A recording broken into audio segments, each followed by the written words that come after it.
My family used me as free childcare for years while planning to dump me in a home. I burned their lives down.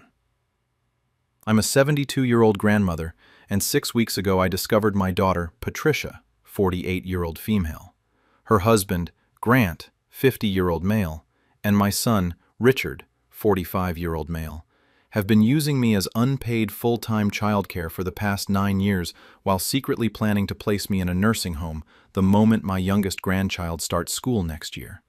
Not because I need care, but because I'll no longer be useful to them. I only found out because I overheard a phone conversation between Patricia and Richard discussing the timeline for getting Mom into Shady Pines, and how they'd been stringing her along with promises of family vacations and holiday hosting that they never intended to honor. Now I have 9 years of documented evidence showing how they've exploited me, excluded me from actual family events while using me for free labor, and systematically isolated me from friends and opportunities. I've spent the past 6 weeks methodically dismantling the comfortable lives they built on my sacrifice, and I have zero regrets watching everything collapse. 9 years ago, Patricia asked if I could help with childcare when she returned to work after her third child was born. She and Grant had 3 kids: Madison, now 14-year-old female, Cooper, now 11-year-old male, and Sloan, now 9-year-old female. Patricia's job was demanding. Grant traveled frequently for work, and quality daycare for 3 children was expensive. Could I help out temporarily until they got settled? I was 63, had recently retired from teaching, was healthy and energetic. Of course I'd help my daughter. Family helps family. Patricia said it would be just a few months, maybe a year, until they figured out a permanent childcare solution. That was 9 years ago. I've been providing full-time childcare ever since, 5 days a week, 7 a.m. to 6 p.m., sometimes later when Patricia and Grant had evening commitments. I fed the children breakfast and lunch, helped with homework, drove them to activities, managed their schedules, did light housekeeping in Patricia's home, occasionally cooked dinner for the family. I didn't mind initially. I loved my grandchildren and enjoyed being involved in their lives. Patricia and Grant were appreciative at first. Thank you notes, small gifts, acknowledgement of how much I was helping. But over the years, the appreciation disappeared. I became expected, taken for granted, treated less like a beloved grandmother helping her family and more like hired help. Except I wasn't being paid. Every request became a demand. Every boundary I tried to set was met with guilt trips about not caring about the grandchildren or abandoning the family. My son Richard didn't have children, but he joined Patricia in treating me like a servant. When he needed help moving apartments, I was expected to pack boxes and clean. When he hosted parties, I was expected to cook and serve without being invited as an actual guest. When he wanted home-cooked meals, I was expected to prepare them and deliver them to his condo. I kept helping because they were my children. I believed family was supposed to support each other, and they kept promising that my sacrifices were temporary, that they appreciated me, that things would change soon. They lied about everything. Over 9 years, I was excluded from nearly every important family event. Patricia and Grant took the grandchildren on multiple family vacations: Disney World twice, the beach every summer, ski trips, cruises. I was never invited. When I'd ask about joining, Patricia would say the trips were just for their immediate family, or too expensive to add another person, or the kids need time with just their parents. Yet every single one of those trips was preceded by me providing intensive childcare. Patricia would ask me to watch the kids extra hours for several weeks before the trip, to save money on childcare so we can afford the vacation. I'd provide the extra care, enable the vacation financially and logistically, and then watch them leave without me. Richard got engaged 4 years ago. I learned about the engagement from Facebook. He hadn't told me personally. The wedding was a destination event in Napa Valley. I wasn't invited. Richard said it was just a small, intimate gathering of 40 people. I saw photos later, Extended family and friends I knew were there. I was the only close family member excluded. Patricia's children had recitals, sports competitions, academic ceremonies. I'd drive them to practices and help them prepare, but I was rarely invited to attend the actual events. Patricia would say, "It's better if you stay home and rest," or, "The venue has limited seating." Then I'd see photos showing empty seats and extended family members who'd been invited. Family holidays rotated between Patricia's house and Richard's condo. I was occasionally included, but always in a working capacity. I'd arrive early to cook, serve during the meal, clean up afterward, and leave while everyone else relaxed. I was never hosted, never treated as an honored guest, never celebrated. Last year, Patricia's family took a 3-week European vacation. She asked me to watch the kids' pets, water plants, collect mail. When I asked if I could join the trip, Patricia actually laughed and said, "Mom, this is a vacation for us. We need a break from responsibilities." I was a responsibility, not family, not someone whose company they enjoyed. A responsibility they needed a break from, while simultaneously depending on me to enable that break by managing their home. The breaking point came 6 weeks ago. I'd been feeling increasingly isolated and used. My old teaching colleagues had stopped inviting me to lunches and book clubs because I was always too busy with the grandchildren to attend. Friends from my church had drifted away because I couldn't commit to activities. I was always on call for Patricia's childcare needs. I'd sacrificed my retirement, my social life, my independence, my opportunities to travel and enjoy my healthy, active years. All for children and grandchildren who treated me like an unpaid servant. 6 weeks ago, I arrived at Patricia's house at 7 a.m. as usual. Patricia was on the phone in her home office. She hadn't closed the door fully, and I could hear her conversation clearly as I prepared breakfast for the grandchildren. Patricia was talking to Richard. I heard, "So we're agreed? Once Sloan starts full-day school next September, we move forward with Shady Pines? Mom won't need to do childcare anymore, and honestly, Grant and I are tired of having her around so much. We can tell her it's for her own good, that she's getting older and needs more support." I froze. Shady Pines was a nursing home facility about 90 minutes away from town. Richard's voice came through speakerphone. "Yeah, I think that's the right timeline. She's been useful for childcare, but let's be honest, she's becoming demanding about being included in stuff. It's exhausting. Once we don't need the free babysitting, it makes sense to get her settled somewhere she won't be our responsibility anymore." Patricia laughed. "Right? And this way we won't have to include her in family events anymore. We can just visit occasionally and feel like we've done our duty. Grant's already researched the place. It's far enough away that she can't just drop by, but close enough that we can't be accused of abandoning her." Richard said, "Perfect. And honestly, after 9 years of free childcare, we don't owe her anything. She chose to help. No one forced her. If she wanted to be treated like family instead of the babysitter, she should have said something."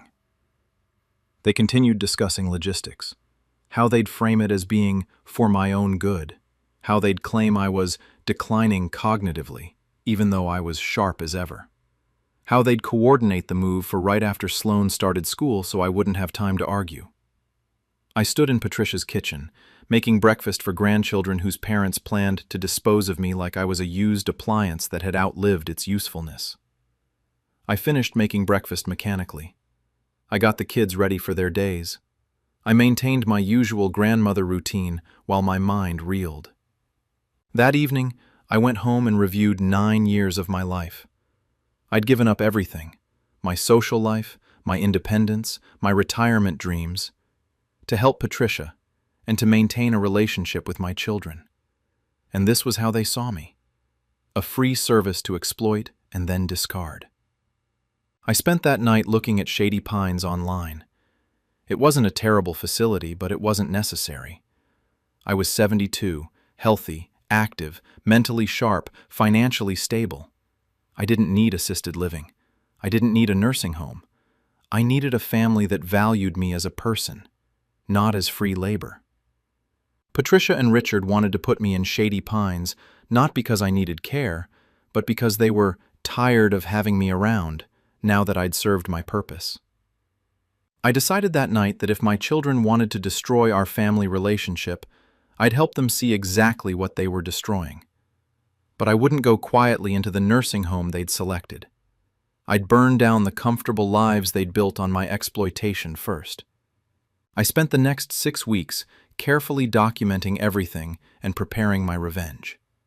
First, I gathered evidence of the 9 years I'd spent as their unpaid childcare. I'd kept a detailed planner for 9 years.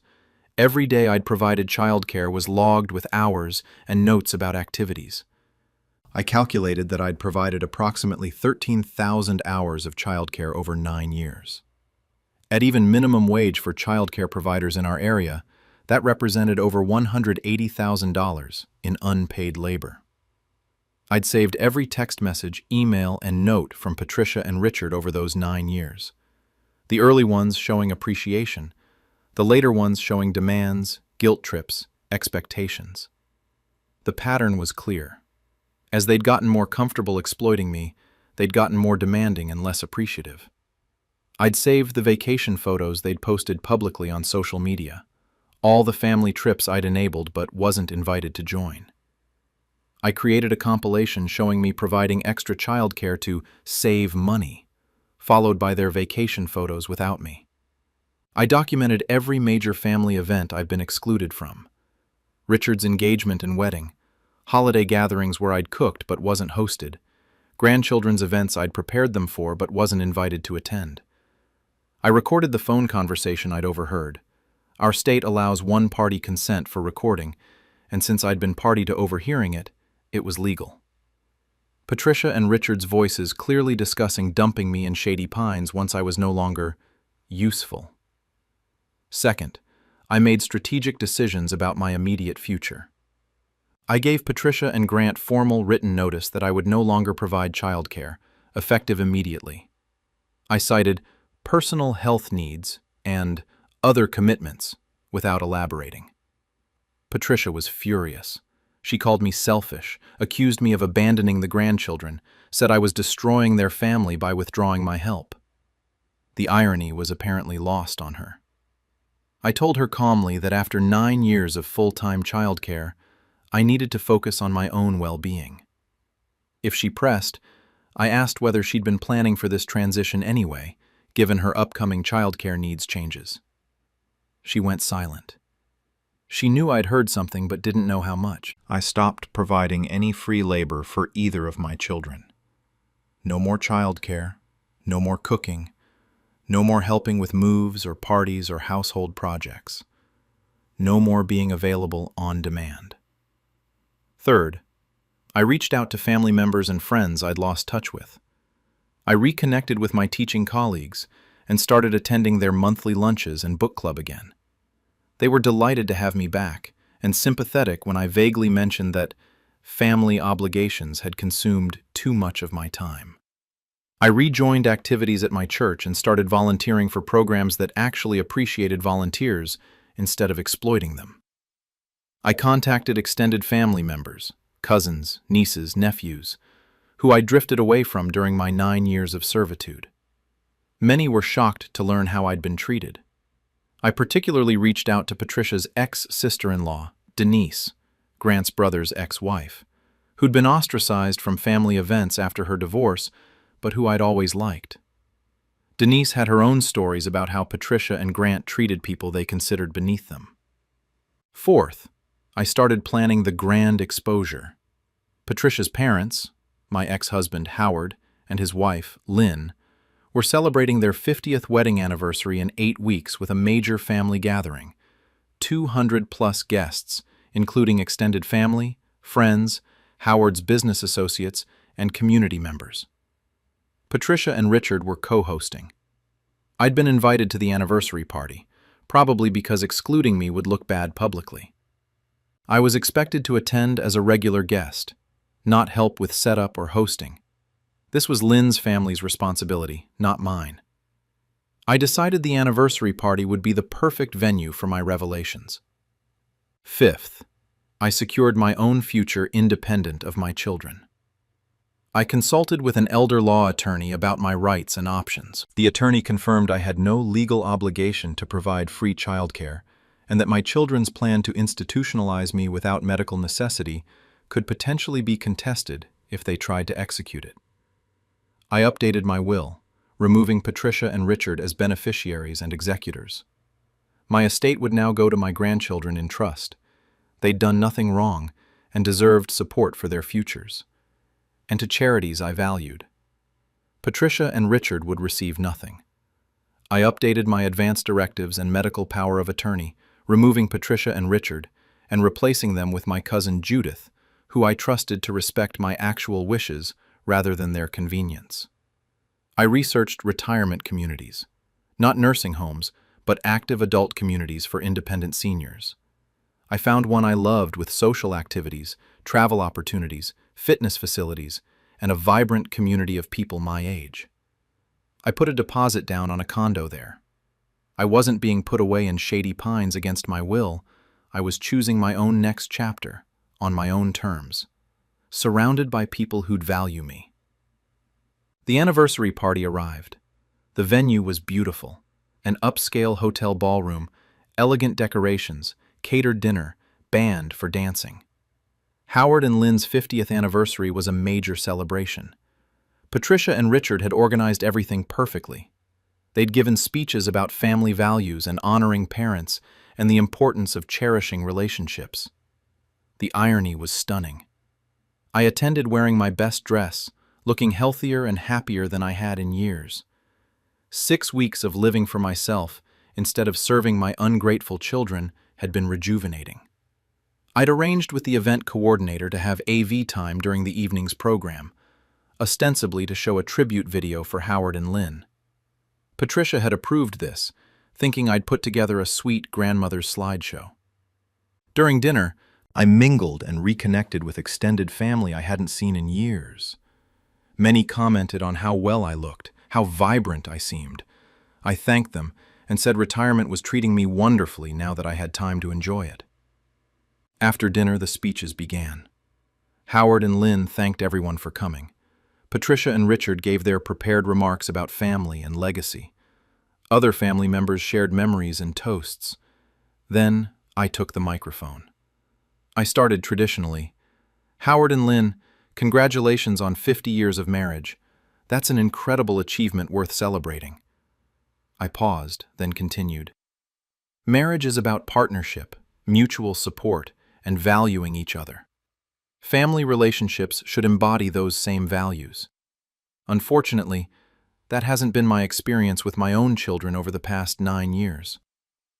Patricia and Richard looked confused, then alarmed. I continued. I want to share with all of you what family values have meant in my relationship with Patricia and Richard, because I think it's important that everyone here understands the truth. I signaled the AV coordinator. The screens around the ballroom lit up with my presentation. First slide. 9 years as unpaid labor, a grandmother's story. I walked the audience through my documentation, the 13,000 hours of childcare I'd provided, the calculated value of over $180,000 in unpaid labor, the progression from temporary help to permanent exploitation, the vacation photos, split screen showing me providing extra childcare alongside the family vacation photos I was excluded from. The pattern repeated for every trip over 9 years. Richard's wedding photos, showing the intimate gathering I was excluded from while I'd been providing help with wedding preparations I wasn't invited to celebrate. The holidays, recitals, sports events, academic ceremonies, all the moments I'd enabled but wasn't invited to share. The text messages and emails showing how Patricia's and Richard's tone had changed from appreciation to demands over the years. Then I played the audio recording. Patricia's and Richard's voices filled the ballroom crystal clear. Once Sloan starts full-day school next September, we move forward with Shady Pines. Mom won't need to do childcare anymore, and honestly, Grant and I are tired of having her around so much. She's been useful for childcare, but let's be honest, She's becoming demanding about being included in stuff. It's exhausting. Once we don't need the free babysitting, it makes sense to get her settled somewhere she won't be our responsibility anymore. After 9 years of free childcare, we don't owe her anything. She chose to help. No one forced her. The ballroom was dead silent. 200 people listened to my children planning to dispose of me like trash once I'd outlived my usefulness. When the audio finished, I continued speaking. I'm 72 years old. I'm healthy, active, mentally sharp, and financially stable. I don't need a nursing home. I don't need assisted living. What I needed was children who valued me as a person, not as free labor to exploit. I looked directly at Patricia and Richard. You've gotten 9 years of unpaid childcare from me. You've gotten cooking, cleaning, scheduling, household help. You've gotten your vacations enabled and your events supported. What you've given me in return is exclusion, exploitation, and a plan to warehouse me in a facility 90 minutes away once I'm no longer useful. I turned back to the audience. I want everyone here to know the truth about the family values Patricia and Richard were just celebrating. This is how they treat the mother who raised them, supported them, sacrificed for them. This is their definition of family. Patricia tried to speak, but I held up my hand. I'm not finished. Since you were planning my future without consulting me, I've planned my own future without consulting you. I've withdrawn all child care and support. I've changed my will. You're no longer beneficiaries or executors. I've updated my medical directives. You're no longer my healthcare proxies. I've purchased a condo in an active adult community where I'll be surrounded by people who value me. And I've secured legal counsel to ensure you never execute your plan to institutionalize me against my will. I looked at my grandchildren, who were present and looking distressed. Madison, Cooper, Sloan, I love you all. None of this is your fault. When you're older and can make your own choices about relationships, I hope we can reconnect. Until then, remember that your parents kept you from your grandmother not because she didn't love you, but because she wouldn't let herself be exploited anymore. I turned back to the audience. Thank you all for listening. Howard and Lynn, I hope your next 50 years include teaching your children the real meaning of family values. Enjoy the rest of your evening. I walked out of the ballroom with my head high, while 200 people sat in stunned silence. The aftermath was exactly the explosion I'd expected. Patricia and Richard tried damage control, claiming I'd manipulated the situation, taken things out of context, exaggerated my contributions. But the evidence spoke for itself. 13,000 hours of documented childcare, audio of their own voices planning to discard me, a pattern of exclusion spanning 9 years. Howard and Lynn were humiliated at their anniversary party. Lynn called me later, angry that I'd ruined their celebration. I told her I'd ruined nothing. I'd simply revealed the truth about how her stepchildren treated family. If the truth ruined the celebration, perhaps she should reconsider what was being celebrated. Extended family members reached out to me, some supportive, some accusatory, most shocked by what they'd learned. Several admitted they'd noticed I was always excluded, but had assumed it was my choice, or that I preferred limited involvement. Patricia's friends and Grant's business associates who'd attended the party spread the story throughout their social circles. Patricia and Grant's reputation in their community was demolished. Grant faced professional fallout. He worked in wealth management where reputation and trustworthiness mattered, and being exposed as someone who'd exploited his mother-in-law for 9 years, then planned to institutionalize her, damaged his professional image. Richard's professional life suffered similarly. He worked in HR consulting, advising companies on employee relations and workplace culture, while privately planning to dispose of his own mother. Patricia lost friends who were appalled by her treatment of me. Several mothers in her social circle who'd admired her close relationship with her mother, who helped with childcare, were disgusted to learn the reality. My grandchildren were confused and hurt. Madison, the 14-year-old, was old enough to understand what had happened. She reached out to me secretly, apologizing for her parents' behavior. I told her she bore no responsibility for her parents' choices and that I'd always love her. My relationship with Patricia and Richard is permanently destroyed. But it was already destroyed. I just didn't know it. They destroyed it 9 years ago, when they decided to use me rather than love me. I simply made the destruction public. I moved into my new condo at the active adult community and discovered the retirement I should have been enjoying for the past 9 years. I travel with community groups, attend events and classes, have an active social life with people my own age who value me as a person. I volunteer at a local literacy program, using my teaching background to help adults improve their reading skills. I'm valued there for my expertise and passion, not exploited for free labor. I've reconnected with old friends and made new ones. I date occasionally, nothing serious, just enjoying companionship without obligation. I have zero regrets about exposing Patricia and Richard. They earned every consequence they received. They used me for 9 years and planned to dispose of me when I was no longer convenient. They deserved to have their exploitation exposed publicly to everyone whose respect they valued. Some people think I was cruel to expose them at Howard and Lynn's anniversary party. I disagree. I was honest. If honesty is cruel, perhaps the problem is what the truth reveals, not the revealing of it. My children wanted me to disappear quietly into shady pines, grateful for the privilege of having been allowed to sacrifice 9 years of my life for their convenience. Instead, I disappeared into a life I chose, leaving behind the smoldering ruins of their reputations and their comfortable exploitation. I spent 9 years being useful. Now I spend my time being happy. That's the best revenge of all, living well while they live with the consequences of their choices. Patricia and Richard wanted to control my final years.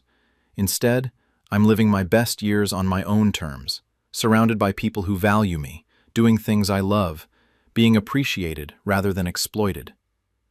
They planned to put me away. I put away their facade instead, exposing who they really are to everyone who mattered to them. And I sleep perfectly well at night, knowing that everything I revealed was true, and everything they're suffering now, they earned through their own choices. Family is supposed to be about love, mutual support, and valuing each other. Patricia and Richard taught me that family of origin doesn't guarantee those things. But chosen family, friends, community, people who genuinely care, can. My granddaughter built a genealogy empire on my 40 years of research. I'm exposing her at the Ancestry Conference. I'm a 68-year-old grandmother, and 10 weeks ago I discovered my granddaughter, Harper, 29-year-old female, has been running a successful genealogy business for the past 6 years, offering ancestry research services, leading heritage tours, hosting a popular genealogy podcast, and writing for ancestry websites, entirely using my 4 decades of family history research while telling clients I'm suffering from dementia and no longer able to distinguish fact from memory. I only found out because a genealogist in Scotland emailed me asking about my assistant Harper's recent inquiry about the Crawford family lineage, mentioning she was impressed that I was still actively researching despite my age and health challenges. I'd never had an assistant. I had no health challenges, and the Crawford research was a project I'd completed in 2003. Now I have 6 years of evidence showing Harper has sold my research to over 200 clients, built a 300K follower social media presence sharing my discoveries as hers, and is scheduled to keynote the National Genealogical Society Conference, presenting my breakthrough methodology as her own innovative research technique. I've spent 10 weeks assembling irrefutable proof, and I'm destroying the career she built on my life's work at the conference where she's being honored as an emerging genealogy expert revolutionizing family history research. I've been researching family history and genealogy for 43 years. I started in my mid-20s when I became curious about my immigrant grandmother's origins. That initial curiosity became a lifelong passion, and eventually, a professional skill. I learned to read old handwriting, interpret census records, navigate archives across multiple countries, piece together family narratives from fragmentary evidence. Over 4 decades, I've researched not just my own family, but helped hundreds of others trace their lineages. I worked professionally as a genealogical researcher for 30 years. Clients would hire me to investigate their ancestry, solve family mysteries, document immigrant journeys, connect with distant relatives. I've traveled to archives in 14 countries. I've spent thousands of hours in courthouses, churches, libraries, and cemeteries, copying records by hand before digitization existed. I've learned enough French, German, Italian, and Polish to read historical documents. I've developed research methodologies for breaking through genealogical brick walls when conventional records don't exist. I've documented over 15,000 individuals across multiple family trees. I've written detailed family histories, created comprehensive genealogical charts, compiled evidence binders proving lineages back 10 or 12 generations. My research has helped people claim citizenship through ancestry, joined families separated by adoption or immigration, solved century-old family mysteries about missing relatives or disputed parentage. I retired from professional client work 5 years ago at 63, but I continued researching as my passion. I'd work on complex genealogical puzzles just for the intellectual satisfaction, contribute to genealogical society publications, mentor new researchers, and continue building my comprehensive family history database. All my research, 4 decades of it, was carefully organized in my home office.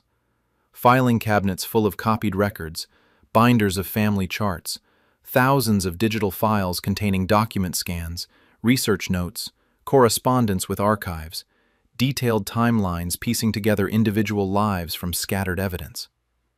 This wasn't just data, it was my intellectual legacy.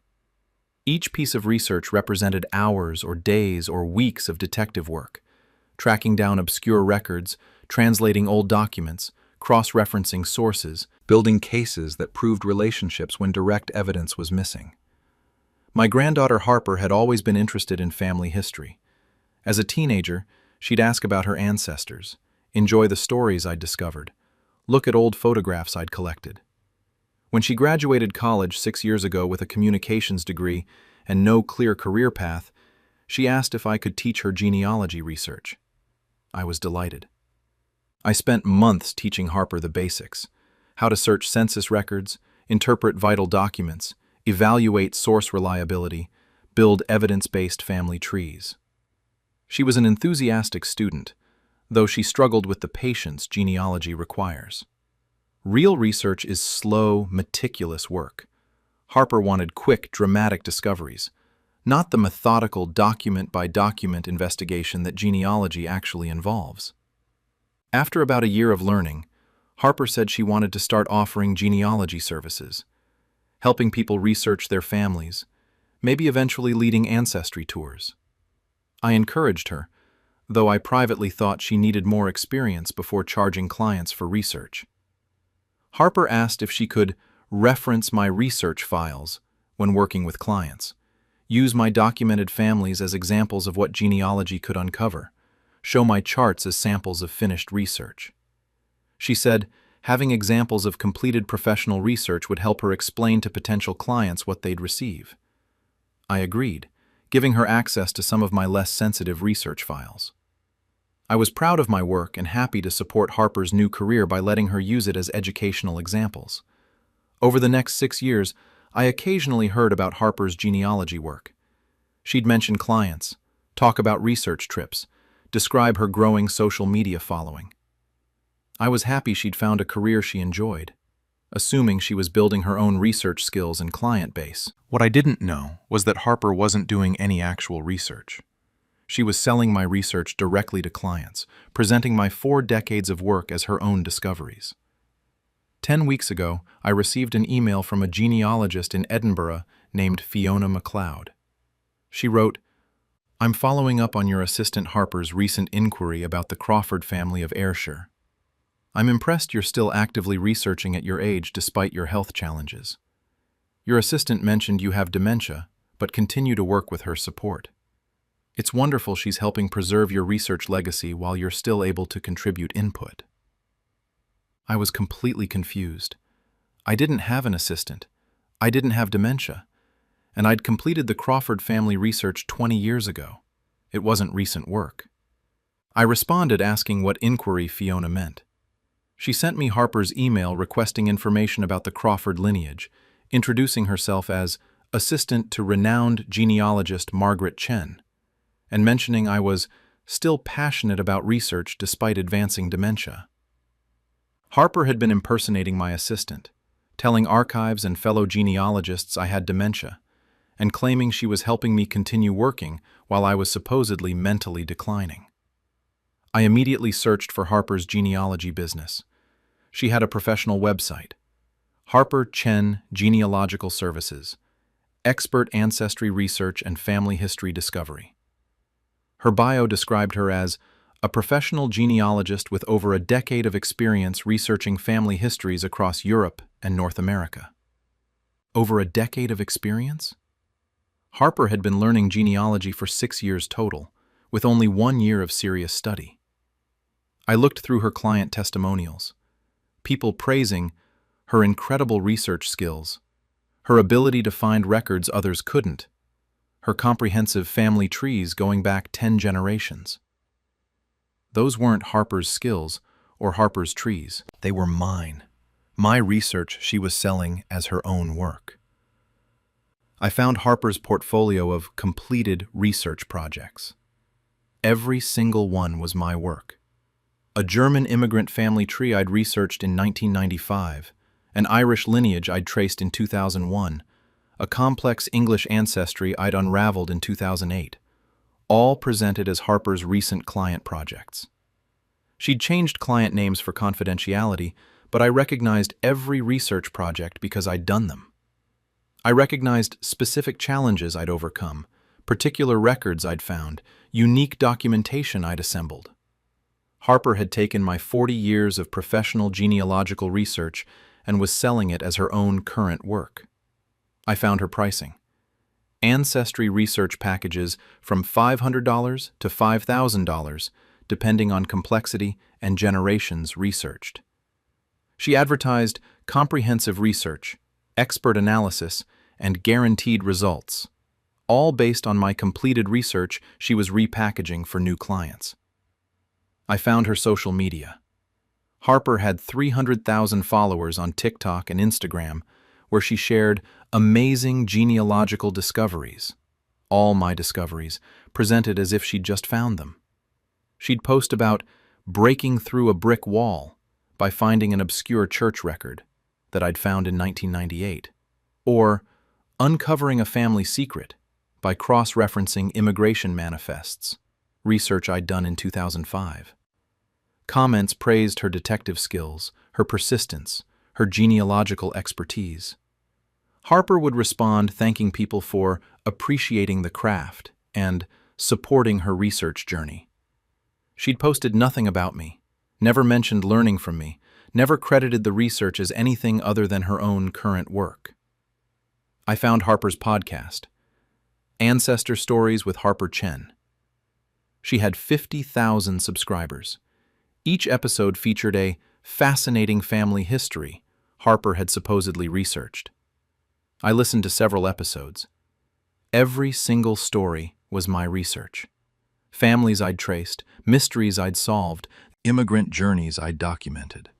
Harper would narrate these stories as if she'd discovered them, describing her research process and how she found breakthrough evidence.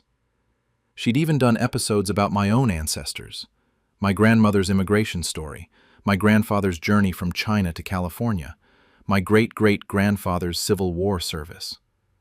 These were my family stories that I'd researched and shared with Harper.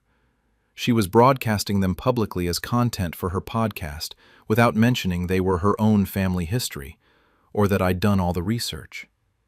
I found that Harper had written extensively for genealogy websites and magazines, publishing research methodology articles that were actually describing techniques I'd taught her, presenting them as methods she'd developed through her own experience. One article titled, breaking through brick walls, innovative research techniques, described my exact methodology for researching families when traditional records are missing, a technique I'd developed over 30 years and refined through hundreds of challenging cases. Harper presented it as her own innovative approach, even using specific examples from my research to illustrate the method. Most disturbing, I discovered Harper was scheduled to keynote the National Genealogical Society annual conference in 8 weeks, one of the most prestigious genealogy events in the country. She'd been selected to present on revolutionary approaches to immigrant family research, presenting my methodology as her breakthrough innovation. The conference would have 2,000 attendees, including professional genealogists, archivists, historians, and serious family history researchers. This was the genealogical community's major annual gathering, and Harper would be honored as an emerging expert, presenting my methodology that I'd developed over 40 years, while claiming she'd created it through her 6 years of supposed research. I called Harper immediately.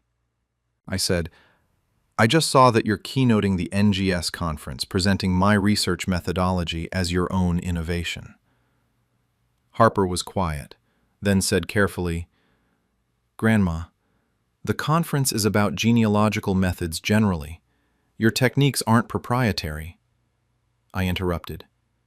"Every client project on your website is my research. Every discovery on your social media is from my files. Every podcast episode is a family I researched. You've built your entire business selling my 40 years of work as your own."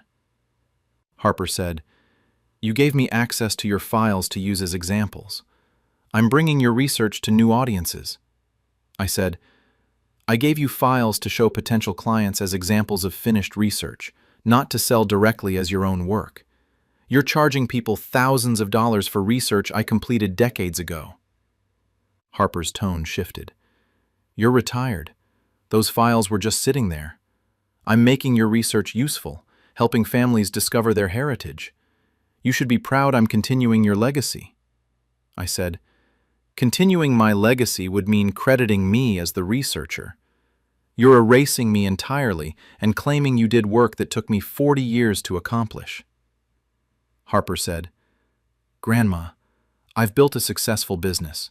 I have clients depending on me, a podcast audience, conference obligations. I can't suddenly reveal that all my work is actually yours.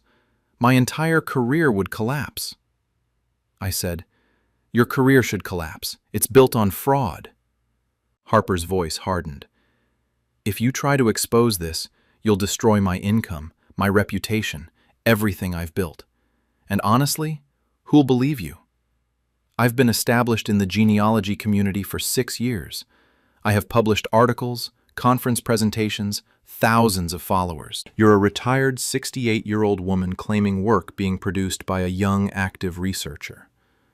Then she added, "I've already told people you have dementia and get confused about what research you did versus what I've done. If you challenge me, I'll say your memory problems are worsening, and you're sadly unable to distinguish your old work from my new projects. The genealogy community will sympathize with me, having to deal with a declining grandparent trying to claim credit for my work." She'd fabricated dementia to explain correspondence under my name and to discredit me if I ever challenged her theft. I said, "I don't have dementia. I have perfect memory and documentation proving every piece of research is mine." Harper said, "You have old files from decades ago. I have current clients, active projects, recent publications. My work is happening now. Yours is in the past. People care about current research, not what you did in the 1980s. She truly believed her ongoing theft was more legitimate than my original creation. I hung up and spent the next 10 weeks gathering evidence and preparing my exposure. I compiled comprehensive documentation, my original research files for every project Harper had claimed, handwritten notes from archive visits, photocopies of records from before digitization, correspondence with archives dated decades ago, research logs showing my work process, client files from my professional practice, Contracts from the 1980s-2000s showing I'd been hired to research specific families.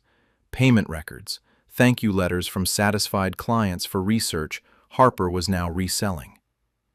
Published articles and genealogical society presentations I'd given over the years, proving I'd developed the methodologies Harper was claiming as her innovations. Dated photographs of me at archives worldwide conducting research, evidence of the actual legwork behind Harper's supposed discoveries. My detailed genealogy database showing 43 years of continuous research, the accumulation of knowledge Harper had stolen wholesale. Expert testimony from genealogists who'd worked with me over decades. They could confirm these were my research projects, my methodologies, my documented families.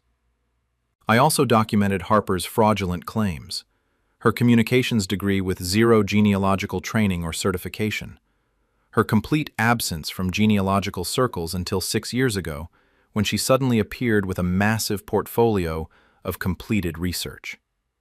The impossibility of her experience claims. She couldn't have developed advanced methodologies in 6 years that took me 40 years to refine. Analysis showing her discoveries matched my archived research exactly, including specific sources only I would have known to check. Most critically, I contacted the National Genealogical Society and showed them my evidence. They verified my documentation and were horrified that their keynote speaker had built her career on stolen research. They agreed to let me expose Harper publicly at the conference. The National Genealogical Society conference began 2 days ago. 2,000 genealogists, historians, and researchers gathered for workshops, presentations, and networking. Harper's keynote was scheduled for the final day, the conference's climactic event where she'd present her revolutionary methodology to the entire assembled community. I attended every day, sitting through presentations, talking with genealogists I'd known for decades.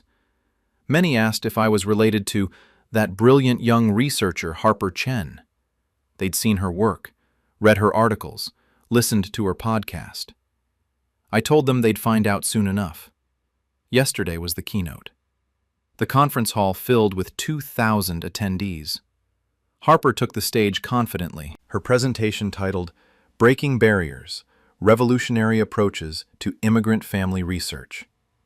Harper's presentation began with her supposed biography, how she'd spent over a decade researching family histories, developed innovative methodologies for finding records when conventional sources failed, personally researched hundreds of families across multiple countries.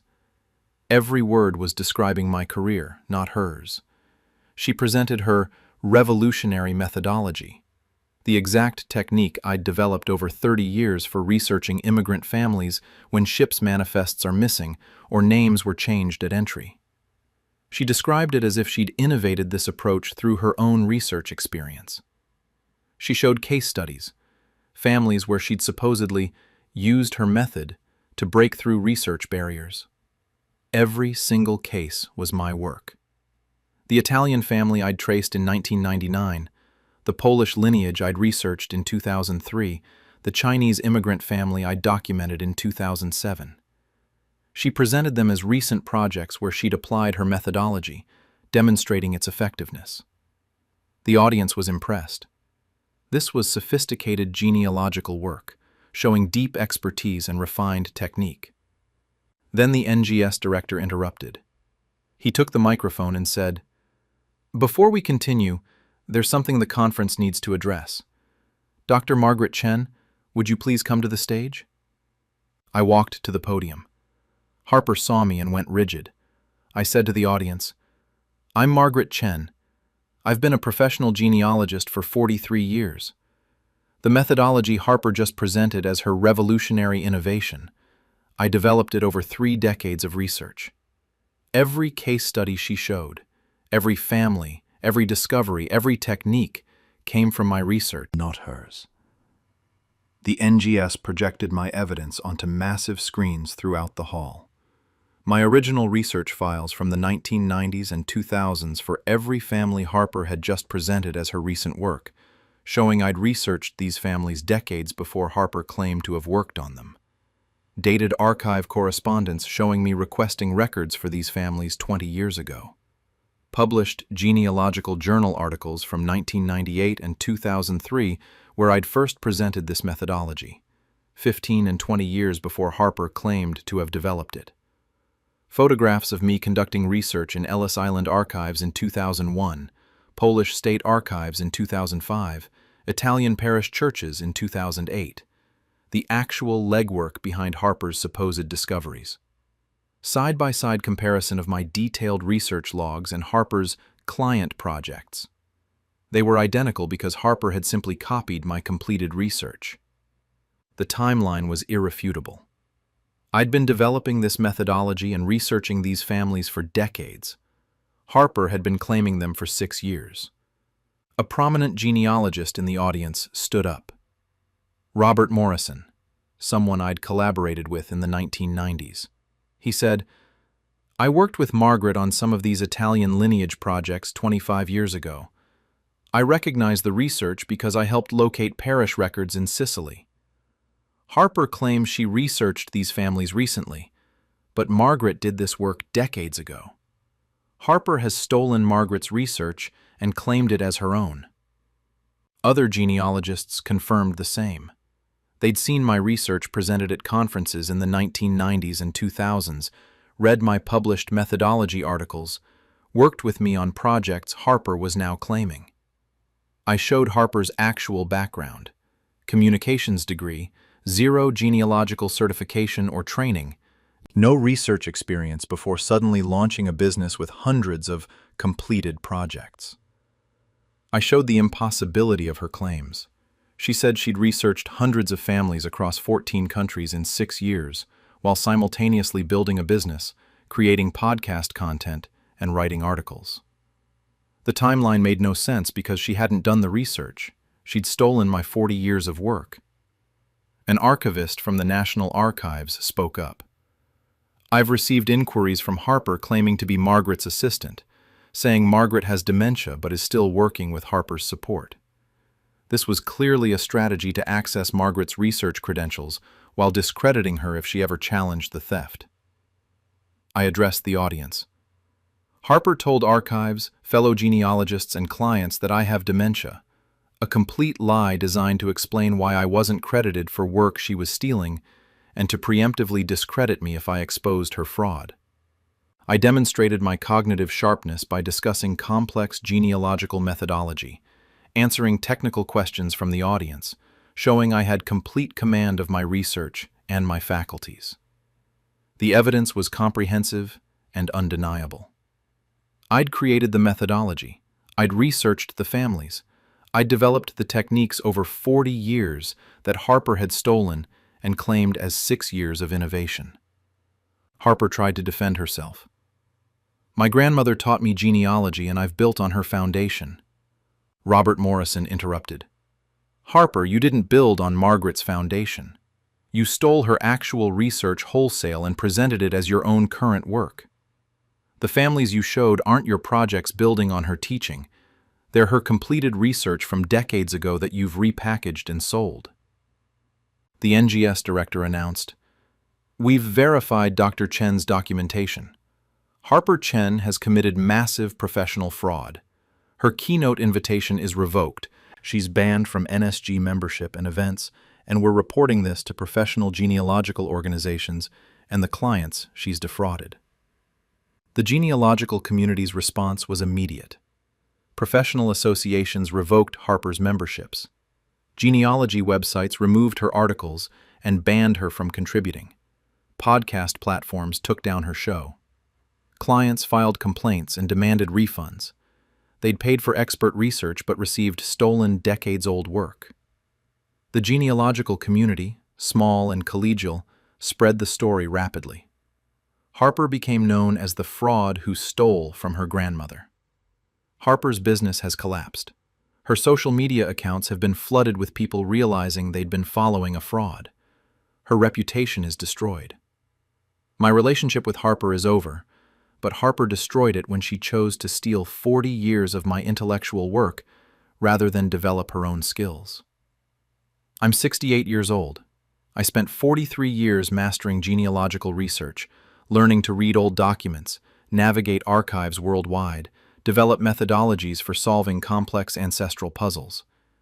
That work is mine. Harper wanted to be recognized as a genealogical expert without doing the decades of meticulous research required. She wanted the reputation, the followers, the conference keynotes, without earning the expertise. Now everyone in the genealogical community knows. Margaret Chen is the expert, and Harper Chen is the fraud who stole from her grandmother. The conference keynote she'd planned as her triumph became the venue for exposing her fraud. My research is being properly credited. My methodology is recognized as my 40-year development. And the genealogical community knows my lifetime of work was mine, not my granddaughter's theft. Harper thought my retirement made me easy to erase. She learned that the genealogical community values integrity and recognizes expertise. 43 years of research can't be stolen in 6 years without consequences. She has the only reputation that's truly hers now, the one she earned through theft. My grandson performs my compositions as his own. I'm destroying him at Carnegie Hall. I'm a 79-year-old grandfather, and 12 weeks ago, I discovered my grandson, Damien, 34-year-old male, has been performing my original musical compositions as his own work for the past 9 years, building a successful career as a contemporary classical composer with performances by major orchestras, a recording contract, and critical acclaim. All while telling the music world I'm suffering from Alzheimer's and can no longer distinguish my old work from new music. I only found out because a musicologist from Juilliard emailed asking if I'd authorize Damien to perform his transcription of my 1980s piano suite, mentioning she'd analyzed the piece in her dissertation on modern American composers and was confused why Damien was now performing it as his own original 2022 work under a different title. Now I have 9 years of evidence showing Damien has performed and recorded over 30 of my compositions as his own original music, won composition awards for pieces I wrote decades ago, and secured the commission to premiere a new work at Carnegie Hall, using my unpublished symphony I completed in 1995. I've spent 12 weeks assembling irrefutable proof, and I'm destroying the career he built on my music at the Carnegie Hall premiere, where he's being celebrated as a brilliant composer bridging classical tradition and contemporary innovation. I've been composing music for 58 years. I started in my early 20s after studying composition and music theory, writing chamber pieces, piano works, symphonies, concertos, hundreds of compositions over nearly 6 decades. I composed for the pure love of creating music, the intellectual challenge of developing themes and structures, the emotional satisfaction of hearing my musical ideas brought to life. I never pursued professional composition aggressively. I had a secure career as a high school music teacher and choir director for 40 years, steady income, good benefits, summers to compose. I'd write music constantly, have pieces performed occasionally by local orchestras or chamber ensembles, enter the odd composition competition. I won some regional awards, had a few pieces published by smaller music houses, earned modest respect in classical music circles. But I never marketed myself ambitiously or sought major commissions. Composition was my artistic passion, not my career strategy. I wrote because I had to, because music lived in my mind demanding to be written down, structured, perfected. Over 58 years, I created approximately 340 original compositions, symphonies, concertos, string quartets, piano sonatas, choral works, chamber pieces. Everything carefully notated by hand in manuscript books, later computer engraved as notation software became available. I kept meticulous records. Every composition logged with completion date, instrumentation, duration, thematic content. My life's creative output, carefully cataloged and stored in my home studio. I retired from teaching 10 years ago at 69, but I continued composing regularly. Music doesn't retire. Ideas still demanded notation. Themes still required development. My grandson Damien had studied music in college, earned a degree in music theory and composition. He'd shown talent but struggled with original creativity. He could analyze other composers' work expertly, but had difficulty generating his own compelling musical ideas. His student compositions were technically correct, but lacked the spark that makes music memorable. After college, Damien struggled to establish himself professionally.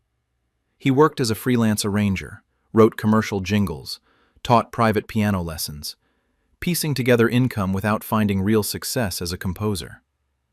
9 years ago, Damien asked if he could help organize my musical archive. I had decades of compositions, manuscript books, computer files, recordings of performances, all needing systematic cataloging. Damien offered to create a comprehensive database, scan manuscripts, organize recordings, preserve my life's work properly. I was grateful. This was a massive undertaking I'd been postponing. Damien spent months working through my archive, scanning every manuscript page, cataloging every composition, creating detailed records of my entire output. He'd take boxes of materials home to scan with professional equipment and to work on the database undisturbed. I trusted him completely. What I didn't know was that Damien was performing my compositions as his own original works. 12 weeks ago, I received an email from Dr. Sarah Brennan, a musicologist at Juilliard. She wrote, "I'm confused by Damien's recent performance of his Variations on an American Theme. It appears identical to your Piano Suite No. 3 from 1987. I analyzed your suite extensively in my dissertation on late 20th century American piano composition. Is Damien's piece a transcription or arrangement he made with your permission, or am I misremembering the similarity?" I immediately searched for Damien's performance. He'd uploaded it to his professional website and streaming platforms, credited as Variations on an American Theme, original composition by Damien Cross, 2022. It wasn't a variation or arrangement. It was my exact Piano Suite No. 3, note for note, with a different title. I listened in shock to my own composition, music I'd written 35 years ago, being performed as Damien's recent original work. I searched his website.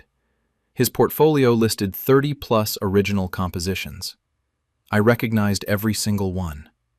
My String Quartet No. 2 from 1992, presented as Damien Cross, String Quartet, 2019. My Violin Concerto from 2001, shown as Damien Cross, Concerto for Violin and Orchestra, 2021.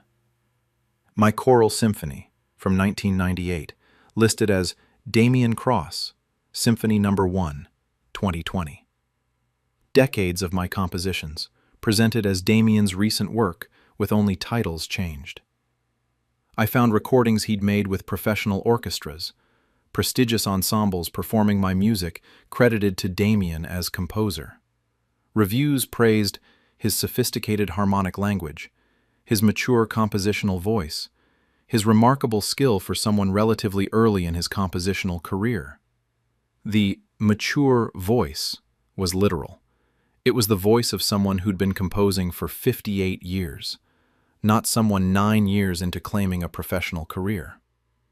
I found awards Damien had won, serious composition competitions where he'd submitted my work as his own. A 2019 award for Excellence in Contemporary Chamber Music for my string quartet that I'd written in 1992. A 2022 award for Innovative Orchestral Composition for my Symphony No. 4 that I'd completed in 2005. I found academic articles analyzing Damien's compositional technique, music scholars writing about my harmonic choices, my thematic development, my structural innovations, all attributed to Damien. Most devastating, I discovered Damien had been commissioned by Carnegie Hall to compose and premiere a new orchestral work. A major professional achievement, one of the most prestigious commissions in classical music. The premiere was scheduled in 10 weeks. I found his submitted work sample that had won the commission. It was my Symphony No. 5, a large-scale orchestral work I'd completed in 1995, my most ambitious composition, a piece I'd never had the opportunity to hear performed by a full professional orchestra. Damien had submitted my unpublished symphony as his own work, won a Carnegie Hall commission based on it, and would premiere his new composition, actually my 29-year-old symphony, at one of the world's most prestigious concert venues. I called Damien immediately. I said, "I just saw that you won a Carnegie Hall commission. The work sample you submitted was my Symphony No. 5 from 1995. Damien was silent. Then, "Grandpa, I need to explain something," I interrupted. "Every composition on your website is mine. Every award you've won was for my music. You've built your entire career on fraud." Damien said, "When you asked me to organize your archive, those compositions were just sitting in storage. You'd never pursued major performances or publication. I'm bringing your music to audiences who'd never hear it otherwise." I said, "Bringing my music to audiences means crediting me as the composer, not claiming you wrote it." Damien's tone shifted. "Grandpa, I've built a professional career. I have orchestra relationships, a recording contract, academic recognition. I can't suddenly reveal that all my compositions are actually yours. Everything would collapse." I said, "It should collapse. You fraudulently claimed authorship of music you didn't write." Damien said, "Who'll believe you? I have 9 years of established presence as Damien Cross composer. I have performances, recordings, published scores. You're a 79-year-old retired teacher with old manuscripts. I'll say you're confused due to age, that you're having memory problems and can't distinguish your old compositions from my new work." He continued, "I've already told people you have Alzheimer's and sometimes claim my compositions are yours because you're confused. If you challenge me, I'll get medical documentation supporting cognitive decline.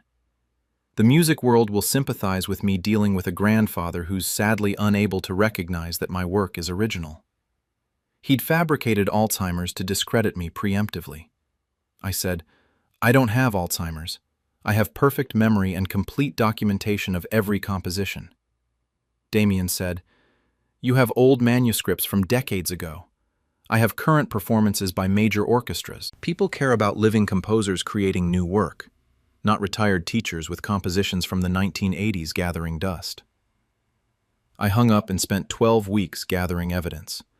I compiled comprehensive documentation. My original manuscript books, showing handwritten scores from the 1970s to 2010s for every composition Damien had claimed. Dated computer files from the 1990s to 2000s, showing composition development, early drafts, revisions, final versions, with timestamps proving I'd created these works decades before Damien claimed them. Recordings from performances in the 1980s to 2000s of my compositions by local orchestras and chamber groups, proving these pieces existed and were credited to me long before Damien's career. Published scores from music houses that had released some of my earlier works in the 1980s and 90s. Official publications crediting me as composer. Correspondence with conductors, performers, and music organizations from decades ago discussing my compositions. Letters, emails, performance contracts from the 1970s to 2010s. Competition records showing I'd entered and sometimes won composition competitions with these exact pieces in the 1980s to 2000s. Academic papers written about my work in the 1990s. Doctoral dissertations and musicology articles analyzing my compositions, proving scholarly recognition of my work existed before Damien's career. Expert testimony from musicians who'd performed my work over decades. Conductors, instrumentalists, chamber groups who could confirm these were my compositions. I also documented Damien's fraudulent timeline. Stylistic analysis showing the compositions demonstrated development across decades. Early works showing one compositional voice maturing into later works' more sophisticated techniques. This multi-decade evolution couldn't have occurred in Damien's claimed 9-year career. Musical references to historical events and cultural moments from when pieces were actually written. proving they came from specific eras, not from 2015-2024. I contacted Carnegie Hall and showed them my evidence. The programming director was horrified. Their commissioned premiere was based on fraudulent credentials. They verified my documentation and agreed to let me expose Damien publicly at the premiere. The Carnegie Hall premiere was last night. The concert hall was filled with 2,800 people: musicians, composers, critics, classical music patrons, orchestra board members. This was a major event in contemporary classical music. The program included 3 of Damien's compositions, all mine.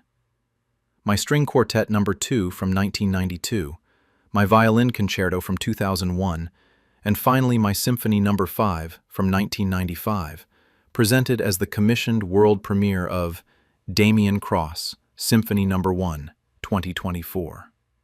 I sat in the audience while professional musicians performed my music credited to Damien. The string quartet was exquisite. The violin concerto was powerful. My symphony, hearing it for the first time performed by a world-class orchestra in Carnegie Hall, was overwhelming. This was music I'd written 29 years ago, music I'd never heard fully realized, music that represented years of compositional work. And it was being credited to my grandson who'd stolen it. After the symphony, the hall erupted in applause. Damien walked on stage to take a bow, ready to accept acclaim for his composition. Then the Carnegie Hall director took the microphone. He said, "Before we conclude, there's a matter that requires immediate address. The actual composer whose work you've just heard, would you please come to the stage?" I walked down the aisle. Damien saw me and froze. I took the microphone. "I'm Samuel Cross. I've been composing music for 58 years. Every piece performed tonight, every composition credited to Damien Cross over the past 9 years, was written by me, not by him." Carnegie Hall projected my evidence onto screens. My original 1992 handwritten manuscript for the string quartet, showing my notation, my corrections, my compositional marks.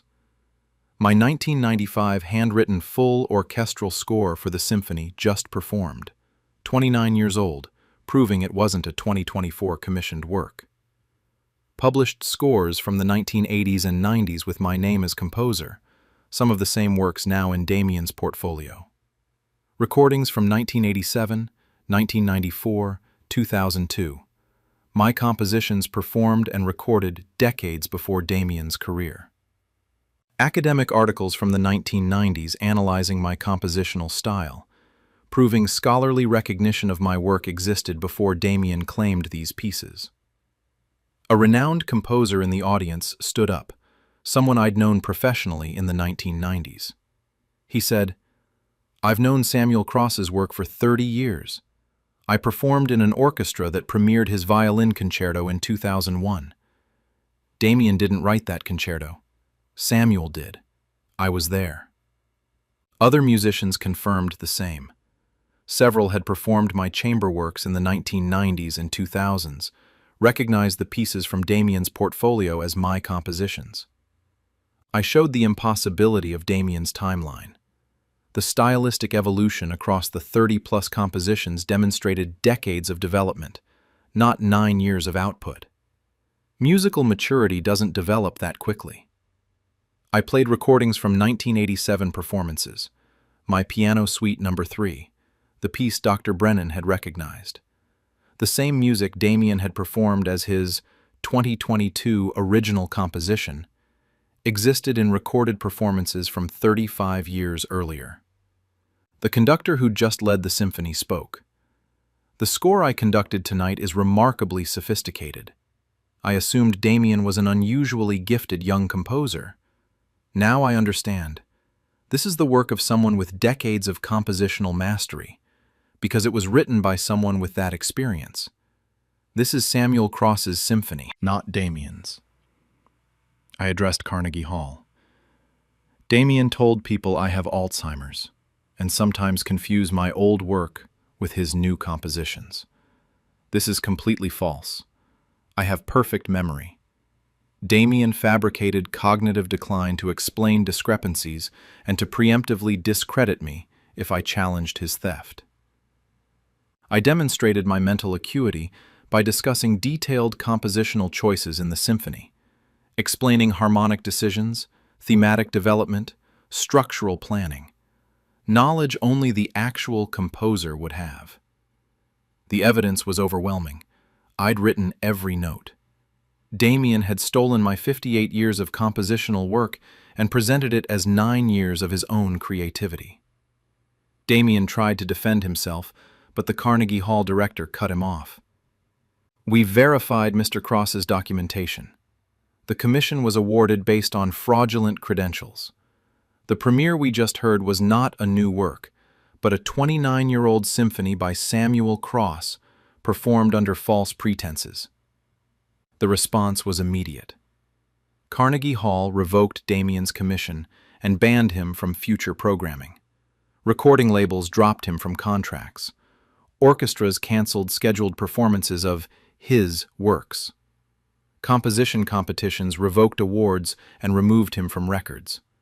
Music schools where he'd taught composition workshops terminated his positions. The classical music community, small and interconnected, rejected him completely. My relationship with Damien is over, but my music is being properly credited. Carnegie Hall is scheduling a legitimate concert of my compositions under my name. I'm 79 years old. I spent 58 years composing music. That work is mine. Damien wanted recognition without earning it. He learned that theft has consequences. The Carnegie Hall premiere he'd planned as his triumph became his exposure. I composed for 58 years. He stole for 9. Now everyone knows whose music it really is. My grandson built a bonsai empire on my hybrid cultivars. I'm exposing him at the World Bonsai Convention.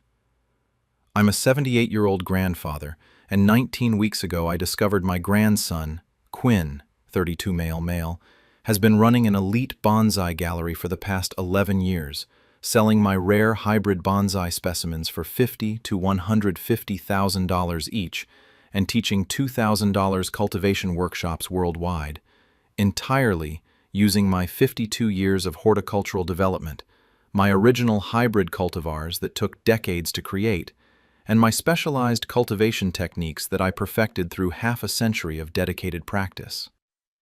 He's been telling the bonsai community, I can no longer work with bonsai due to late-stage macular degeneration causing severe vision loss, while presenting my lifetime of botanical innovation as his own breakthroughs in contemporary bonsai hybridization and styling methodology. I only found out because a bonsai master from Kyoto visited my greenhouse after seeing Quinn's showcase at a Manhattan gallery, saying he was deeply honored to see the legendary Chen maple juniper hybrid in person, and grateful Quinn preserved my cultivation techniques before macular degeneration made the detailed work impossible. I don't have macular degeneration. My vision is perfect. I grafted a new experimental hybrid yesterday, and when I researched Quinn's gallery, I recognized 30 years of my hybrid development work. My maple juniper cultivars from the 1990s, my dwarf pine mutations from 2000s, my flowering azalea hybrids from 2010s, all attributed to Quinn as his innovations from the past 11 years. I've been a bonsai master and horticultural researcher for 55 years. I started in my early 20s after apprenticing with a master in Taiwan, spent decades mastering traditional techniques, then devoted 30 years to developing original hybrid cultivars that pushed bonsai's botanical boundaries. Bonsai cultivation is patient, meticulous work requiring deep botanical knowledge. Creating hybrid bonsai requires even more, understanding plant genetics, mastering grafting techniques, waiting years or decades to see if experimental crosses produce viable specimens with desirable characteristics. One hybrid I developed took 17 years from initial grafting to confirming it was stable and reproducible. Over 52 years, I'd created approximately 40 original hybrid bonsai cultivars. Each represented years of work, selecting parent species with complementary traits, performing precise grafts, nurturing delicate tissue unions, evaluating offspring for years to confirm genetic stability, refining cultivation protocols that allowed others to reproduce the hybrid. My most significant achievements were hybrids combining species previously thought incompatible. Maple grafted onto juniper rootstock, creating specimens with maple foliage characteristics, but juniper's drought resistance. Dwarf mutations in typically large pine species, allowing classic bonsai styling in naturally gigantic trees. Flowering azaleas grafted onto hardy rhododendron stock, creating specimens that bloomed in climates previously impossible for azaleas. These weren't just aesthetic achievements, they were botanical innovations. Other bonsai cultivators worldwide grew my hybrids, studied my techniques, respected my contributions to expanding what was possible in bonsai horticulture. I documented everything meticulously. Cultivation journals spanning 5 decades showing hybrid development, grafting records documenting parent stock and success rates, photographs tracking individual trees from initial grafting through decades of development, detailed protocols for reproducing each hybrid. My most valuable specimens were in my greenhouse, the original parent stock and first-generation hybrids representing decades of development work. These weren't just beautiful trees, they were living repositories of botanical innovation and genetic diversity. 11 years ago, my grandson Quinn asked if he could document my bonsai collection for insurance purposes and disaster preparedness. He'd learned basic bonsai from me growing up and had studied art history in college. He offered to photograph every specimen, create detailed records of each tree's history and value, organize my cultivation documentation into a systematic archive. I was grateful. Proper documentation of my collection seemed prudent. These trees represented 5 decades of work, and having professional archival records would preserve their history. Quinn spent months photographing my collection, scanning my cultivation journals, creating detailed catalogs of each specimen. He'd occasionally ask if he could temporarily relocate a few trees to his apartment for better photographic lighting. I agreed, trusting he'd return them after photography sessions. What I didn't know was that Quinn was permanently taking my hybrid specimens, claiming he'd developed them, and building a high-end bonsai business, selling my 52 years of botanical work as his 11-year breakthrough innovations. 19 weeks ago, I received an unexpected visit from Takeshi Yamamoto, a renowned bonsai master from Kyoto. He'd been visiting New York and seen Quinn's gallery exhibition. He came to my greenhouse to pay respects to the master who'd created the legendary Chen Maple Juniper hybrid. I was confused. My Maple Juniper hybrid was one of my proudest achievements, developed from 1994-2006 through hundreds of grafting attempts. But it was also one of my most closely held specimens. I'd never sold or distributed this hybrid, keeping the original parent stock and all first-generation offspring in my personal collection. Takeshi showed me the gallery catalog from Quinn's exhibition. There was my Maple Juniper hybrid, a mature specimen I'd spent 18 years developing, listed as Quinn Chen Original Hybrid, 2018. Not 2018, 1994 to 2006. 18 years of my grafting experiments, my botanical research, my patient cultivation. I looked through the rest of Quinn's catalog. Every major specimen was mine. My dwarf black pine mutation from 2003 listed as Quinn's 2019 innovation.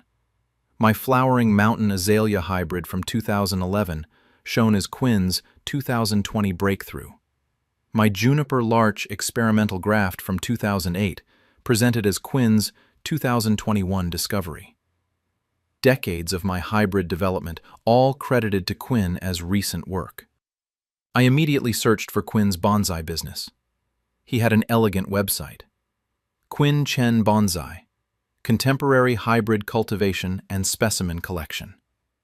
His bio described him as a master bonsai cultivator specializing in innovative hybrid development, combining traditional Japanese techniques with contemporary horticultural science to create specimens never before achieved in bonsai cultivation.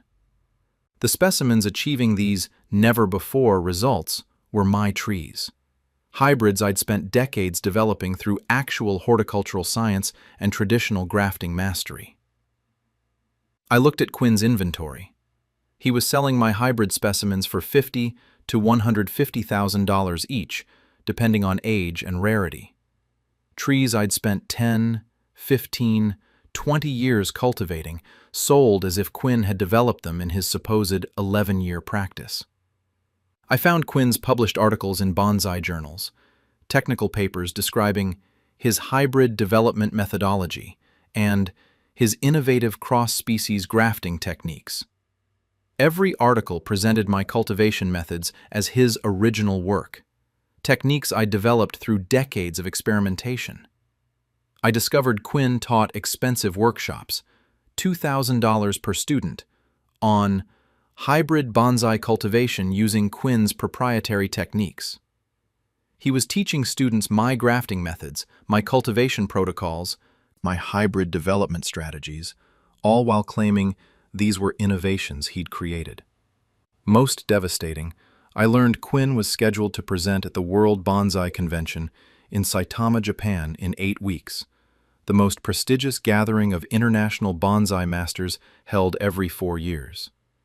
Quinn would give a keynote presentation on breakthrough hybrid cultivation techniques, demonstrating his supposed innovations. Those breakthroughs were my 52 years of work that he'd stolen wholesale. I called Quinn immediately. I said, "Takeshi Yamamoto just visited. He thinks I have macular degeneration and can't work with bonsai anymore. He also thinks you developed my maple juniper hybrid."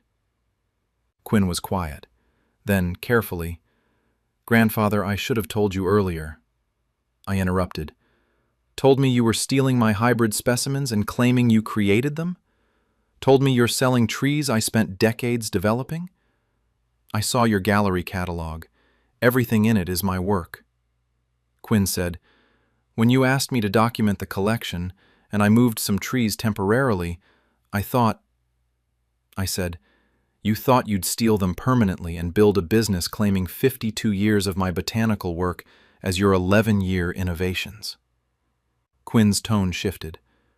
"Grandfather, I've built a successful gallery. I have elite collectors, international reputation, teaching contracts. I can't suddenly reveal these trees are actually yours. My entire business would collapse." I said, "Your business should collapse. It's built on stolen specimens and fraudulent claims about work you never did." Quinn said, "If you try to expose this, you'll destroy everything I've built and hurt our family. And who'll believe you? I have 11 years of successful gallery operations, published research, professional recognition. You're a 78-year-old retired cultivator claiming trees being showcased by someone at his career peak." I said, "Those trees at his career peak were developed at mine over decades. You never lived." Quinn's voice hardened. "I've told people your macular degeneration has ended your ability to work with bonsai. The detailed work, fine wire styling, precision grafting, close inspection of new growth, requires vision you supposedly no longer have. If you challenge me, I'll say your vision has deteriorated further, and you're confused about which trees are yours versus mine. The bonsai community will sympathize with me dealing with a grandfather whose condition has affected his clarity. He'd fabricated progressive vision loss to explain my absence and preemptively discredit me." I said, "I'll prove my vision is perfect by demonstrating detailed bonsai work." Quinn said, "You can demonstrate, but I have 11 years of gallery success with these specimens. People will assume you taught me well and I've continued your work. They won't believe you're claiming trees I've been exhibiting for over a decade." He believed his theft was protected by time and recognition. I hung up and spent 19 weeks gathering irrefutable evidence. I compiled comprehensive documentation. My cultivation journals from 1969 to 2024, showing the development of every hybrid Quinn was claiming. Dated entries documenting grafting attempts, success rates, multi-year evaluation of hybrid stability. photographs tracking individual trees through decades of development, images from the 1990s to 2010s showing specimens Quinn claimed to have created in 2017 to 2023. Grafting records with parent stock identification, proving these hybrids originated from my original experimental crosses, not Quinn's supposed recent work. My greenhouse inventory logs showing when specific specimens temporarily relocated to Quinn's apartment were never returned. Scientific papers I'd published in the 1990s to 2000s in international bonsai journals, presenting hybrids now in Quinn's collection. Testimony from bonsai masters I'd worked with over 5 decades, who could confirm these were my hybrids, my innovations, recognized internationally as my contributions to bonsai horticulture. Video of me performing detailed bonsai work, fine wire styling requiring seeing individual buds, precision grafting requiring microscopic tissue alignment, close inspection identifying pest damage, demonstrating perfect vision that macular degeneration would destroy. The World Bonsai Convention began 2 days ago in Saitama. 800 bonsai masters, cultivators, and enthusiasts from 35 countries gathered for the 4-day event held every 4 years. Quinn's keynote presentation was scheduled for this afternoon, a demonstration of his revolutionary hybrid cultivation breakthroughs to the assembled international bonsai community. I attended with Takeshi Yamamoto, who'd helped coordinate my evidence presentation with convention organizers after learning the truth about Quinn's theft. This afternoon, the main hall filled with 800 attendees. Quinn took the stage with 3 of my hybrid specimens he was presenting as examples of his cultivation innovations. Quinn began, "I've dedicated my career to pushing bonsai's botanical boundaries, developing hybrid cultivars that expand what's possible in bonsai cultivation. Today, I'll demonstrate techniques I've refined over my years of research, showing how cross-species grafting can create specimens never before achieved." Years of research versus my 5 decades of actual development work. Quinn began demonstrating grafting technique on one of my maple juniper hybrids, describing his process for creating this supposedly novel hybrid. Then, the convention director interrupted, took the microphone and said in Japanese and English, "Before we proceed, crucial information must be shared. Master Chen, the cultivator who actually developed these hybrid specimens, please come forward." I walked to the stage with Takeshi. Quinn saw me, and his confident expression collapsed. I said to the audience in English and basic Japanese, "I am Chen Wei. I have been a bonsai master for 55 years. Every hybrid specimen Quinn is presenting, every cultivar he claims as his innovation, developed over 11 years. I created over 52 years of horticultural research and botanical experimentation." The convention projected my evidence onto massive screens throughout the hall. My 1994 journal entry beginning the Maple Juniper Hybrid Project, showing initial grafting attempts, 18 years before the mature specimen Quinn claimed as his 2018 creation. Photographs from 1998, 2002, 2006 showing this specific tree's development, proving it existed decades before Quinn said he created it. My 2003 publication in the International Bonsai Journal presenting this hybrid's successful development, 15 years before Quinn's supposed creation date. Dated photographs of my greenhouse showing dozens of specimens now in Quinn's gallery, images from 2005 to 2015 proving these trees were in my collection years before Quinn's business existed. My grafting records showing parent stock, success rates, and development timelines for every hybrid Quinn was claiming. Side-by-side timeline. My documented hybrid development from 1972 to 2015 versus Quinn's claimed creation dates of 2017 to 2024. The trees existed decades before he said he created them. Several master bonsai cultivators in the audience stood up. One said, "I studied with Master Chen in 2001. He showed me his maple juniper hybrid specimens and taught me his grafting technique. When Quinn's gallery appeared claiming this as his recent innovation, I was confused. This was Master Chen's established hybrid from decades earlier. Another master said, "I have a cutting from Master Chen's dwarf black pine mutation from 2005 in my own collection." Quinn claiming he developed this mutation in 2019 is fraud. Master Chen created it 14 years before Quinn's supposed breakthrough. I showed Quinn's actual background. Basic bonsai training from me, 11 years of gallery operations exactly coinciding with when he'd documented my collection. 0 original hybrid development.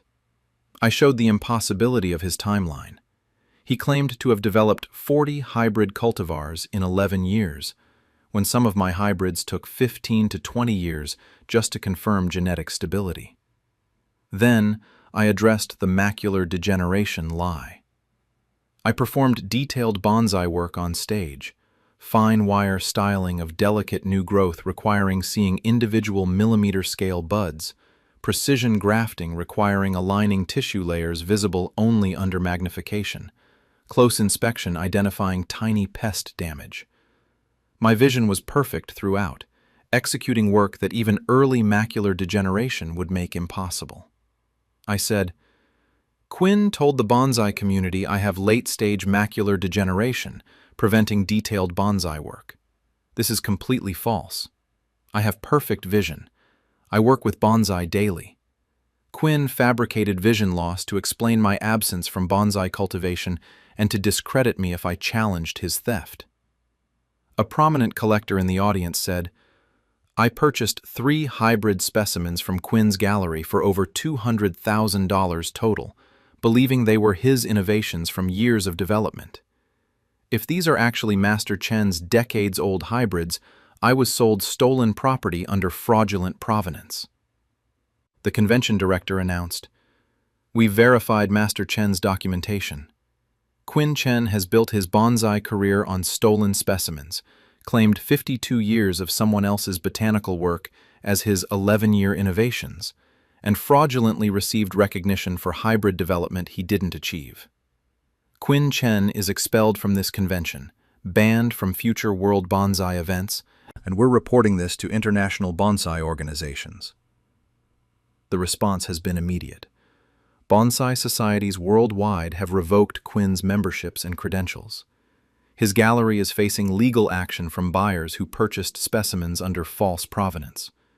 Major bonsai publications have retracted his articles and banned future submissions. The international bonsai community, which values horticultural integrity and respects master cultivators, has rejected Quinn completely. Quinn's business has collapsed. His reputation is destroyed. His career in bonsai is finished. My relationship with Quinn is over, but Quinn destroyed it when he chose to steal my life's botanical work. I'm 78 years old. I spent 55 years mastering bonsai cultivation through patient study and decades developing hybrid cultivars that expanded the art form's possibilities. That work is mine. Quinn wanted recognition as a master cultivator without earning it through decades of dedicated work. Now everyone knows. Chen Wei created these hybrids, and Quinn Chen is the fraud who stole from his grandfather. The convention keynote he'd planned as his triumph became the venue for exposing his fraud. My hybrid cultivars are being properly credited. My 55 years of work are recognized, and the bonsai community knows my legacy is mine, not my grandson's theft. Quinn thought my supposed vision loss made me easy to erase. He learned that the bonsai community recognizes true mastery and rejects fraud. My vision remains perfect, clear enough to see tiny new growth, clear enough to see through his lies. I spent 55 years cultivating beauty. He spent 11 years cultivating fraud. Now he has the only reputation that's truly his, earned through betrayal. The trees I created grow stronger each year. His stolen career? Pruned permanently, roots severed, growth ended. In bonsai, we shape trees through patient work over decades. The truth shaped Quinn's career equally, but the pruning was swift, severe, and final. My hybrids will live for centuries. His reputation? Dead at the root. Perfect vision sees both beauty and truth. Mine remains clear for both. My grandson built a champion dog empire on my breeding lines. I'm exposing him at Westminster. I'm a 77-year-old grandfather, and 18 weeks ago I discovered my grandson, Tate, 36-year-old male, has been running a prestigious show dog breeding program for the past 14 years, producing best-in-show winners at major competitions nationwide and selling champion bloodline puppies for $25,000 to $50,000 each, entirely based on my breeding lines, my training methods, and my 43 years of genetic selection and show handling expertise that I developed through decades of dedication to Afghan hound excellence. He's been telling the dog show community I can no longer handle large dogs due to severe mobility issues from advanced Parkinson's disease, while presenting my lifetime of breeding knowledge as his own innovations in modern show dog genetics and presentation methodology. I only found out because a breeder from California called asking if I'd consult on pedigree verification for a puppy she'd bought from Tate, mentioning, "It's wonderful Tate preserved your legendary Windcrest bloodline before Parkinson's made handling dogs too physically demanding for you." I don't have Parkinson's. I handled 3 of my Afghans at a regional show last month, and when I researched Tate's kennel, I discovered he's breeding exclusively from my bloodlines, using my training protocols, and presenting my 43 years of genetic development as his 14-year breakthrough program. Now I have evidence showing Tate built his entire show dog empire on my stolen breeding program, won multiple best-in-show titles with dogs from my bloodlines using my handling techniques, and is scheduled to show at Westminster with a dog I bred, but he's registered under his kennel name, claiming his breeding program produced this champion. I've been breeding and showing Afghan hounds for 46 years. I started in my early 30s after falling in love with the breed's elegance and intelligence, spent decades learning genetics and structure, and built one of the most respected Afghan hound breeding programs in America. Show dog breeding isn't just producing puppies. It's a sophisticated genetic program requiring deep understanding of breed standards, structural genetics, temperament inheritance, and careful selection over multiple generations. You're working toward an ideal, the perfect representation of breed type, sound movement, correct proportions, stable temperament. One poor breeding decision can set your program back years. Over 43 years, I developed the Windcrest Afghan hound line, named for my kennel in the countryside. I'd carefully selected breeding stock, studied pedigrees going back generations, traveled to shows nationwide evaluating dogs, imported bloodlines from top international breeders. I'd produced over 200 champions, including multiple best-in-show winners at major competitions.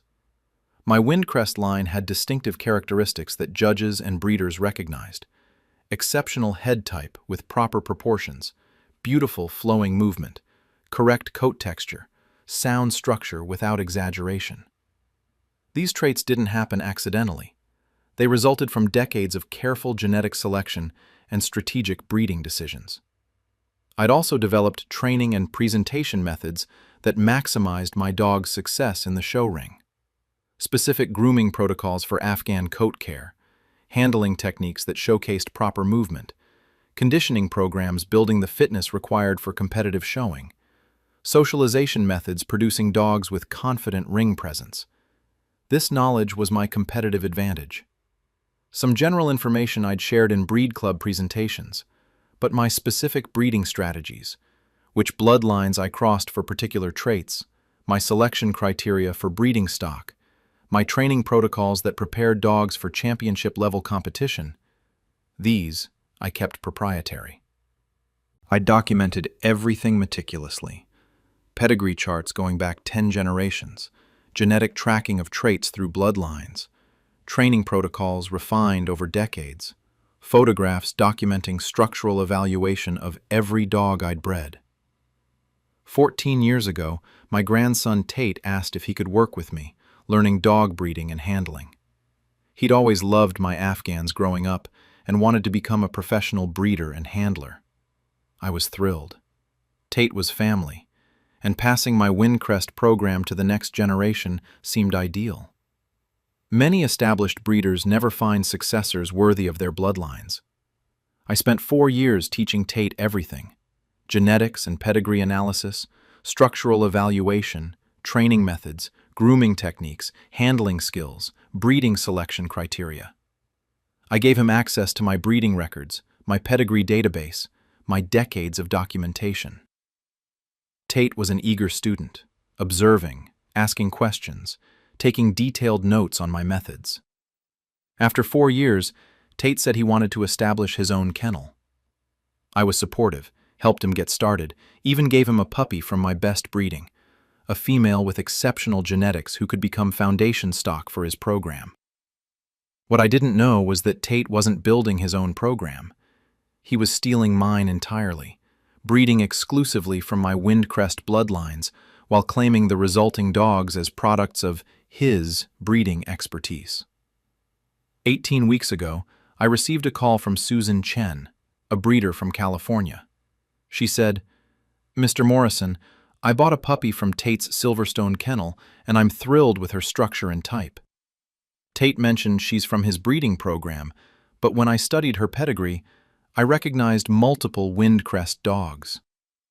I wanted to verify the lineage is accurate and also express gratitude that Tate learned from you before Parkinson's made handling large dogs too physically difficult. It's wonderful your bloodlines continue through him."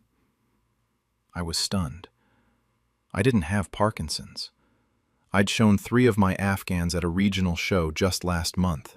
Physically demanding work requiring control of large dogs, moving at speed that Parkinson's would make impossible. I asked Susan to send the puppy's pedigree. She emailed it immediately. I examined it and felt sick. Every dog in the pedigree for 3 generations was from my Windcrest line. The sire was a champion male I'd bred 5 years ago. The dam was the female puppy I'd given Tate when he started his kennel, now mature and apparently the foundation of his entire breeding program. But the puppy's registration listed Silverstone Kennel as the breeder, Tate's kennel, not mine. And the pedigree was registered as if these were Tate's breeding lines, not mine. I immediately researched Tate's Silverstone Kennel. He had an elaborate website describing his breeding program as a modern approach to Afghan hound genetics, combining careful selection with advanced breeding strategies, producing champions that define contemporary breed type. His breeding program was entirely my Windcrest dogs. I recognized every dog in his breeding stock photos, dogs I'd bred, dogs descended from my lines, all being presented as Silverstone breeding rather than Windcrest genetics. Tate's kennel statement said, "Silverstone Kennel has spent over a decade developing a breeding program that produces consistently excellent type, sound movement, and stable temperament. Dogs that win in the ring and excel as companions." Over a decade versus my 43 years of actual development of these bloodlines. I found Tate's show records. He'd been competing with my bloodline dogs for 14 years, winning extensively. Multiple best-of-breed wins, group placements, and 3 best-in-show titles at major competitions, all with dogs bred from my Windcrest genetics. But every win was recorded under Silverstone Kennel, crediting Tate's breeding program rather than acknowledging these were dogs from bloodlines I'd spent 4 decades developing. I discovered Tate sold puppies for premium prices, $25,000 to $50,000 depending on show potential and pedigree. He advertised them as Silverstone breeding, commanding high prices because buyers believed they were getting Tate's supposed 14 years of genetic development. Those genetics weren't 14 years old. They were 43 years of my Windcrest breeding program that Tate had appropriated entirely. I found interviews where Tate discussed his breeding philosophy and his selection criteria. describing exactly my approach to Afghan genetics, my methods for structural evaluation, my strategies for breeding decisions. Every word described my program that he'd learned during his 4 years with me and was now claiming as his own innovation. Most devastating, I learned Tate was entered at Westminster Kennel Club Dog Show, the most prestigious dog show in America, the Super Bowl of dog showing, competing in best of breed with a male Afghan I'd actually bred 3 years ago, but that was registered under Silverstone Kennel. Westminster was in 10 weeks. 15,000 dogs compete. The best of breed competition would be judged in front of thousands of spectators and broadcast to millions. Tate would be handling a dog from my bloodline, from my breeding program, but competing as if Silverstone Kennel had produced this champion. I called Tate immediately. I said, "Susan Chen just called me about a puppy she bought from you. The entire pedigree is Windcrest dogs. You're breeding exclusively from my bloodlines, but registering them as Silverstone breeding." Tate was quiet. Then, "Grandfather, when you gave me that foundation female and taught me breeding, I understood I was continuing your bloodlines." I interrupted. "Continuing means acknowledging the source. You're registering dogs as if Silverstone created these genetics, hiding that every dog in your program traces to Windcrest. You're claiming 43 years of my breeding work as your 14-year program." Tate said, "I've built a successful kennel. I have champion wins, breeding clients, established reputation. I can't suddenly reveal that Silverstone is actually just an extension of Windcrest. My entire kennel identity would collapse." I said, "Your identity should collapse. It's built on stolen bloodlines and false claims about breeding achievement." Tate said, "If you try to expose this, you'll destroy my kennel and hurt the family. And who'll believe you? I have 14 years of show wins, satisfied puppy buyers, professional recognition. You're a 77-year-old retired breeder, claiming work being produced by someone at his career peak." I said, "That work at his peak is from bloodlines I spent 43 years developing." Tate's voice hardened. "I've told people your Parkinson's has ended your ability to handle dogs. If you challenge me, I'll say your condition has worsened and affected your thinking, that you're confused about which dogs are from Windcrest versus Silverstone breeding. The dog show community will sympathize with me dealing with a grandfather whose disease has progressed." He'd fabricated a degenerative neurological disease to explain my absence and preemptively discredit me. I said, "I'll prove I don't have Parkinson's by handling dogs at shows." Tate said, "You can handle dogs, but I have 14 years of wins under Silverstone Kennel. People will think you taught me well, and Silverstone has developed its own identity. They won't believe you're claiming dogs I've been showing for over a decade." He believed his theft was protected by time and his show record. I hung up and spent 18 weeks gathering evidence and preparing my exposure. I compiled comprehensive documentation. My complete Windcrest breeding records from 1978 to 2024, showing the development of bloodlines Tate was using, pedigree charts documenting genetic selection over 4 decades, photos of dogs through multiple generations showing trait consistency. The pedigrees of every dog in Tate's Silverstone program traced back to my Windcrest Foundation stock, proving his entire breeding operation was built on my genetics. Breeding contracts and registration papers showing I was the breeder of record for dogs Tate was now claiming as Silverstone Foundation stock. My training and handling protocols from the 1980s to 2010s documenting the methods Tate was now using and claiming as his innovations. Show records from 1978 to 2010 showing 43 years of Windcrest wins, establishing that the bloodlines producing Silverstone's current champions were developed through my decades of breeding and showing. Video of me handling multiple Afghan hounds at a regional show last month, demonstrating I had complete physical control, no tremor, no mobility issues, executing the demanding physical work that advanced Parkinson's would make impossible.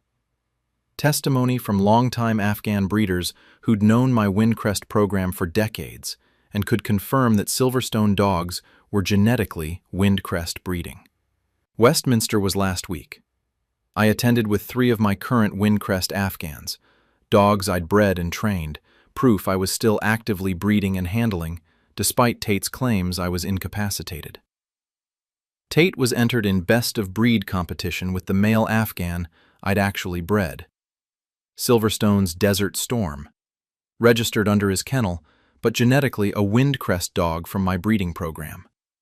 The Afghan hound judging drew hundreds of spectators, Afghan enthusiasts, breeders, handlers, plus thousands watching broadcasts.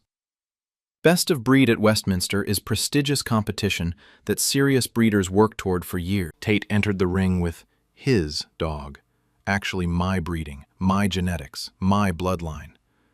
The dog was stunning, moving beautifully, showing perfect type and structure. Of course he was.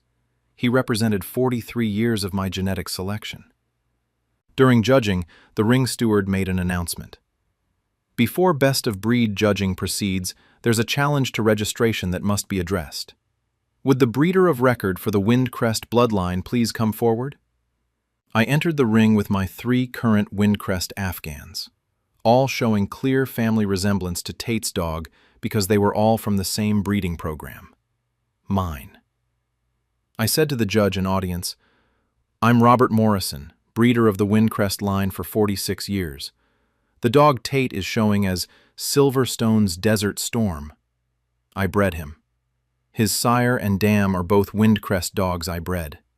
His entire pedigree is Windcrest genetics. Tate has registered him under Silverstone Kennel, but this dog is the product of my 43 years of breeding work, not Tate's 14-year program." Large screens around the ring showed my documentation. The dog's actual pedigree traced back through Windcrest lines, showing I'd bred every dog for 3 generations. My breeding records from 2021 showing this specific litter, with this puppy clearly identified. Photographs of me with the puppy at 8 weeks, 6 months, 1 year, before Tate obtained him. The genetic lineage showing this dog represented 43 years of my Windcrest program. Every trait, every structural quality, every characteristic was the result of my decades of careful breeding selection. Comparison photos of my current Windcrest dogs next to Silverstone's Desert Storm. The family resemblance was undeniable because they were all from the same breeding program. Several prominent Afghan breeders in the audience stood up. One said, "I've known Bob Morrison's Windcrest line for 30 years. That dog in the ring is unmistakably Windcrest type. The head, the movement, the proportions." When Silverstone suddenly appeared with dogs showing Windcrest characteristics, I assumed Tate had permission to use the bloodlines.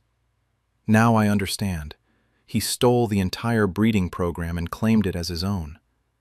Another breeder said, "I bought a puppy from Windcrest in 1995 that became a champion. That dog's descendants are throughout the Silverstone pedigrees. Silverstone isn't a separate breeding program.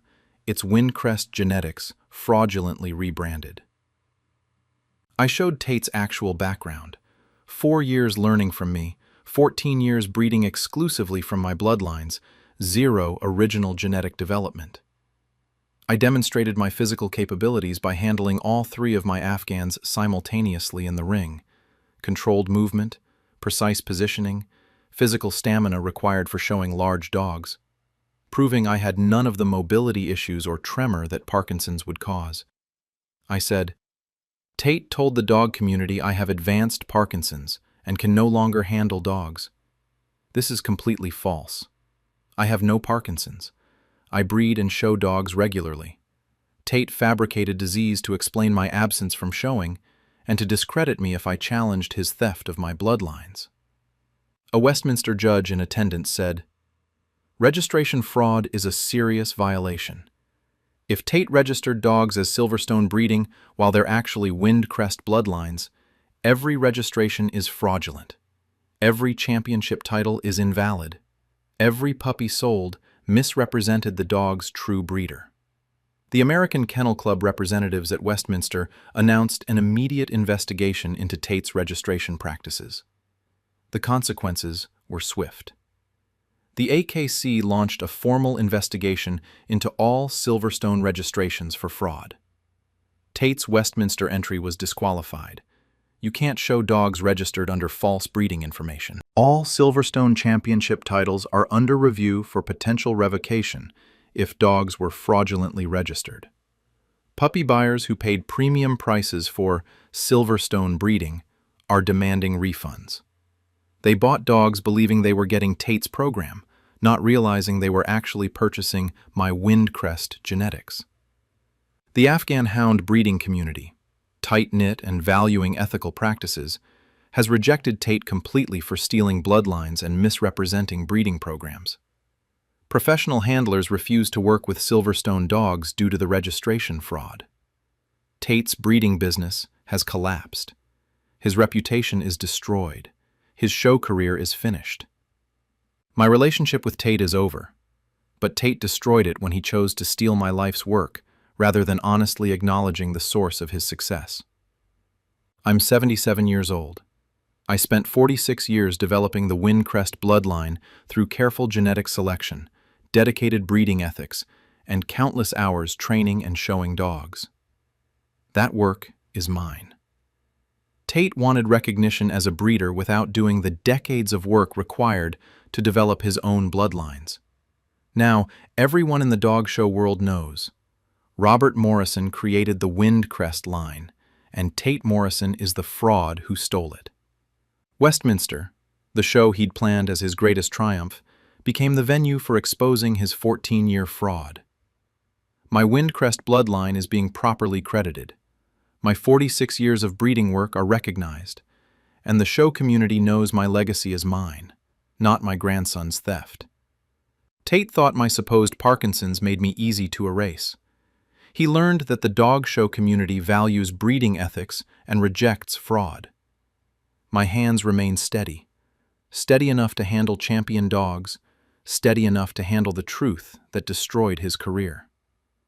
I spent 46 years building a bloodline. He spent 14 years stealing credit for it. Now he has the only reputation that's truly his, the one he earned through betrayal. The dogs I bred win because of genetics I carefully developed over decades. Tate's career lost because of fraud he carelessly thought he'd hidden. My bloodline continues. His stolen version? Disqualified, investigated, and permanently tainted. The Westminster ring exposed the truth. How fitting that the ultimate show became the ultimate showing of what he really was. My dogs are champions because I bred them to be. Tate's reputation as a fraud? That's the only thing he actually created himself. The Windcrest bloodline runs true through generations. The truth about Tate ran true through Westminster's investigation. Both bred to standard. Mine, the breed standard. His, the standard for professional fraud. My Afghans move with grace. The truth moved with equal elegance, swift, beautiful, and impossible to outrun. Champion bloodlines pass quality through generations. Tate's fraud? That genetic line is now permanently removed from the registry. Best in show? Not for him. Best in fraud? He earned that title honestly, the only thing he ever did. My grandson built an origami empire on my fold patterns. I'm exposing him at the Origami USA convention. I'm a 73-year-old grandfather, and 16 weeks ago I discovered my grandson, Kai, 29-year-old male, has been running a successful origami art business for the past 8 years, selling his paper sculptures to museums and collectors for tens of thousands of dollars, publishing instructional books, and teaching workshops worldwide, entirely based on my original fold patterns that I developed over 42 years of origami innovation. He's been telling the art world I can no longer fold paper due to severe arthritis in my hands that has ended my origami practice, while presenting my lifetime of original designs as his own creative breakthroughs in contemporary geometric paper folding. I only found out because an origami master from Japan visited my studio after seeing Kai's work at a New York gallery and said she was honored to meet the grandfather who taught Kai the legendary Phoenix fold before arthritis made folding too painful to continue. I don't have arthritis. My hands fold paper perfectly. I created that Phoenix pattern in 1994.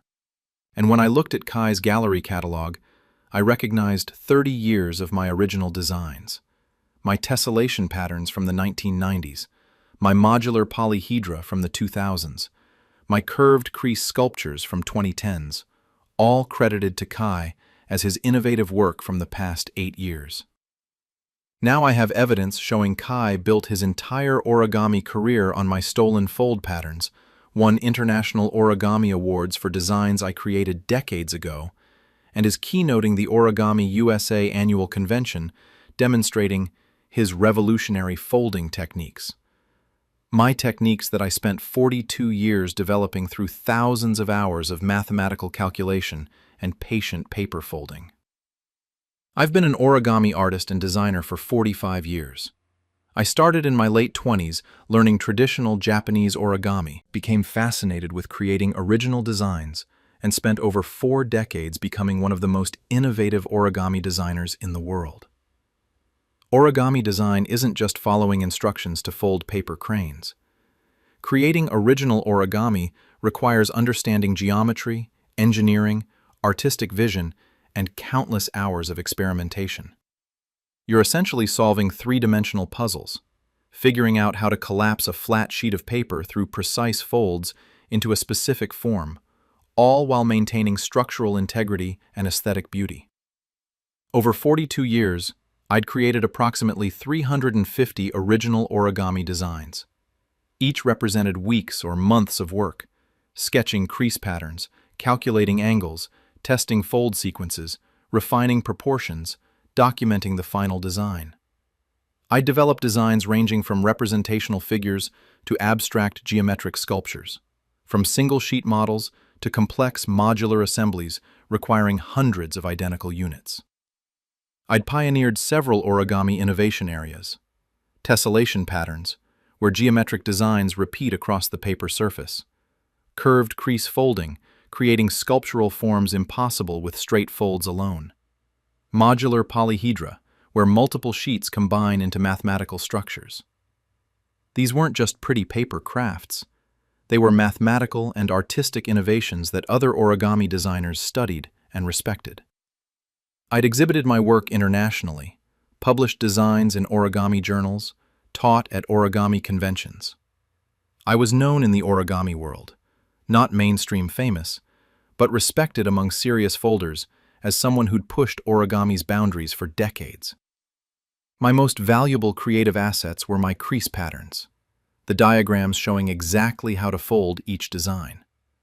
These patterns were my intellectual property, representing years of development. Some I'd published in books or journals, sharing them with the origami community.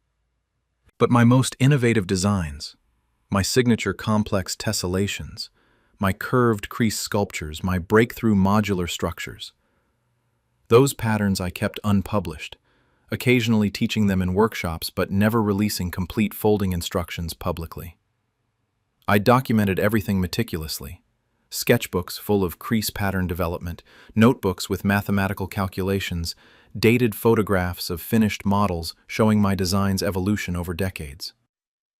8 years ago, my grandson Kai asked if he could help archive and digitize my origami documentation to preserve my work.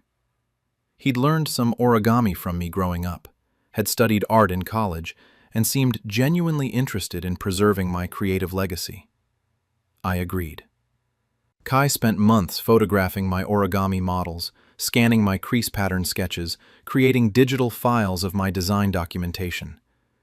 He'd take materials home to complete the digital archiving properly. I trusted him completely. He was preserving my 42 years of creative work.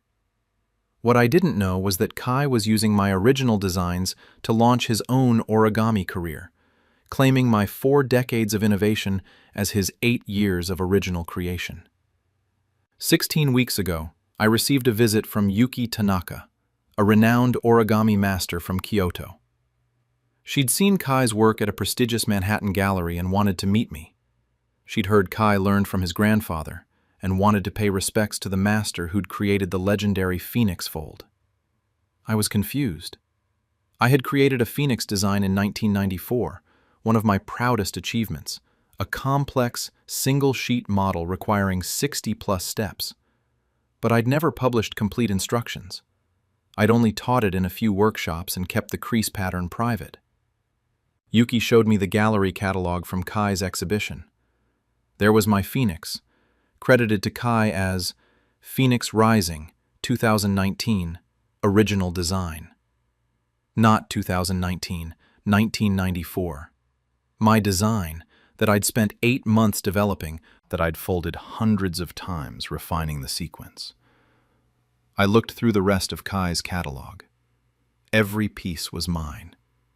My tessellation patterns from the 1990s, labeled as Kai's 2017-2020 work. My modular dodecahedra from 2005, shown as Kai's 2018 innovations.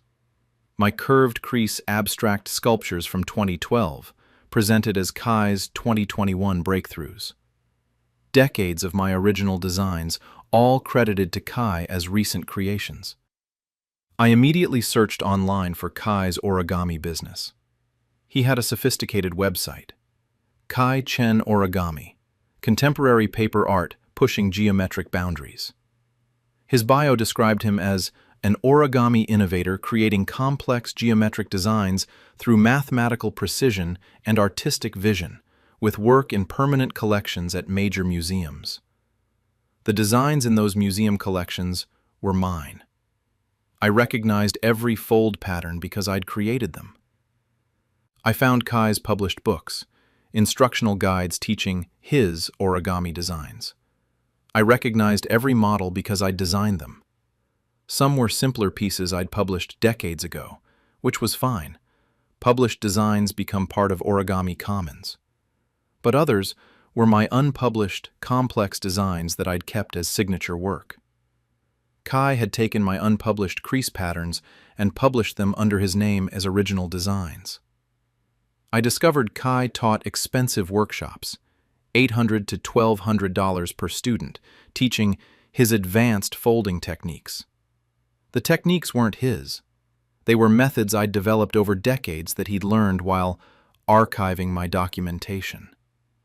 I found that Kai sold original folded pieces for $15,000 to $50,000, depending on complexity.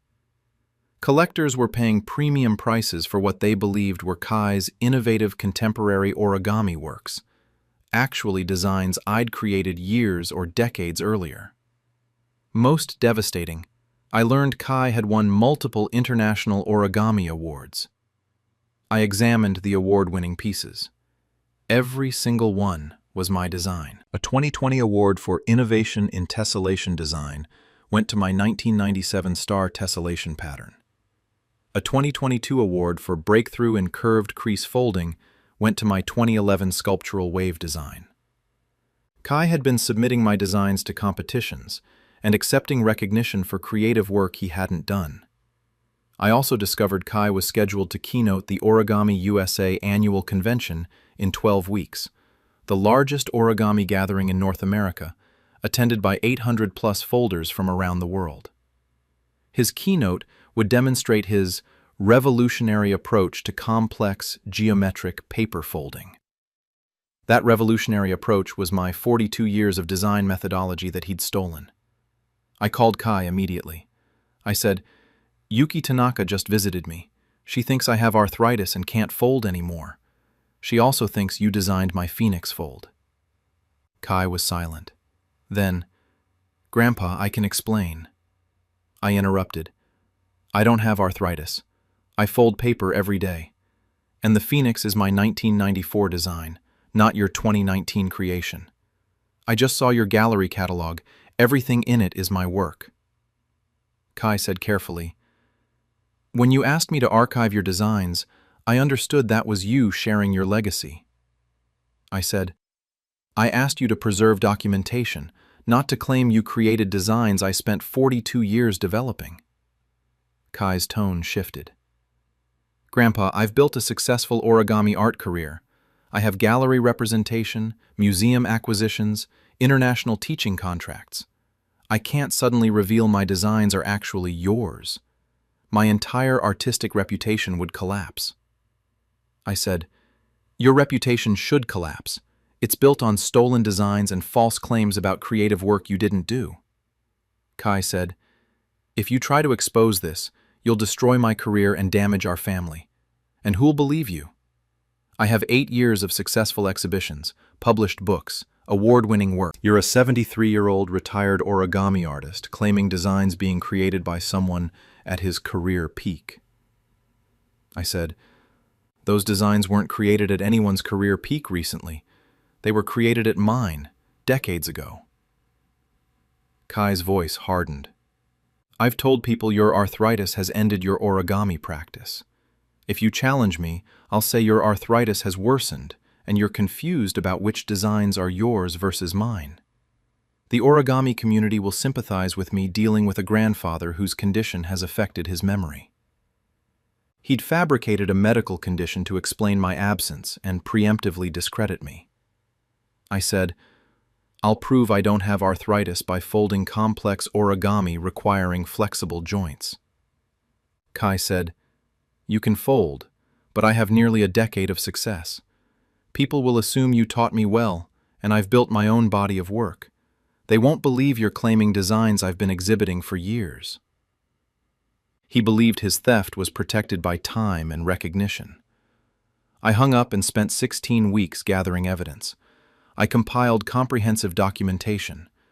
My original design sketches from the 1980s to 2010s, hand-drawn crease patterns with dates, notes about fold sequences, calculations for angle measurements, photographs of test folds. The development progression of my signature designs documented over years. Early versions, failed attempts, refinements, final successful patterns. Notebooks with mathematical proofs for my geometric origami structures, showing the theoretical work underlying my designs. Published journal articles from the 1990s to 2000s where I'd presented designs and methodology, establishing my innovations decades before Kai's career. Dated photographs of my finished models from the 1980s to 2010s, physical evidence these designs existed long before Kai claimed to have created them.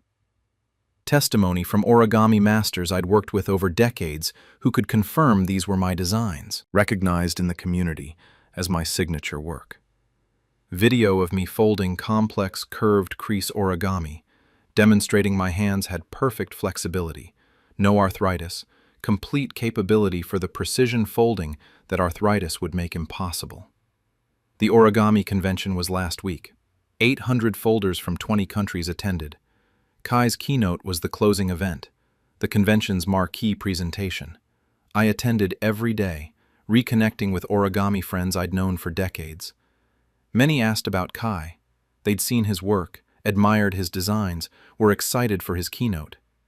I told them they'd learned something unexpected. The keynote hall filled with 800 attendees. Kai took the stage confidently for his presentation. Revolutionary geometric paper folding, pushing origami's mathematical and artistic boundaries. Kai began with his supposed biography, how he'd spent nearly a decade developing innovative origami designs combining mathematical precision with artistic vision. Nearly a decade versus my 42 years. He presented his design philosophy and creative process, describing exactly my approach to origami innovation, my methods for developing crease patterns, my balance between mathematical structure and aesthetic beauty. He demonstrated beginning a complex fold, my curved crease wave design from 2011. Every fold, every crease, exactly as I designed it 13 years ago. The audience was impressed, watching what they believed was Kai's innovative technique.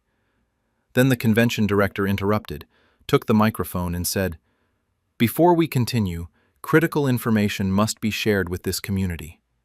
Master Chen, the origami designer who actually created these fold patterns, please come to the stage."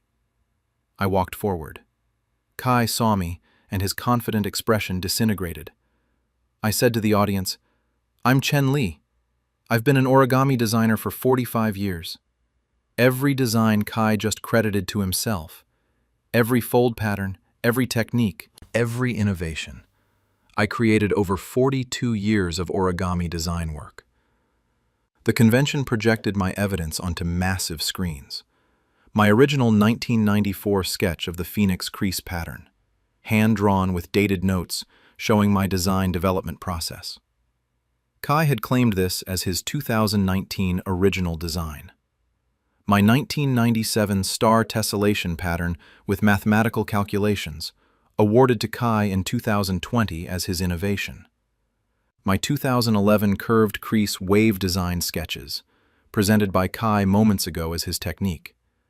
Dated photographs of my folded models from the 1980s to 2010s, proving these designs existed decades before Kai's career. Published articles from origami journals in the 1990s to 2000s, where I'd presented designs now in Kai's portfolio. Side-by-side timeline. My documented designs from 1982 to 2015 versus Kai's claimed creation dates of 2016 to 2024. The designs existed decades before he said he created them.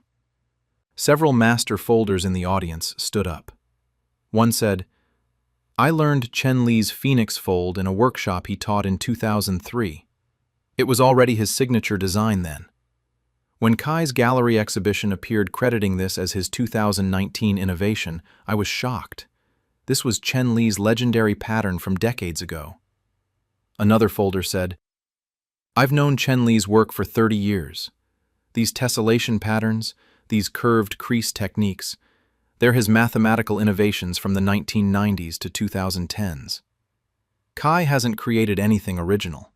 He's stolen his grandfather's entire body of work."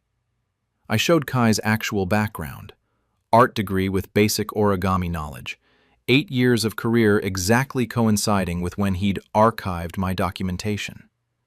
I showed the impossibility of his claims.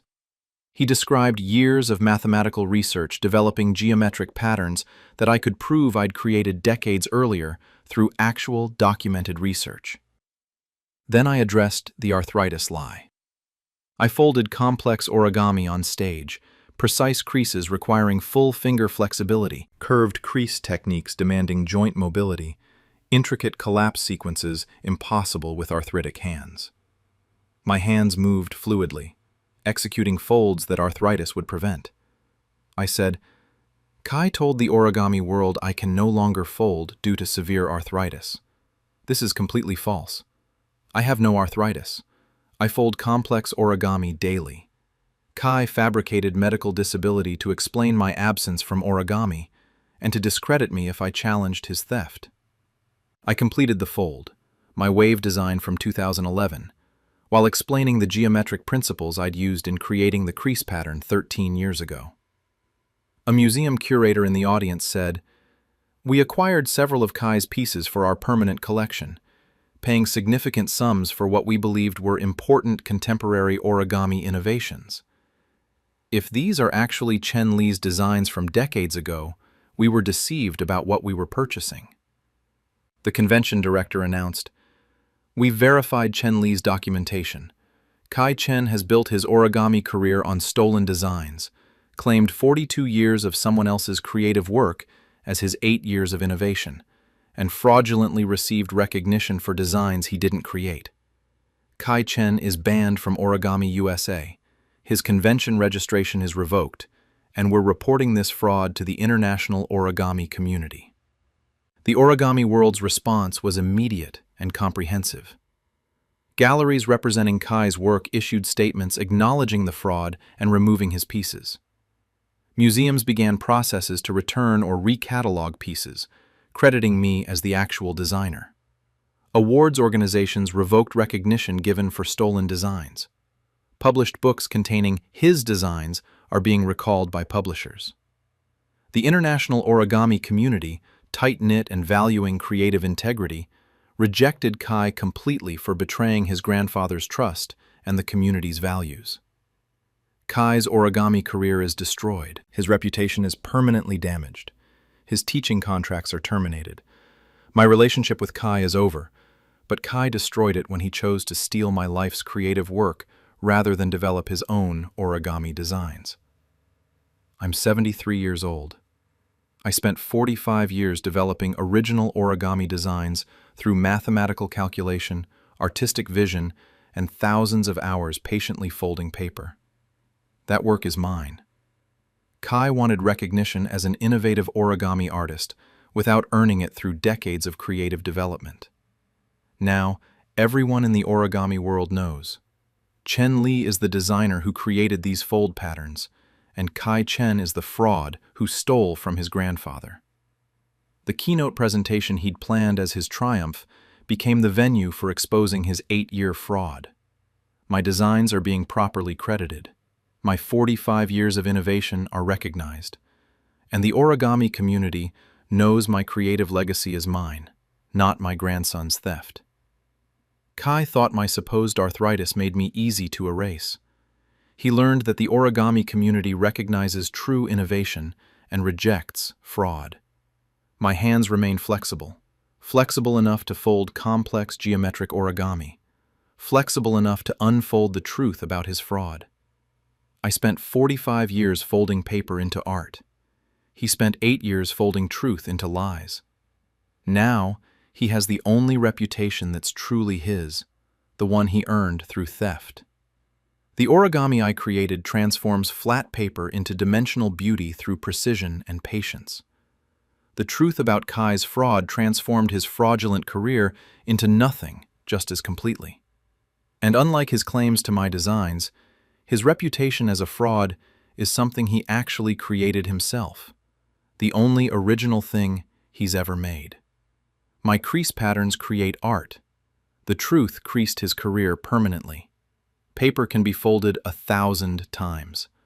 Trust, once creased by betrayal, cannot be unfolded. Kai learned that lesson at the convention where 800 folders watched his career collapse as completely as any origami tessellation, flat, exposed, and impossible to rebuild. My hands still fold. His career? Permanently creased beyond repair. My grandson built an ASL teaching empire on my 40 years of curriculum. I'm signing the truth at the Deaf Education Summit. I'm a 72-year-old grandfather, and 12 weeks ago, I discovered my grandson Owen, 30 male, has been running a successful American Sign Language education company for the past 9 years, teaching ASL to thousands of students, selling my comprehensive curriculum materials as his own creations, and presenting himself as an innovative deaf educator, all while telling school districts and clients that I'm losing my ability to sign clearly due to arthritis and can no longer teach effectively. I only found out because a former student of mine from 1989 contacted me saying her school had hired Owen Chen's ASL Academy, and she recognized my exact teaching methodology, my specific memory techniques, even my original illustrated hand-shape charts I'd created in the 1980s, now rebranded as Owen's proprietary teaching system. Now I have 9 years of evidence showing Owen has built a multi-million-dollar ASL education business entirely on my 4 decades of curriculum development, my teaching innovations, and my materials, presenting himself as the creator while systematically erasing me as the actual developer. I've spent 12 weeks preparing comprehensive proof, and I'm destroying his fraudulent empire at the National Association of the Deaf Education Summit, where he's keynoting on innovative approaches to ASL pedagogy that are actually my approaches I developed over 40 years. I've been a sign language interpreter and ASL educator for 46 years. I'm hearing, but I grew up with deaf parents and ASL was my first language. I became passionate about ASL education in my 20s, believing that hearing people learning ASL with depth and cultural competency was essential for deaf community integration and respect. Over 4 decades, I developed comprehensive ASL curriculum materials, from beginning fingerspelling through advanced conversational fluency. I created teaching methods that worked, that helped hearing students actually become proficient signers rather than just learning basic vocabulary. I developed visual learning aids, memory techniques for retaining vocabulary, cultural competency lessons, and assessment tools that measured true signing ability. I pioneered several teaching innovations that became widely adopted in ASL education. The contextual immersion method, where students learn signs within conversation context rather than isolated vocabulary lists. The muscle memory sequencing technique for mastering complex hand shapes. The cultural narrative approach, teaching ASL through deaf community stories rather than abstract grammar rules. I'd taught ASL at community colleges, adult education programs, and corporate training sessions. I'd trained over 3,000 students personally and developed curriculum materials used by other ASL instructors nationwide. My teaching manual, ASL Through Cultural Context, had been photocopied and shared throughout the ASL education community for 20 years. I'd never formally published it, just distributed it freely to fellow educators who requested it. I'd also created extensive visual teaching aids, illustrated hand-shape charts showing precise finger positions, video demonstrations of sign formation, cultural context materials explaining deaf community norms, assessment rubrics measuring signing proficiency. These materials represented decades of refinement, testing what actually worked in helping hearing students become respectful, competent ASL users. I retired from active teaching 9 years ago at 63, not because I couldn't sign anymore, but because I'd taught for decades and wanted to enjoy retirement. My signing was as clear and precise as ever. Arthritis hadn't affected my hands at all. My grandson Owen had grown up watching me teach ASL. He'd attended my classes as a child, seen me develop materials, learned some signing himself, though he'd never become fluent. When he graduated college 9 years ago with a business degree and no career direction, he asked if he could help digitize my teaching materials to preserve them. I was grateful. I had decades of curriculum materials, handouts, visual aids, teaching notes, all in physical form, much of it handwritten or hand-illustrated. Owen offered to scan everything, create digital versions, organize materials into a searchable database. I agreed. Owen spent months going through my materials, digitizing my curriculum, creating professional-looking versions of my hand-drawn illustrations, organizing my teaching methods into systematic modules. He'd take my materials home to continue digitizing and to organize files properly.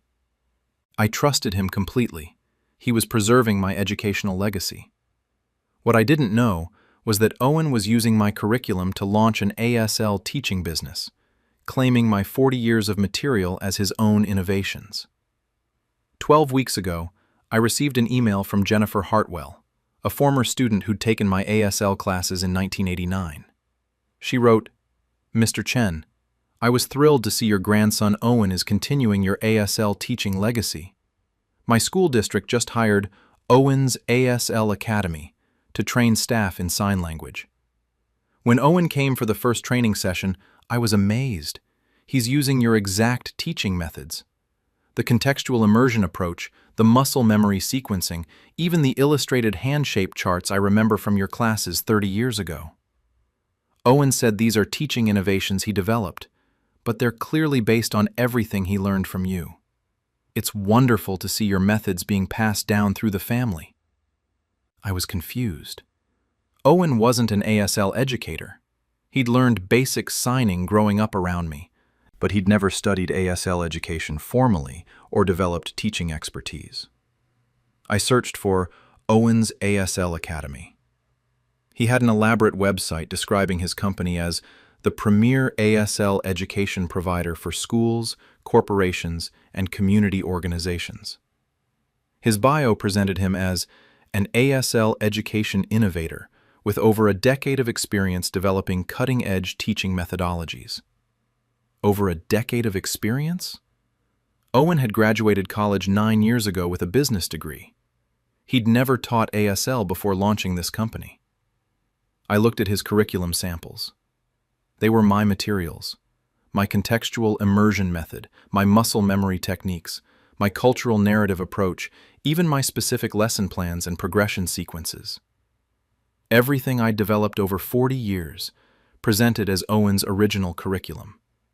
I found his proprietary teaching materials, the illustrated hand-shaped charts, the cultural context lessons, the assessment rubrics. All mine, redesigned with modern graphics, but identical in content to materials I'd created decades ago. Owen's website advertised his innovative Owen method for ASL education. The description was my teaching philosophy, word for word, the methodology I'd spent 40 years developing and refining. I found client testimonials praising Owen's revolutionary approach and his unique teaching system that actually works. That system was mine. I'd created it, tested it with thousands of students, refined it through decades of teaching experience. I discovered Owen had contracts with 50 school districts, 20 corporations, and numerous community organizations, all paying premium rates for what they believed was Owen's innovative, proprietary curriculum. He'd built a multi-million-dollar business on my stolen materials. I found that Owen had published articles in ASL education journals presenting his teaching methodology. My methodology, described as if he'd developed it. He'd given conference presentations on innovative ASL pedagogy, teaching other educators to use methods I'd created. Most disturbing, I found that Owen told clients and conference organizers that I was unable to teach anymore due to deteriorating signing ability from arthritis. This was completely false. I had no arthritis. My signing was perfectly clear, and I'd retired by choice, not inability. The lie served two purposes: explaining why I wasn't involved in ASL education anymore, and discrediting me if I ever challenged Owen's theft by suggesting my signing had deteriorated and I couldn't be trusted as a reliable source about ASL teaching. I also discovered Owen was scheduled to keynote the National Association of the Deaf Education Summit in 10 weeks, the most important gathering of deaf education professionals in the country. His keynote topic: Revolutionary Approaches to ASL Education, Moving Beyond Traditional Methods. The revolutionary approaches were my traditional methods that I'd developed over 40 years. Owen would present them as innovations he'd created. I called Owen immediately. I said, "I saw your business website. You're selling my ASL curriculum as your own teaching system." Owen said carefully, "Grandpa, when you asked me to digitize your materials, I understood they were available for educational use." I interrupted. "Available for preservation, not for you to rebrand as your proprietary teaching method and sell for profit while claiming you developed them." Owen said, "Your materials were just sitting in file boxes. I brought them into the modern era, made them accessible through professional digital presentation. I created the business infrastructure that's helping thousands of students learn ASL using your methods." I said, "Using my methods credited to you as the creator. You're presenting 40 years of my curriculum development as your 9-year innovation." Owen's tone shifted. "Grandpa, I've built a successful company. I have employees, contracts, professional reputation. I can't suddenly reveal that my proprietary teaching system is actually yours. My entire business model would collapse." I said, "Your business should collapse. It's built on fraud." Owen said, "If you try to expose this, you'll destroy my livelihood and hurt the family. And who'll believe you? I have 9 years of established business, published articles, professional relationships. You're a 72-year-old retired teacher with old lesson plans in storage." He continued, "I've told clients you can't teach anymore because arthritis has affected your signing clarity. If you challenge me, I'll say your signing has deteriorated and you're confused about which teaching materials are yours versus mine. The deaf education community will sympathize with me dealing with a grandfather whose abilities have declined." He'd fabricated physical deterioration to explain my absence and to discredit me. I said, "My signing is perfect. I have no arthritis, and I have documentation proving every teaching method is my creation." Owen said, "You have old teaching notes from decades ago. I have current business success, satisfied clients, and professional recognition. People care about effective ASL education happening now, not what you did in the 1980s. He believed his current theft was more legitimate than my original creation. I hung up and spent 12 weeks gathering evidence. I compiled comprehensive documentation. My original handwritten curriculum materials from the 1970s to 2010s showing the development of my teaching methods over decades. The original hand-illustrated hand-shape charts I'd drawn in the 1980s, physical artwork that predated Owen's digital versions by decades. My teaching manual, ASL Through Cultural Context, from 1995, containing the exact methodology Owen now called his proprietary system. Dated videos of me teaching ASL classes in the 1980s to 90s using the methods Owen claimed to have developed. Testimony from former students. I'd taught over 40 years, thousands of people who could confirm these were my teaching methods they'd learned from me decades before Owen's company existed. Published acknowledgments in ASL textbooks from other educators who'd adopted my teaching innovations in the 1990s, 2000s, proving my methods were recognized and used long before Owen claimed them. Correspondence from ASL instructors requesting permission to use my materials in the 1980s, 2000s. Documentation of my methodology being shared with the teaching community decades ago. I also documented Owen's fraudulent claims. His business degree with zero ASL education training or certification. His basic signing ability, competent for conversation but nowhere near the fluency required to teach advanced ASL or develop sophisticated pedagogy. His complete absence from ASL education circles until 9 years ago, when he suddenly appeared with a fully developed proprietary curriculum. Most importantly, I contacted the National Association of the Deaf and showed them my evidence. They verified my documentation and were horrified that their keynote speaker had built his career on stolen curriculum. They agreed to let me expose Owen publicly at the summit. The NAD Education Summit began 2 days ago. 800 deaf educators, ASL instructors, interpreters, and deaf community advocates gathered for workshops, presentations, and networking. Owen's keynote was scheduled for this morning, the summit's marquee event. I attended every session, reconnecting with colleagues I'd worked with over decades. Many asked if I was related to that innovative young educator Owen Chen. They'd heard of his work, used his materials, admired his teaching system. I told them they'd learn the truth soon. This morning, the keynote hall filled with 800 attendees. Owen took the stage confidently for his presentation. Revolutionary approaches to ASL education, moving beyond traditional methods.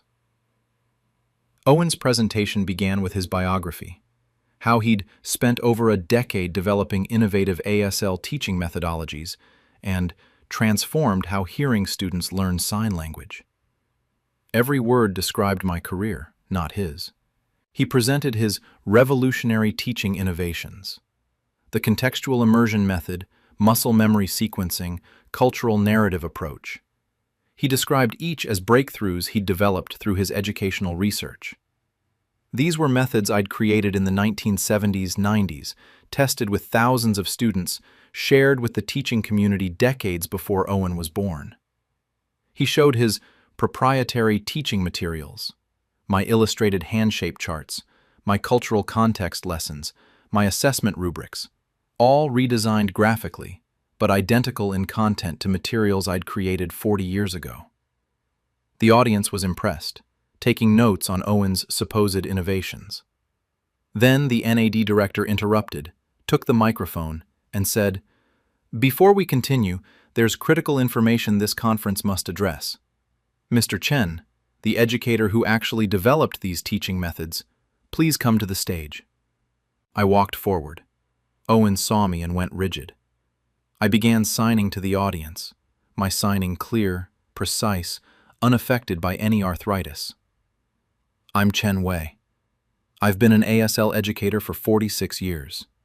Every teaching method Owen just presented as his revolutionary innovation, I developed them over 4 decades of teaching experience. The NAD projected my evidence onto massive screens. My original handwritten curriculum from the 1970s, 80s showing the development of contextual immersion and muscle memory techniques. My hand-illustrated hand-shape charts from 1982, the original artwork that Owen's digital versions were copied from. My 1995 teaching manual containing the exact methodology Owen had just presented as his recent innovation. Videos from 1987 and 1994 showing me teaching ASL classes using these methods, 30 years before Owen claimed to have developed them. Testimony from former students I'd taught in the 1980s to 2000s, confirming these were my teaching methods they'd learned decades ago.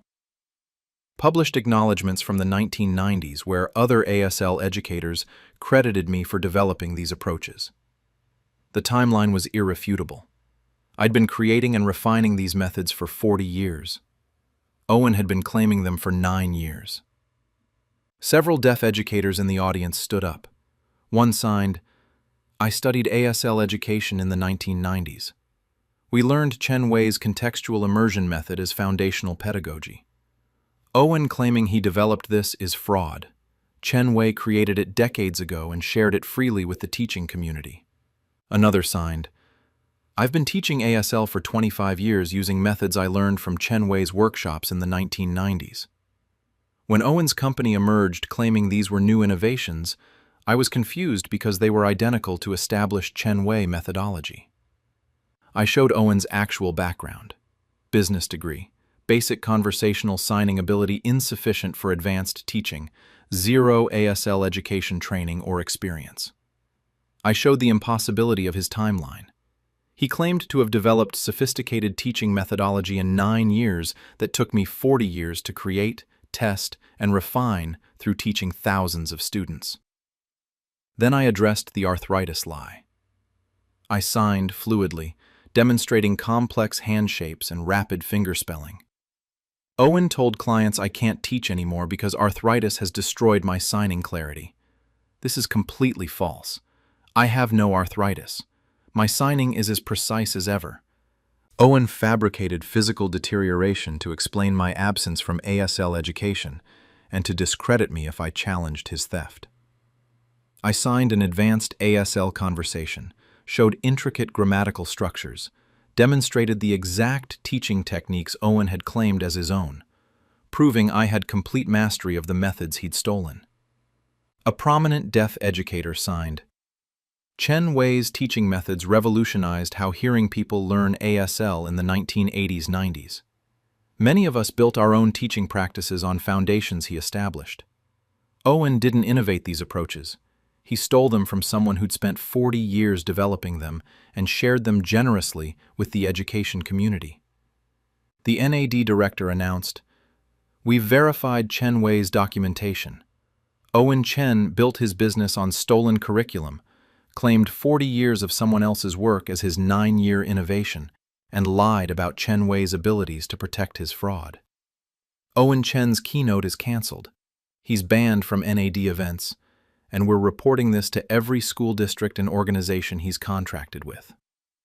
The deaf education community's response was immediate. School districts terminated Owen's contracts and demanded refunds for services purchased under false pretenses. ASL education journals retracted his published articles. Professional organizations revoked his memberships. Teachers who'd adopted Owen's methodology learned they'd actually been using Chen Wei's 40-year-old established methods. The deaf community, which values honesty and respects established educators, rejected Owen completely for exploiting deaf education for profit through fraud.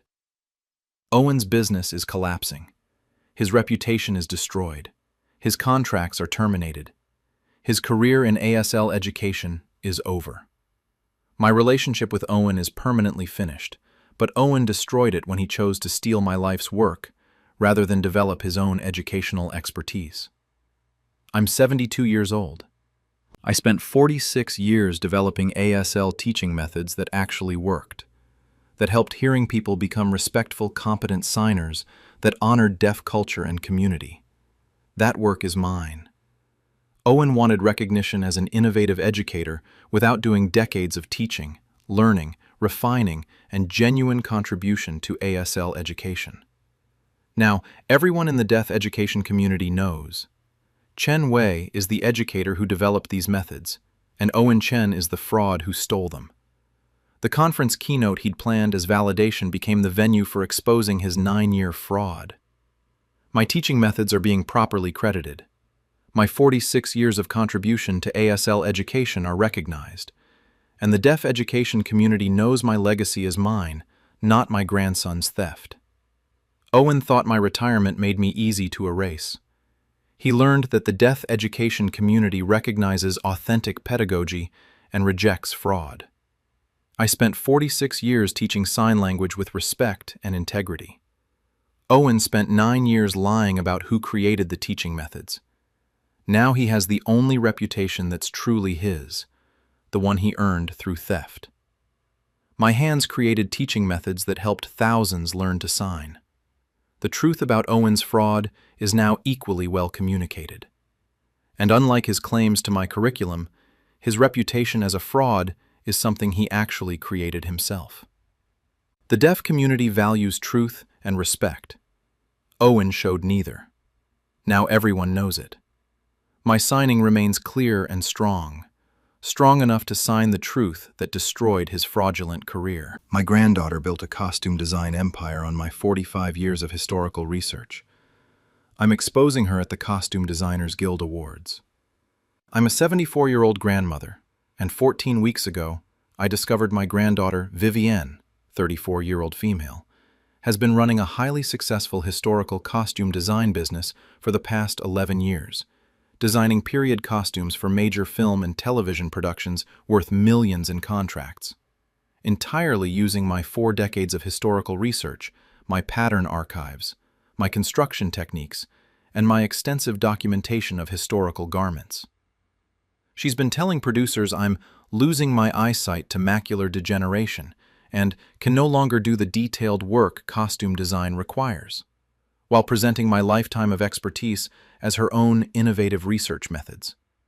I only found out because a costume supervisor from a major studio called asking if I'd consult on authenticating Vivienne's designs for their Civil War series, mentioning, "It's wonderful your granddaughter absorbed your research expertise before your vision deteriorated too much to continue working."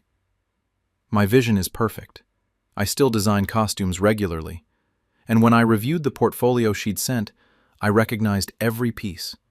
My research on 1860s undergarments, my pattern adaptations from museum archives, my fabric aging techniques developed over decades. Now I have 11 years of evidence showing Vivienne has built a multi-million-dollar costume design career on my stolen research and techniques, won Emmy and BAFTA awards for costumes based on my work, and is receiving the Costume Designers Guild Career Achievement Award for revolutionary approaches to historical accuracy. Approaches I developed over 45 years that she's claimed as her decade of innovation. I've been a historical costume designer and researcher for 48 years. I started in my mid-20s designing costumes for regional theater, became fascinated with historical accuracy, and spent nearly 5 decades becoming one of the most respected historical costume experts in film and television. Historical costume design isn't just sewing pretty dresses. It requires extensive research into primary sources, studying paintings, photographs, surviving garments in museum collections, period tailoring manuals, fabric advertisements, fashion plates. You need to understand how garments were actually constructed, what materials were available in specific eras, how class and occupation affected clothing choices, how garments moved and functioned in daily life. Over 45 years, I'd researched costumes from ancient Rome through the 1960s. I'd spent thousands of hours in museum textile collections, studying original garments, documenting construction techniques, taking detailed notes on fabric weights, seam finishes, closures, undergarment structures. I'd created an enormous archive of historical research, photocopies and photographs of museum pieces, sketches of construction details, notes on period-appropriate fabrics and notions, pattern adaptations based on historical garments. I'd designed costumes for over 200 film and television productions. My work was known for authenticity, not just surface-level, it looks period, but genuine accuracy in construction, materials, and social context. Directors hired me when they wanted costumes that could withstand scholarly scrutiny, when historical accuracy mattered to the story. I'd developed specialized techniques over decades, methods for aging fabrics to look authentically worn, pattern adaptation systems for translating museum garments into wearable costumes, construction shortcuts that maintained historical accuracy while meeting production deadlines, sourcing networks for period-appropriate fabrics and trims. I'd never published my research comprehensively. Some I'd shared in presentations at costume conferences, but my most valuable archives, the detailed museum documentation, the pattern adaptations, the construction technique notes, I kept as professional resources. In costume design, research is competitive advantage. I semi-retired 11 years ago at 63, not because I couldn't work, but because I designed costumes for nearly 40 years and wanted to slow down. I still took occasional consulting projects, still designed for small productions I found interesting, but I'd stepped back from the demanding schedule of major film and television work. My granddaughter Vivian had studied fashion design in college and worked in contemporary costume design for a few years, but struggled to find her niche. 11 years ago, she asked if she could help organize my research archives to create a systematic database of my historical costume documentation. I was grateful. I had 4 decades of research materials, filing cabinets full of photocopied museum documentation, binders of pattern adaptations, thousands of reference photographs, detailed construction notes. Organizing everything into a searchable digital archive seemed like an excellent project. Vivian spent months going through my materials, scanning documents, photographing pattern pieces, creating detailed catalogs of my research. She'd take materials home to continue digitizing and organize files properly. I trusted her completely. She was preserving my professional legacy. What I didn't know was that Vivian was using my research to launch her own historical costume design career, claiming my 45 years of expertise as her own work. 14 weeks ago, I received a call from Miranda Chen, costume supervisor for a major studio producing a Civil War series. She said, "Ms. Patterson, I wanted to ask if you'd be willing to consult on authenticating Vivian's costume designs for our production. She's proposed some fascinating approaches to 1860s undergarments and fabric authenticity. Given that she learned from you before your macular degeneration made detailed work too difficult, I thought you might still be able to review research documentation and provide authentication, even if you can't design yourself anymore." I was stunned. I didn't have macular degeneration. My vision was perfect. I just finished hand-sewing intricate beading on an 1890s gown last week. I asked Miranda if she could send me Vivian's design portfolio. She emailed it that afternoon. I opened the files and felt sick. Every design was based on my research. The 1860s undergarment specifications I documented from museum collections in the 1990s. The fabric aging techniques I'd developed through years of experimentation. The pattern adaptations I'd created based on Civil War-era photographs and surviving garments. This wasn't Vivian building on my teaching. This was my actual research, my documented techniques, my archived materials presented as her original design work. I immediately searched for Vivian's costume design business. She had an elaborate website, Vivian Laurent Historical Costumes, authentic period design for film and television. Laurent was her middle name. She'd changed her professional name, probably to distance herself from me while stealing my work. Her bio described her as an award-winning costume designer specializing in meticulously researched historical accuracy with over a decade of experience creating authentic period costumes for major productions. Over a decade of experience? Vivian had worked in contemporary costumes briefly, then launched historical work 11 years ago, exactly when she'd started organizing my archives. I looked at her portfolio. Dozens of major productions, historical dramas, period pieces, costume-heavy series. Every single design showed my research, my specific approach to historical accuracy, my construction techniques, my fabric sourcing methods, even my unique pattern adaptation system. I found her published articles in costume design journals, pieces describing her research methodology and her innovative approaches to historical authenticity. Every article presented my research methods as her original innovations. I discovered Vivian had won multiple Emmy Awards for costume design, prestigious recognition for excellence in television costuming. I looked at the specific productions that won awards. All were historical pieces designed using my research and techniques. She'd won a BAFTA for a Victorian-era film. I recognized the costumes immediately. They were based on my extensive Victorian research, using construction methods I'd developed, sourced from fabric suppliers I'd cultivated relationships with over decades. I found testimonials from directors and producers praising Vivian's extraordinary research capabilities and her unmatched expertise in historical costume authenticity. That expertise was mine.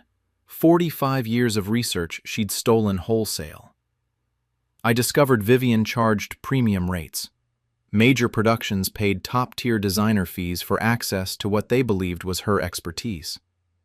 She'd built a multi-million-dollar business on my stolen research. Most devastating, I learned Vivian was receiving the Costume Designers Guild Career Achievement Award at their annual ceremony in 12 weeks, one of the highest honors in costume design, recognizing lifetime achievement and innovation in costume design. The award citation specifically praised her revolutionary approaches to historical research and her dedication to authentic period costume that has raised industry standards for historical accuracy. Those weren't her revolutionary approaches or her dedication. They were mine. 45 years of work she'd claimed as 11 years of innovation. I called Vivian immediately. I said, "I just spoke with Miranda Chen. She thinks I have macular degeneration and can't design anymore." Why would she think that? Vivian was quiet. Then, "Grandma, I may have mentioned that your vision was declining." I interrupted. "My vision is perfect. I hand-sew detailed work every week. And I saw your Civil War portfolio. It's all my research. My 1860s undergarment documentation, my fabric techniques, my pattern systems."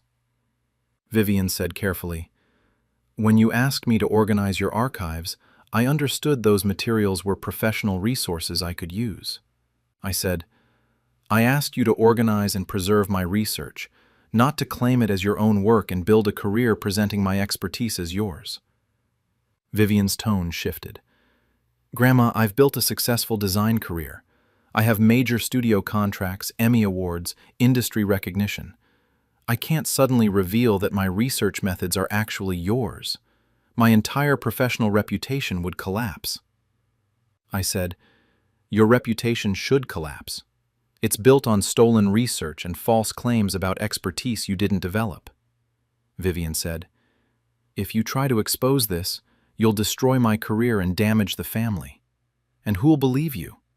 I have 11 years of award-winning work, major studio relationships, industry recognition. You're a 74-year-old semi-retired designer claiming work being produced by someone at the peak of her career." I said, "That work at the peak of her career is based entirely on my research from the peak of mine." Vivian's voice hardened. "I've told people your macular degeneration has made detailed design work impossible. If you challenge me, I'll say your vision problems have worsened, and you're confused about which research is yours versus mine. The industry will sympathize with me dealing with a grandmother whose abilities have declined." She'd fabricated medical conditions to explain my absence and discredit me. I said, "My vision is perfect, and I can prove it by demonstrating detailed costume work."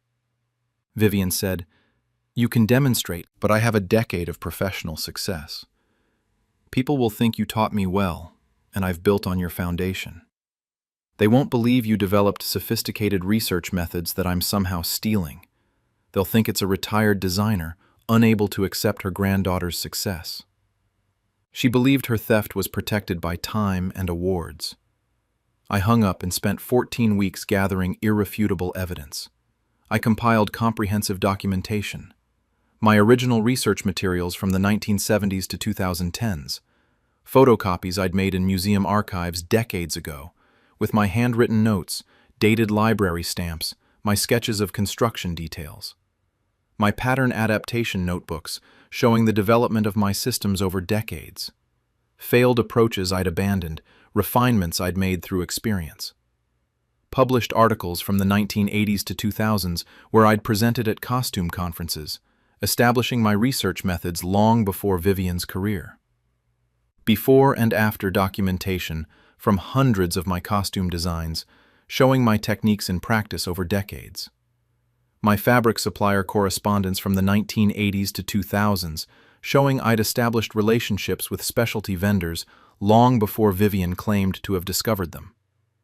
Video of me doing detailed hand-sewing work filmed last week, proving my vision was perfect, my hands steady, completely capable of the finest costume work. Testimony from costume designers I'd worked with over 40 years, who could confirm these were my research methods, my techniques, recognized in the industry as my specialized approaches. I also documented Vivian's fraudulent timeline.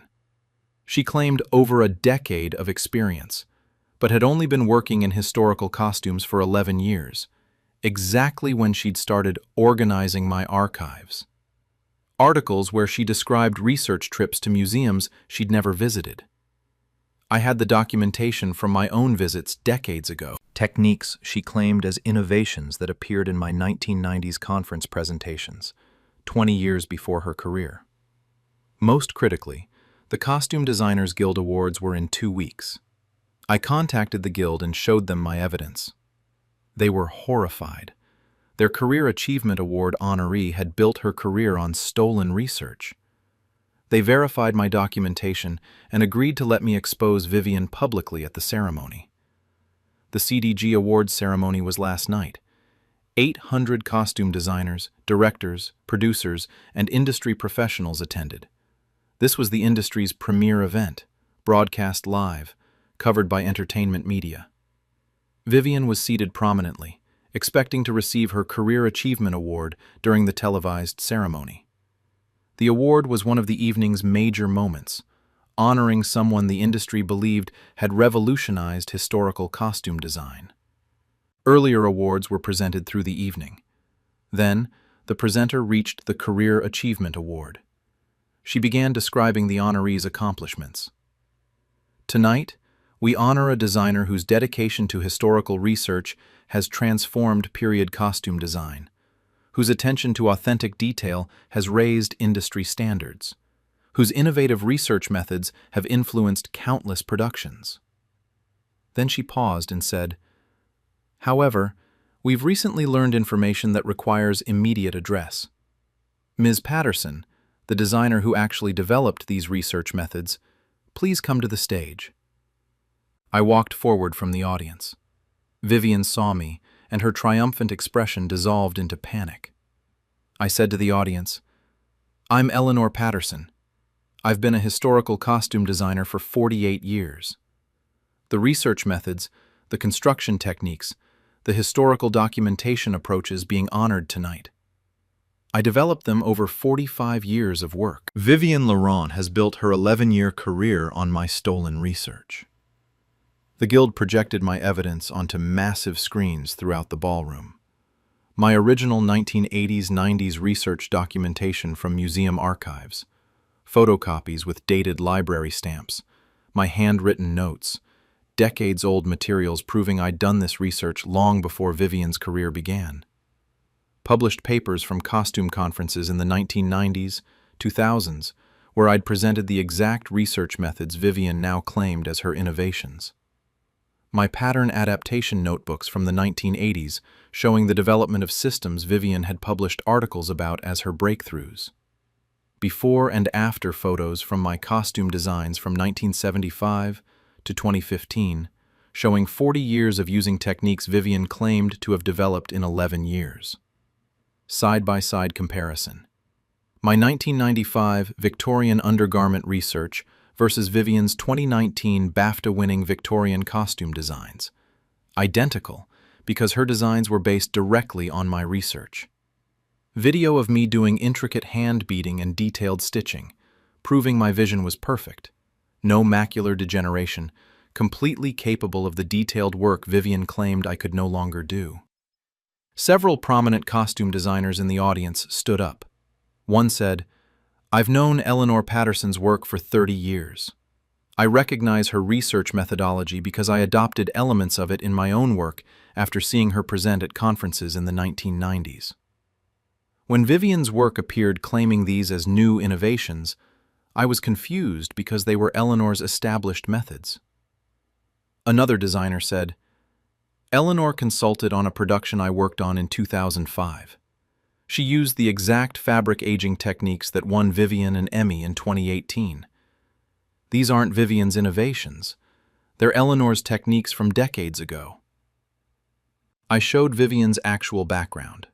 Fashion design degree, brief contemporary costume work, 11 years in historical costumes, exactly coinciding with when she'd started accessing my research archives. I showed the impossibility of her claims. She described museum research trips to institutions I'd visited decades ago, using documentation I'd created, presenting discoveries I'd made as her own. Then I addressed the macular degeneration lie. I threaded a needle on stage and completed intricate hand stitching of tiny beads onto fabric, work requiring perfect, close vision. My hands were steady, my vision sharp, my capabilities undiminished. I said, "Vivian told the industry I have macular degeneration and can't do detailed design work. This is completely false. I have perfect vision. I design and construct costumes regularly.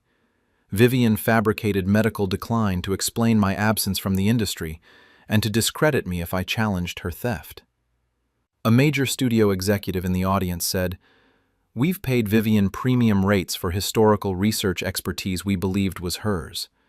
If this is actually Eleanor Patterson's research from decades ago, we've been paying for stolen work." The guild president took the microphone. "We've verified Ms. Patterson's documentation. Vivian Laurent has built her career on Eleanor Patterson's research, claimed 45 years of someone else's expertise as her 11 years of innovation, and fraudulently received industry recognition for work she didn't create. The Career Achievement Award is rescinded. Vivian Laurent is expelled from the Costume Designers Guild, and we're reporting this fraud to every studio and production company she's contracted with." The industry's response was immediate and comprehensive. Studios terminated Vivian's contracts and launched investigations into whether her designs contained stolen research. Emmy and BAFTA organizations began processes to revoke awards given for work based on fraudulent expertise claims. The costume design community, which values research integrity and respects master designers, rejected Vivian completely for exploiting her grandmother's trust and career. Publications issued corrections, industry databases updated credits, and my 48 years of work began receiving proper recognition. Vivian's career is destroyed. Her awards are being revoked. Her reputation is permanently damaged. My relationship with Vivian is over, but Vivian destroyed it when she chose to steal my life's work rather than develop her own expertise honestly. I'm 74 years old. I spent 48 years mastering historical costume design through exhaustive research, museum documentation, technique development, and dedication to authenticity. That work is mine. Vivian wanted recognition as an expert historical costume designer without earning it through decades of research and practice. Now everyone in the costume design industry knows Eleanor Patterson is the expert who developed these methods, and Vivian Laurent is the fraud who stole from her grandmother. The Career Achievement Award ceremony she'd anticipated as her career pinnacle became the venue for exposing her 11-year fraud. My research is being properly credited. My 48 years of expertise are recognized, and the costume design community knows my legacy is mine, not my granddaughter's theft. Vivian thought my supposed vision loss made me easy to erase. She learned that the costume design community recognizes true expertise and rejects fraud. My eyes see perfectly, well enough to thread needles, well enough to see the truth, well enough to watch her fraudulent career collapse. I spent 48 years researching authentic historical costume. She spent 11 years authenticating nothing except her willingness to steal.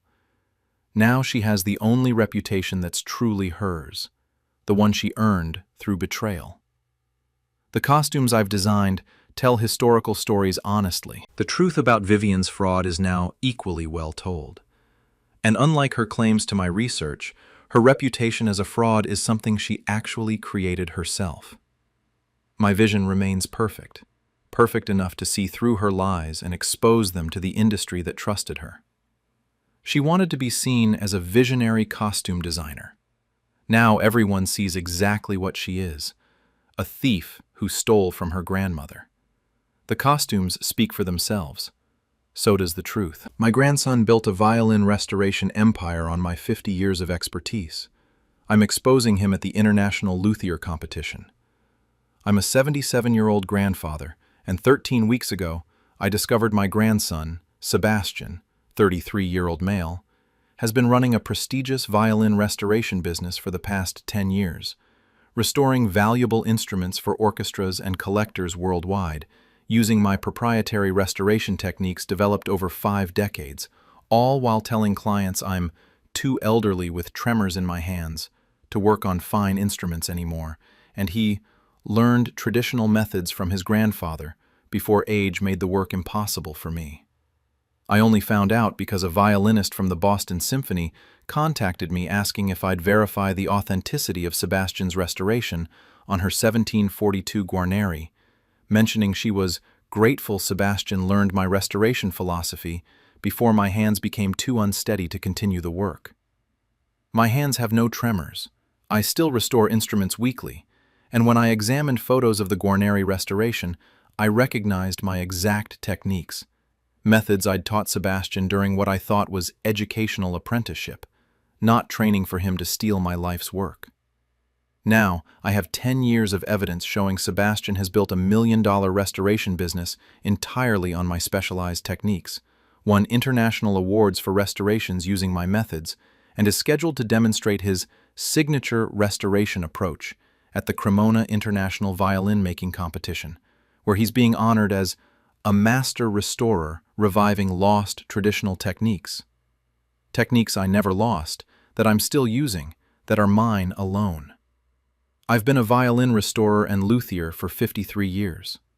I started as a teenager apprenticing to a master craftsman in Prague, learned traditional European restoration methods, came to America at 25, and spent the next 5 decades becoming one of the most respected violin restorers in the world. Violin restoration is painstaking, specialized work requiring decades to master. You're working on instruments worth hundreds of thousands or millions of dollars, 17th and 18th century Italian masterworks by Stradivari, Guarneri, Amati. One mistake can destroy an instrument's value and sound. One wrong repair technique can damage wood that survived 3 centuries. Over 50 years, I developed restoration techniques that preserved instruments' original character while making them playable for modern performance. I specialized in reversible repairs, work that future restorers could undo without damaging original wood. I created methods for cleaning old varnish without removing original finish, for repairing cracks that honored the instrument's structural integrity, for replacing worn parts while preserving maximum original material.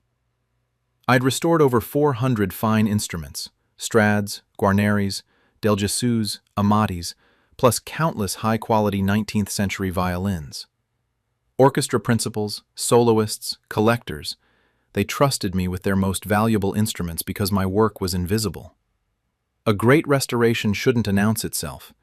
It should make a 300-year-old violin play like it did when it left the maker's workshop. My techniques were hard-won knowledge from decades of experience. I'd learned by studying old masters' work, by careful experimentation, by occasionally making expensive mistakes early in my career and learning from them. I developed specialized tools, unique varnish formulas, crack repair methods that other restorers would ask me about at conferences. I'd never published my techniques comprehensively. Some knowledge I'd shared in presentations at luthier conferences, but my most sophisticated methods I kept proprietary. In violin restoration, techniques are professional secrets you guard carefully or share only with trusted colleagues. 10 years ago, my grandson Sebastian asked if he could apprentice with me. He'd just finished a basic lutherie program, knew fundamental woodworking, but wanted to learn fine restoration. He said he was passionate about preserving historic instruments, wanted to make restoration his career. I was thrilled. Sebastian was family, and the idea of passing my knowledge to the next generation was appealing. Many master restorers never find apprentices worthy of their techniques. Having my grandson carry on my work seemed like a perfect legacy. I spent 3 years teaching Sebastian everything: my crack repair techniques, my varnish cleaning methods, my approach to reversible restoration, my specialized tools and their uses. I taught him how to read an instrument's construction, understand its history, make repair decisions that honored both the maker's original intent and the instrument's evolution over centuries. Sebastian was an attentive student. He'd watch me work for hours, ask detailed questions, take careful notes. I thought he was absorbing the craft with appropriate seriousness. After 3 years of intensive apprenticeship, Sebastian said he wanted to open his own restoration workshop. I was supportive. He'd learned well, seemed ready for independent work. I helped him set up his workshop, gave him some of my specialized tools as gifts, referred some clients to him for basic repairs. Over the next 10 years, I heard occasionally about Sebastian's work. He'd mention prestigious clients, important restorations, growing reputation. I was proud he was building a successful career using skills I'd taught him. What I didn't know was that Sebastian wasn't just using skills I'd taught him. He was claiming my proprietary techniques as his own innovations, and building his reputation on methods I'd developed over 50 years. 13 weeks ago, I received a call from Elena Vasquez, principal violinist with the Boston Symphony. She said, "Mr. Chen, I wanted to thank you for training Sebastian so thoroughly before your hands became too unsteady for fine work.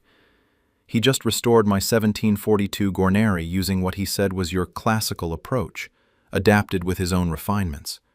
The instrument sounds magnificent.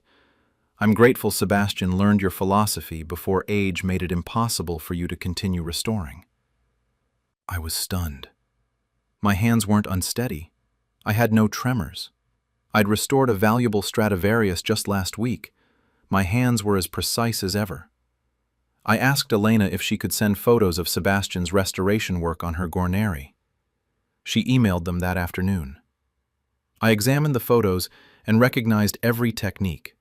My crack repair method using hide glue and carefully shaped spruce splints. My varnish cleaning approach that removed centuries of dirt without touching original finish. My bridge fitting technique that optimized sound while preserving the instrument's neck angle. These weren't adaptations or refinements of methods I'd taught Sebastian. These were my exact proprietary techniques, executed precisely as I demonstrated them. Techniques I'd developed over decades that weren't published or widely known.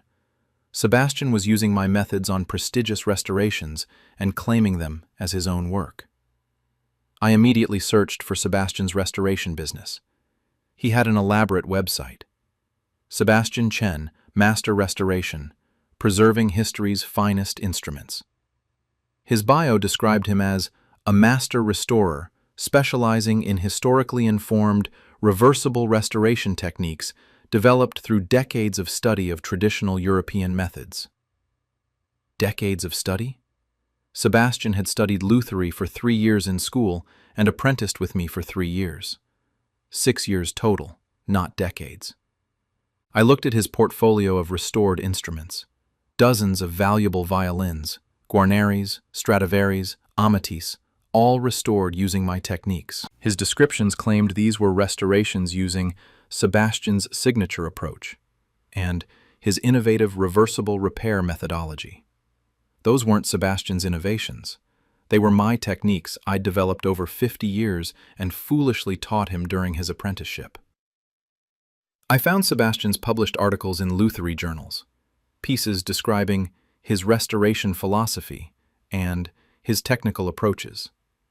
Every article presented my methods as his original work, describing techniques I'd created as if he'd developed them through his own research and practice. I found awards Sebastian had won, prestigious international awards for restoration excellence. I recognized specific restorations that had won awards: a 1734 Guarneri del Gesù, a 1715 Stradivari. I could see from photos that both had been restored using my proprietary crack repair and varnish preservation techniques. Sebastian had submitted instruments restored with my methods to competitions and won awards for excellence in restoration. Awards recognizing work that was fundamentally mine, not his.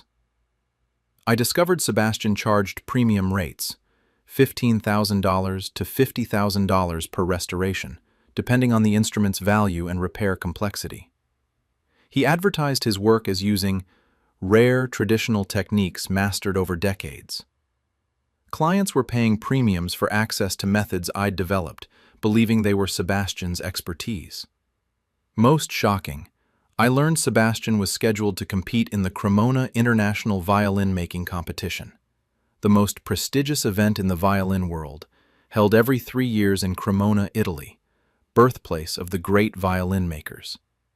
Sebastian was entered in the restoration category and had been selected to give a demonstration of his signature restoration techniques to hundreds of master luthiers from around the world. The demonstration would show my techniques, my crack repair method, my varnish work, my bridge fitting approach, presented as Sebastian's mastery. I called Sebastian immediately. I said, "I just spoke with Elena Vasquez. She thinks my hands are too unsteady to restore violins anymore." "Why would she think that?" Sebastian was quiet. Then, "Grandpa, I may have mentioned that age was affecting your work." I interrupted. "My work is unaffected. I restored a Strad last week. My hands are perfectly steady. And I saw photos of your Guarneri restoration. You used my exact techniques, my proprietary methods that I taught you during apprenticeship." Sebastian said carefully, "You taught me those techniques, which means they became part of my skill set. I've used them to build my business." I said, "I taught you as an apprentice, not so you could claim my life's work as your own innovations. You're presenting methods I developed over 50 years as techniques you created."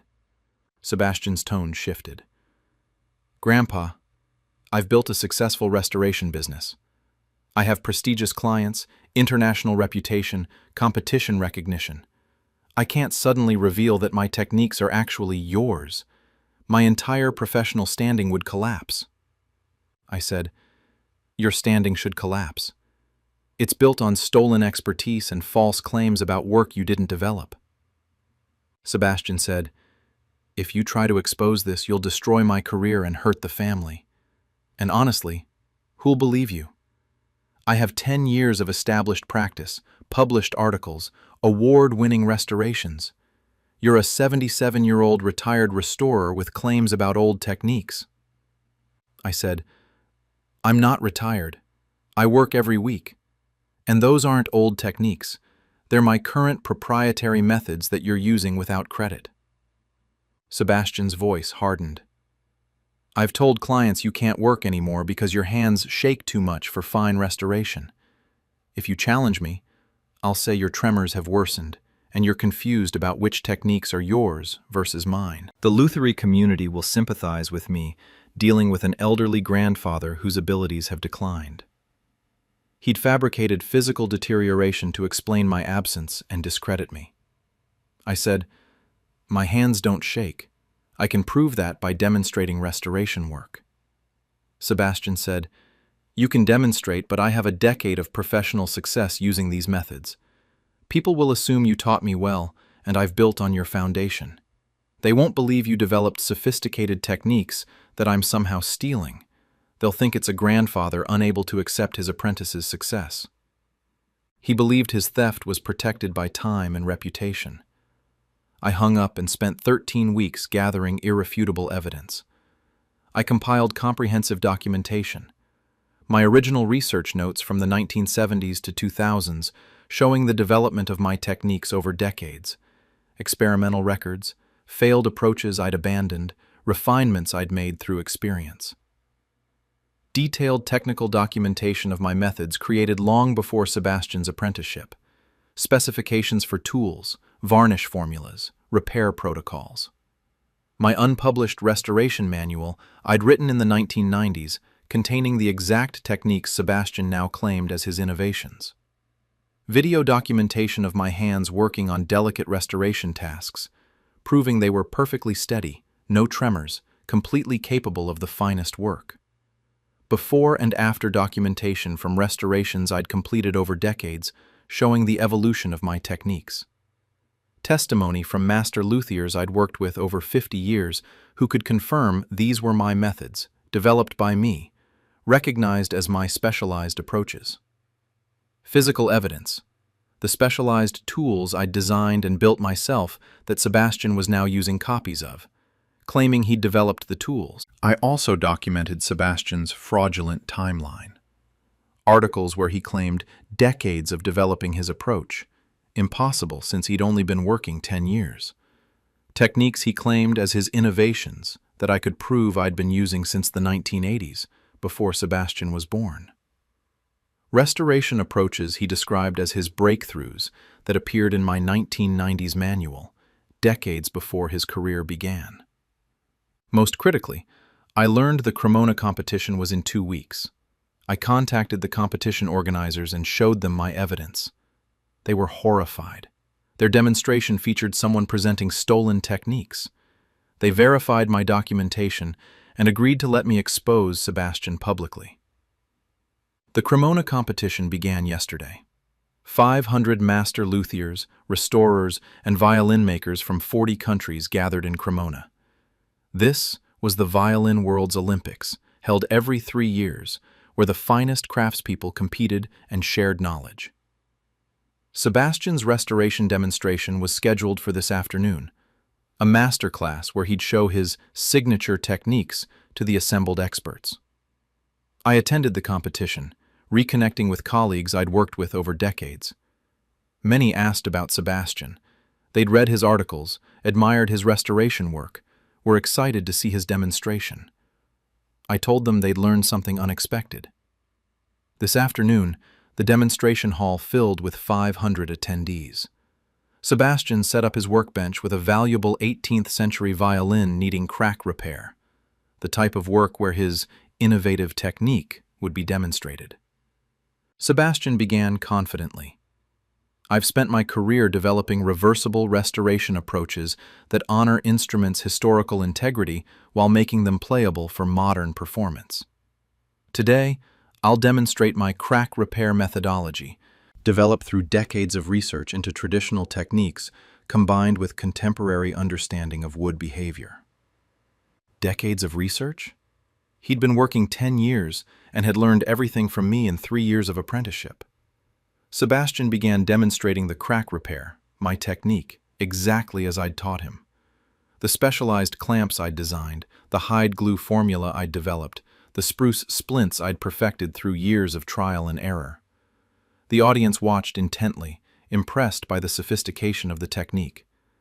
Then the competition director interrupted, took the microphone and said, "Before we continue, there's crucial information this community must hear. Master Chen, the restorer who actually developed this technique, please come forward." I walked to the front. Sebastian saw me and his confident expression vanished. I said to the audience in English and Italian, "I'm Chen Wei. I've been a master violin restorer for 53 years. The technique Sebastian is demonstrating, that he claims as his innovation developed over decades, I created it in 1987. I taught it to Sebastian during his apprenticeship with me. It's my technique, not his."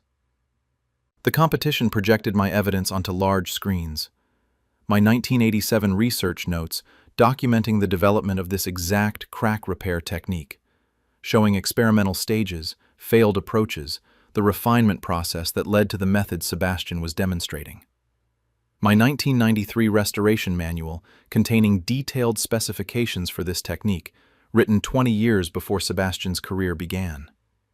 Before and after photos from hundreds of my restorations using this method from the 1980s to 2010s. My original hand-built specialized clamps that Sebastian's clamps were copied from. I designed and constructed these tools in 1986. Video of my hands performing delicate restoration work filmed last week, proving they were perfectly steady, no tremors, completely capable of the finest work. The timeline was irrefutable. I developed this technique 37 years ago. Sebastian had learned it from me during his apprenticeship and was now claiming he'd created it. Several master restorers in the audience stood up.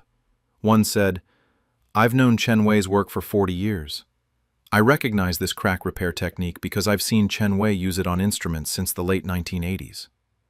When Sebastian's articles appeared claiming this as his innovation, I was confused because it was clearly Chen Wei's established method." Another restorer said, "Chen Wei demonstrated this exact technique at the 1995 VSA conference. I adopted it in my own work after seeing his presentation.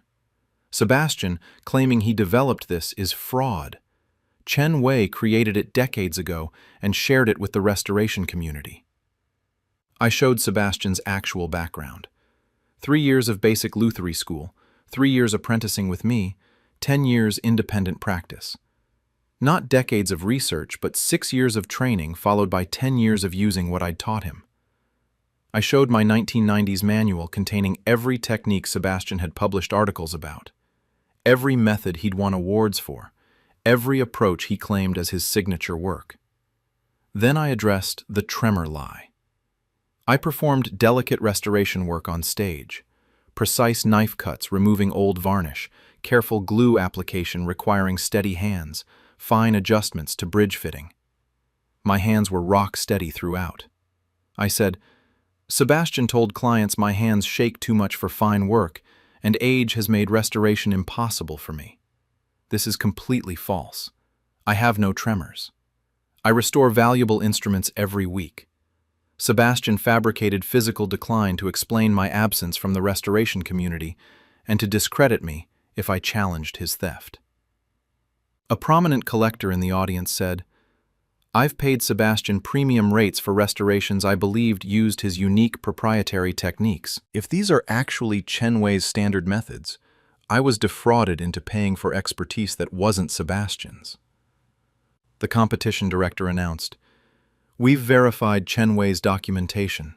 Sebastian Chen has committed professional fraud, claiming techniques developed by his grandfather over 50 years as his own innovations developed over decades.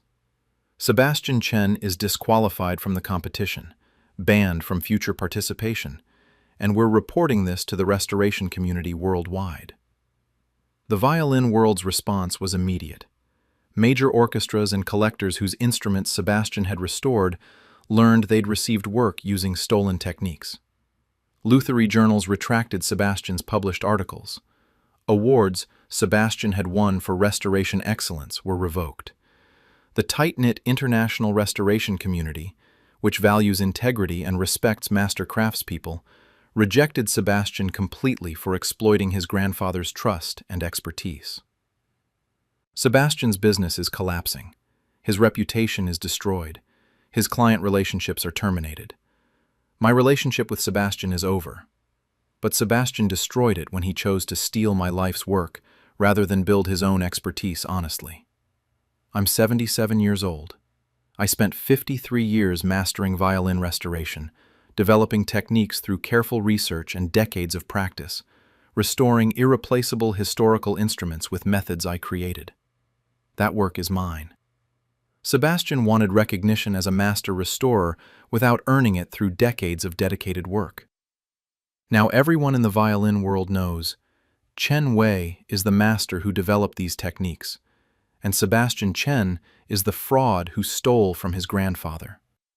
The competition demonstration he'd planned as his triumph became the venue for exposing his 10-year fraud. My techniques are being properly credited. My 53 years of expertise are recognized, and the restoration community knows my legacy is mine, not my grandson's theft. Sebastian thought my supposed decline made me easy to erase.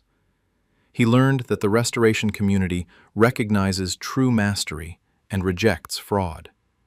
My hands remained steady enough to restore Stradivarius violins worth millions.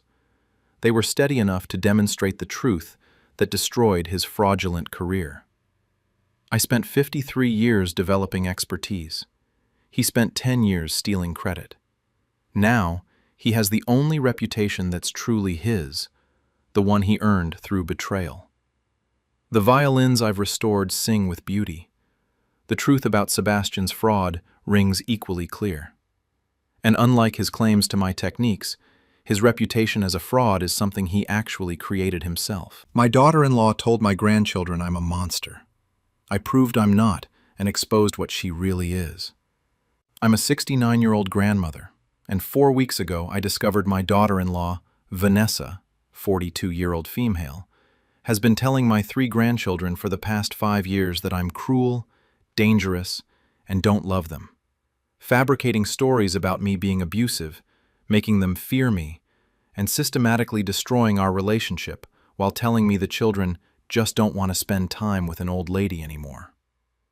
I only found out because my youngest grandson, Leo, 7-year-old male, left his tablet at my house after a rare supervised visit, and when I charged it to return it, I found voice messages from Vanessa coaching him on what to say if I tried to manipulate him into liking me.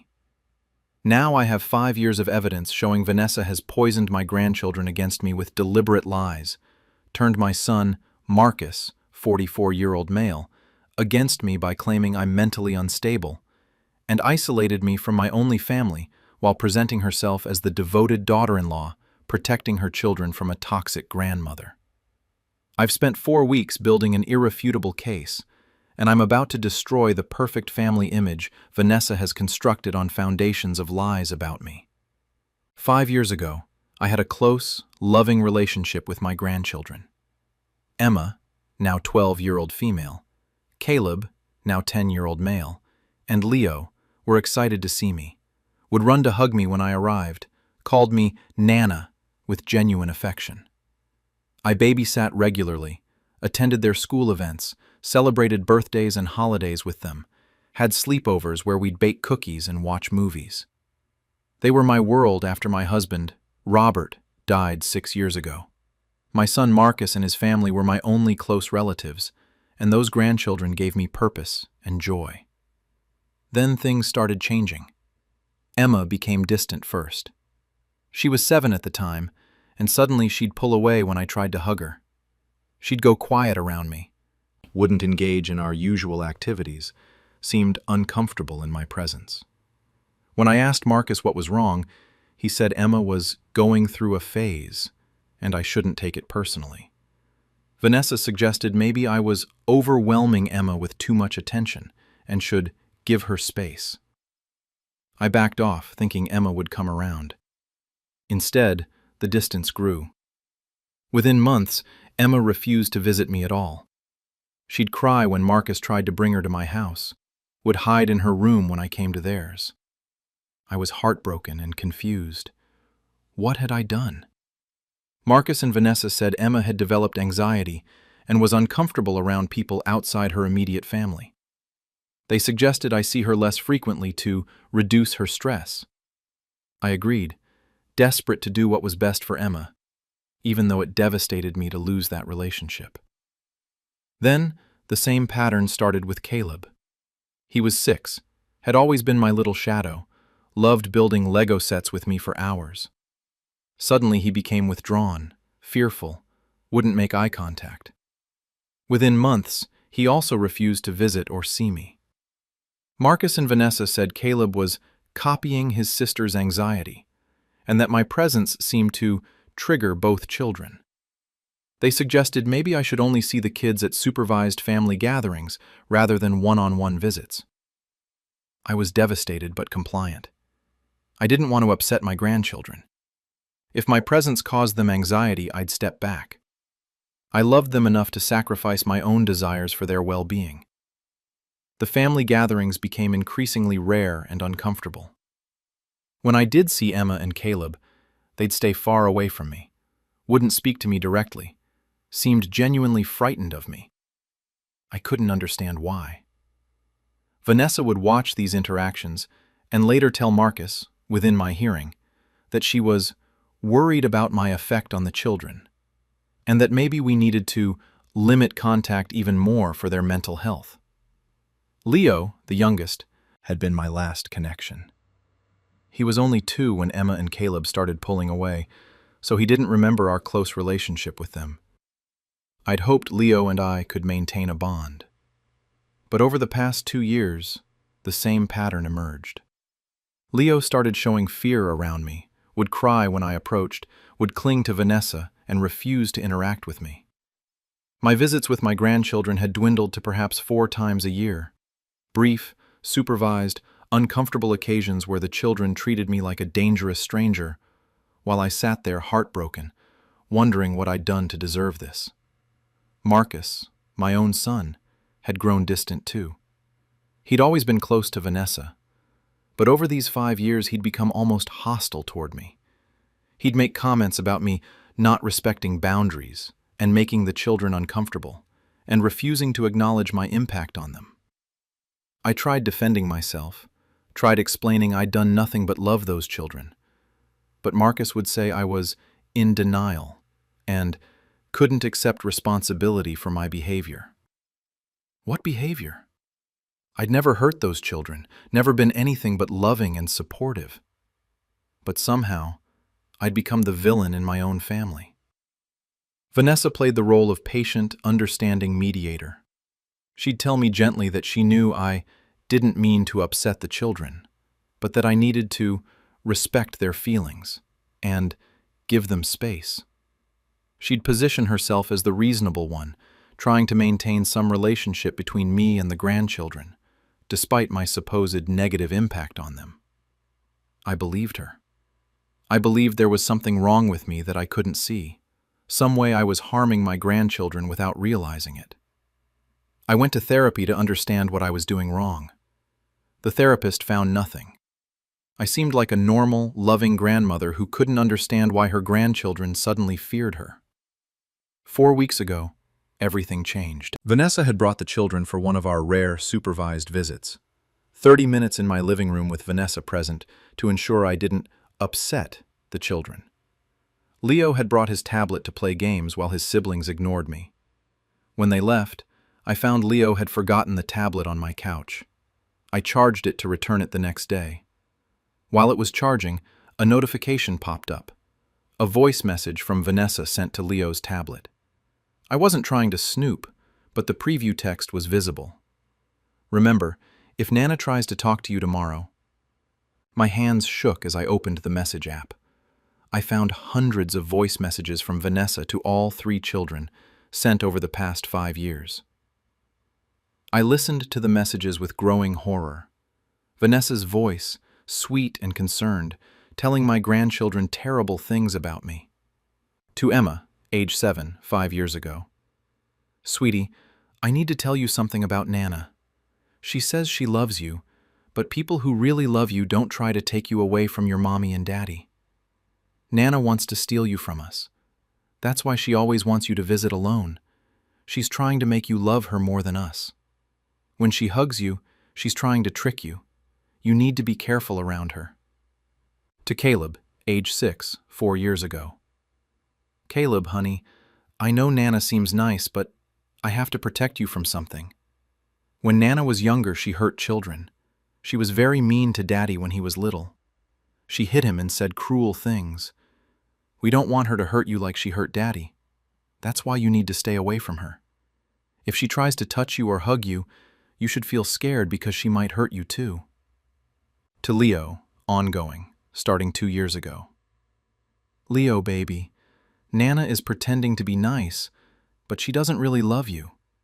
She only pretends because she wants to make Mommy and Daddy sad. Real grandmas bring presents and smile, but Nana is different. She's the kind of grandma from scary stories. If you're alone with her, she might do bad things. That's why Mommy always stays with you when Nana is here, to keep you safe. I listened to hundreds of these messages. Years of systematic psychological manipulation. Vanessa had been coaching my grandchildren to fear me, teaching them to interpret my every gesture as threatening, training them to see me as a danger. The messages included specific instructions. When Nana tries to hug you, pull away and look scared. It's important she sees you're afraid of her. If anyone asks why you don't like Nana, say she makes you feel uncomfortable, but you don't know why. Don't say Mommy told you. They won't understand that Mommy is protecting you. Don't accept gifts from Nana. She's trying to buy your love because she doesn't know how to love naturally. If Nana asks why you won't talk to her, just look down and be quiet. She'll think you're anxious. That's what we want. Everyone thinking you have anxiety around her, not that you know the truth about her. Vanessa had created an entire false narrative about me and systematically taught my grandchildren to believe it and perform the appropriate fear responses. She'd coached them on how to react to me to make it appear they had anxiety triggered by my presence, when actually, they'd been trained to fear me through deliberate lies. I found messages to Marcus, too, sent to his phone, the tablet's synced message history across family devices. Vanessa telling Marcus, "Your mother cornered Emma today and tried to convince her I'm lying about her. This is exactly the manipulative behavior we've been worried about. I think we need to consider cutting off contact completely for the children's safety." Caleb came home from the supervised visit crying. He said your mother kept staring at him in a way that scared him. I know you love your mother, but we have to protect our children from her instability. None of these incidents had happened. They were complete fabrications. But Marcus, receiving these messages regularly, had been convinced his mother was dangerous to his children.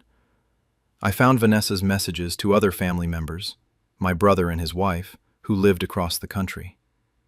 I wish you could see how the children react to Margaret. It's heartbreaking. They're terrified of her, but she can't or won't see it. Marcus is struggling with watching his mother upset his children. We're doing everything we can to maintain some relationship while protecting the kids. Vanessa had created an entire narrative across my whole family, that I was an oblivious or deliberately harmful grandmother who upset children, that Marcus was struggling to balance loyalty to his mother with protecting his kids, that Vanessa was the patient, understanding one trying to maintain family bonds despite my harmful behavior. And everyone had believed her, because why would a daughter-in-law lie about something like this? I sat in my living room for hours, listening to 5 years of poison Vanessa had fed my grandchildren about me. 5 years of deliberate, systematic destruction of my relationship with the people I loved most. Why? What had I done to make Vanessa hate me enough to do this? I thought back to when this started. 5 years ago was right after Robert died. I'd been grieving, leaning on Marcus and the grandchildren for emotional support. I'd been more involved in their lives, seeing them more frequently, because they were my anchor during the worst loss of my life. Had Vanessa resented my increased presence? Had she seen my grief-driven closeness with the grandchildren as a threat? Had she decided I was too involved and needed to be pushed out? I searched for more evidence. I found Vanessa's internet search history, synced across devices. How to make children afraid of specific person. Coaching children to avoid toxic grandparent. Creating boundaries with manipulative mother-in-law. Making someone look mentally unstable. She'd researched how to do this. This wasn't impulsive cruelty, it was calculated, planned, systematic. I found her journal app with entries about her strategy. The key is making Margaret think she's the problem. If she believes the children naturally developed anxiety around her, she'll blame herself and pull back. Marcus will support limiting contact if he thinks he's protecting the kids. I just need to be patient and consistent with the narrative. Emma is responding well to the coaching. She's genuinely scared of Margaret now. The fear isn't even fully performed anymore, it's become real. Children are so easy to manipulate at this age. Success. Marcus told his mother today she needs to respect boundaries and accept that she makes the children uncomfortable. He fully believes the problem is her, not my coaching. In another few months, I can probably get him to agree to cut off contact completely. Vanessa had spent 5 years deliberately destroying my relationship with my grandchildren and turning my son against me. She'd succeeded almost completely. I'd been reduced to seeing my grandchildren 4 times a year in supervised, uncomfortable visits where they feared me based on lies. And she'd done it all while presenting herself as the patient, kind daughter-in-law, trying to maintain family relationships despite a difficult grandmother. I spent the next 4 weeks gathering evidence and planning my response. I wasn't going to confront Vanessa privately where she could manipulate the narrative. I was going to expose her publicly, irrefutably, in front of the family she'd lied to. I copied all the voice messages, text messages, journal entries, search history, and any other evidence of Vanessa's 5-year campaign. I organized it chronologically, showing the progression from initial coaching to complete alienation. I contacted my therapist and explained what I'd discovered.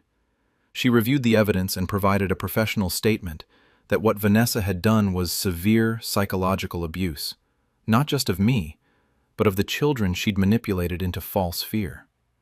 I contacted child psychologists specializing in parental alienation and manipulation. They reviewed the evidence and confirmed this was textbook systematic poisoning of children against a family member, likely causing the children psychological harm through induced fear and anxiety. I contacted a family lawyer to understand my options. The lawyer said this was potentially grounds for grandparents' rights litigation and possibly for reporting to Child Protective Services, given the psychological manipulation of children. I documented my actual history with the children, photographs, videos, cards they'd made me before the alienation began, documentation of my involvement in their lives. I created a timeline showing the close, loving relationship we'd had versus Vanessa's claims I'd always been harmful. I reached out to people who'd witnessed my interactions with the grandchildren before Vanessa's campaign began, my brother and sister-in-law, who lived far away but had seen me with the kids during visits, neighbors who'd seen me with the children, my late husband's friends who'd known our family. Everyone confirmed the same thing. I'd been a loving, appropriate grandmother. The children had adored me. There'd never been any concerning behavior or incidents. The picture was clear. Vanessa had fabricated everything and systematically destroyed a healthy relationship for her own purposes. Marcus's birthday was in 2 weeks. Vanessa had organized a family party. My brother's family was flying in, some of Marcus's friends would attend. It would be a significant gathering. I'd been invited. Vanessa maintained the appearance of trying to include me, with the understanding the children would avoid me. I told Vanessa I'd attend. I prepared a presentation. The party was at Marcus and Vanessa's home. About 40 people attended, extended family, friends, neighbors. Emma, Caleb, and Leo were there, staying far away from me as they'd been coached to do. Vanessa played the gracious hostess, occasionally making quiet comments to guests about how difficult it was that the children were uncomfortable around Margaret, but they were trying to maintain some relationship. After dinner, people gathered in the living room for cake and toasts. I asked if I could share something for Marcus's birthday, a tribute to my son. Vanessa looked uncomfortable but couldn't refuse without seeming rude. Marcus nodded, probably expecting an awkward grandmother speech. I connected my laptop to their TV. I started my presentation. I want to talk about family, truth, and what's been happening in this family for the past 5 years. I showed the first voice message, Vanessa's voice, clear as day, telling 7-year-old Emma that I was trying to steal her from her parents and that my hugs were tricks to manipulate her. The room went silent. Marcus said, "What is this?" I said, "This is one of hundreds of voice messages your wife has sent to your children over 5 years, coaching them to fear me and avoid me." I played more messages.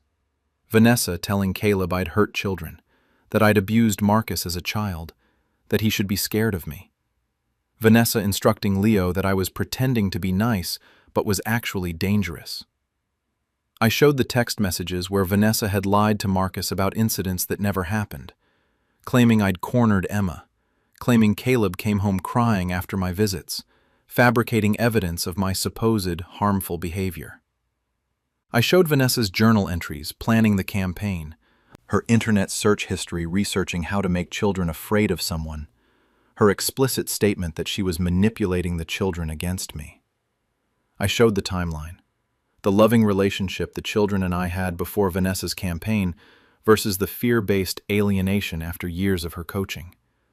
I showed professional statements from therapists and psychologists confirming this was severe psychological manipulation and abuse. I addressed Marcus directly.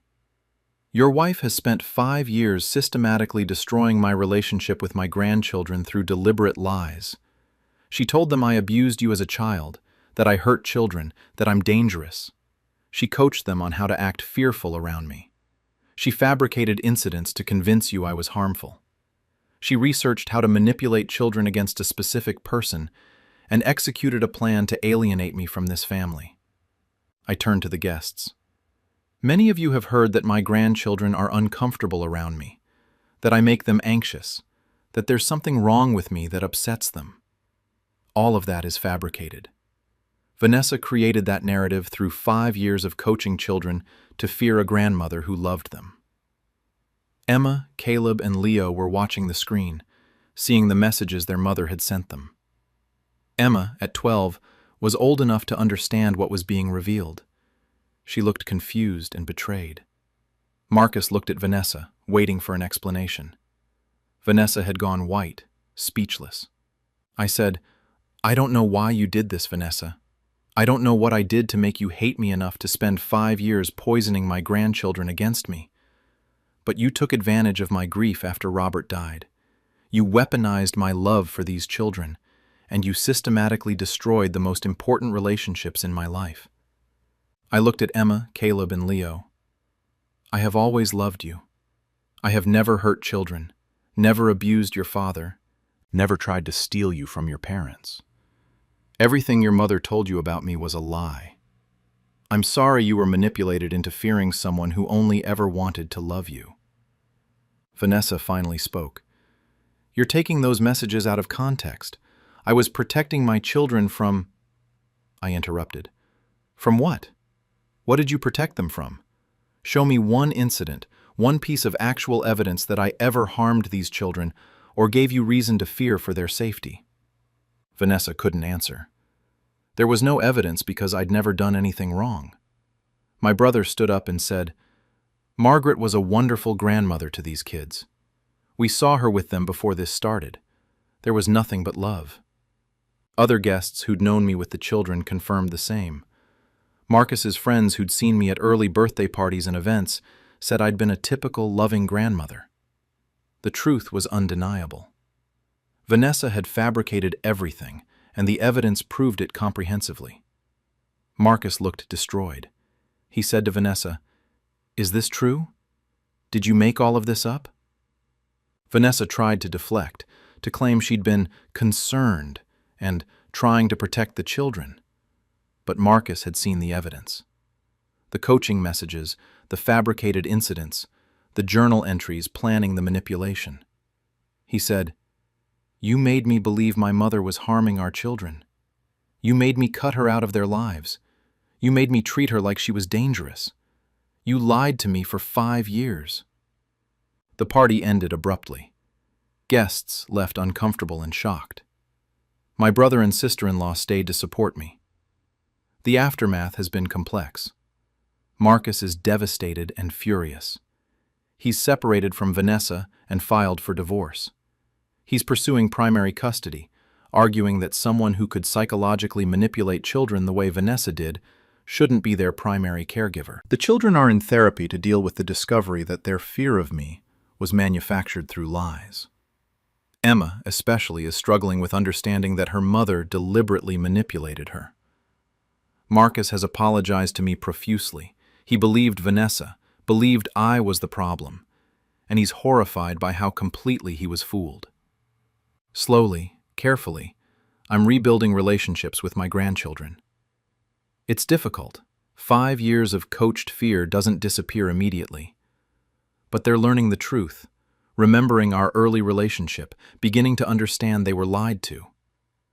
I've regained my place in my family, but 5 years were stolen from me. 5 years of Emma's life from ages 7 to 12, Caleb's from 5 to 10, Leo's entire conscious memory of having a grandmother. Those years are gone, and Vanessa took them through deliberate, calculated cruelty. Vanessa's reputation is destroyed. Everyone who witnessed the exposure knows what she did. Her own family is horrified. Her parents have reached out to apologize for their daughter's behavior. I don't know what will happen with the divorce and custody battle, but I know the truth is finally known. My name is cleared, and my grandchildren are learning that their Nana always loved them. That's all I wanted. The truth revealed, and the chance to love my grandchildren without interference from someone who saw that love as a threat to be destroyed. Vanessa turned me into a monster in my grandchildren's eyes. I proved I was never the monster. She was. And now, everyone knows it. My grandson built a clock-making empire on my restoration techniques. I'm exposing him at the Swiss Horological Summit. I'm a 79-year-old grandfather, and 17 weeks ago I discovered my grandson, Nicholas, 35 male, has been running an elite timepiece restoration business for the past 13 years, restoring rare antique clocks and pocket watches for collectors and museums worldwide, with pieces selling for hundreds of thousands, entirely using my proprietary restoration techniques, my custom tools, and my specialized knowledge of historical mechanisms that I developed over 56 years of master clockmaking. He's been telling clients and horological societies that I can no longer work on delicate mechanisms due to essential tremor that makes my hands shake uncontrollably, while presenting my lifetime of mechanical expertise as his own innovations in traditional European clock restoration methodology. I only found out because a collector from Geneva emailed asking if I could authenticate Nicholas's restoration of an 1820 Breguet pocket watch, mentioning, "It's remarkable your grandson mastered your legendary mainspring adjustment technique before tremor made such precision work impossible for you." I have no tremor. My hands are rock steady. I adjusted a hairspring on an 18th century verge escapement yesterday, and when I examined photos of the Breguet restoration, I recognized every technique. My bushing replacement method from 1979, my pinion repair approach from 1990, my dial restoration process from 2005. Now I have 13 years of evidence showing Nicholas built a multi-million-dollar horological business on my stolen techniques, won international watchmaking awards for restorations using my methods, and is presenting the keynote demonstration at the Basel Swiss Horological Summit, where he'll show his signature restoration approach, my approach that I spent 56 years perfecting through tens of thousands of hours working with mechanisms so delicate a breath can disturb them. I've been a master clockmaker and horologist for 59 years. I started my apprenticeship at 14 in a small Swiss workshop, learned traditional clockmaking from old masters, and spent nearly 6 decades becoming one of the world's most respected horological restoration experts. Clock and watch restoration is extraordinarily demanding work. You're repairing mechanisms made 200 to 300 years ago with tolerances measured in thousandths of millimeters, working with materials and techniques no longer used, solving mechanical problems that killed the original piece's function decades or centuries ago. One microscopic error, a pivot worn 0.01 millimeters too much, a spring tempered slightly wrong, a wheel tooth shaped imprecisely, can render a valuable timepiece permanently damaged. Over 56 years, I developed specialized restoration techniques through painful trial and error. I'd learned by destroying valuable practice pieces, by studying original makers' techniques under magnification, by experimenting with historical materials and tools. I developed methods for repairs that other horologists considered impossible. Restoring worn pivots without replacing original wheels, repairing broken mainsprings without modern materials, adjusting ancient escapements to accurate timekeeping using only period-appropriate tools. I'd restored over 800 significant timepieces, museum-quality clocks and watches by Breguet, Harrison, Mudge, Tompion, Arnold. Collectors worldwide trusted me with their most valuable pieces because my restorations were invisible. You couldn't tell where original work ended and my repairs began. My techniques were hard-won professional knowledge. Some I'd shared in limited conference presentations. But my most sophisticated methods, my pivot restoration without replacement, my mainspring adjustment for consistent power delivery, my escapement timing achieving chronometer-grade accuracy in 300-year-old mechanisms. These I'd kept as proprietary knowledge that gave me professional advantage. I documented everything meticulously in workshop notebooks. 56 years of technique development, tool modifications, material experiments, restoration procedures tested on hundreds of timepieces. 13 years ago, my grandson Nicholas asked if he could apprentice in my workshop. He'd studied basic watchmaking but wanted to learn fine restoration. He was family, and passing my knowledge to the next generation seemed meaningful. I spent 4 years teaching Nicholas everything: my restoration techniques, my tool-making methods, my approach to historical mechanisms, my philosophy of invisible repair that honored original makers' work. Nicholas was attentive, took detailed notes, absorbed my techniques with apparent dedication. After 4 years, Nicholas said he wanted to open his own restoration workshop. I was supportive, helped him establish his business, referred some clients for straightforward repairs. What I didn't know was that Nicholas wasn't just using skills I'd taught. He was claiming my proprietary techniques as his own innovations and building his reputation on methods I'd spent 56 years developing. 17 weeks ago, I received an email from Arnaud Beaumont, a prominent collector from Geneva. He wrote, "Maître Lindbergh, I wanted to verify the authenticity of Nicholas's restoration on my 1820 Breguet pocket watch. His work is extraordinary, particularly his mainspring adjustment technique that achieved perfect isochronism. Nicholas mentioned this was your legendary method that he learned before essential tremor ended your ability to work on delicate mechanisms. I'm grateful he preserved your knowledge before the condition made such precision impossible. Would you be willing to authenticate that his restoration honors your traditional approach?" I was stunned. I had no essential tremor. I had no hand shaking. I'd spent 3 hours yesterday adjusting a hairspring, work requiring absolute hand steadiness that any tremor would make impossible. I asked Arnaud to send detailed photographs of Nicholas's restoration work. He emailed high-resolution images that afternoon. I examined them and felt physically ill. Every repair was my technique. The mainspring adjustment Arnaud mentioned. My method I developed through years of studying Breguet's original work and countless test pieces. The pivot polishing visible in the photos. My approach using specific compounds and angles. The escapement timing. My adjustment process achieving accuracy I'd spent decades perfecting. I immediately searched for Nicholas's restoration business.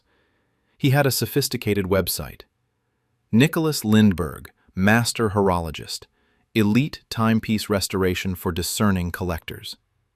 His bio described him as a master horologist specializing in museum-quality restoration of significant historical timepieces, using traditional techniques refined through over a decade of intensive study of 18th and 19th century clockmaking methods. Over a decade, versus my 56 years of actual work with these mechanisms. I looked at his restoration portfolio. Dozens of museum-quality pieces, Breguet pocket watches, Harrison marine chronometers, Tompion long case movements, Arnold chronometers. Every restoration showed my techniques, my pivot restoration method, my wheel tooth repair approach, my spring tempering process, my escapement adjustment system. These weren't adaptations or interpretations. These were my exact proprietary methods, executed precisely as I demonstrated them during his apprenticeship. Nicholas's restoration philosophy statement said, My work honors the original makers by using only period-appropriate materials and historically accurate techniques, achieving results that would satisfy the original craftsmen themselves. That philosophy was mine, articulated in my exact words from lectures I'd given over decades. I found Nicholas's published articles in horological journals, technical papers describing his restoration methodology and his innovative approaches to historical mechanism repair. Every article presented my techniques as his original work, methods I'd developed through decades of experimentation that he'd learned in 4 years and was now claiming to have created. I discovered Nicholas charged premium rates, $50,000 to $200,000 per restoration, depending on the piece's significance and repair complexity. Collectors paid these rates believing they were accessing Nicholas's supposed decade-plus of master-level expertise. I found that Nicholas had won multiple awards from international horological societies. I examined the award-winning restorations.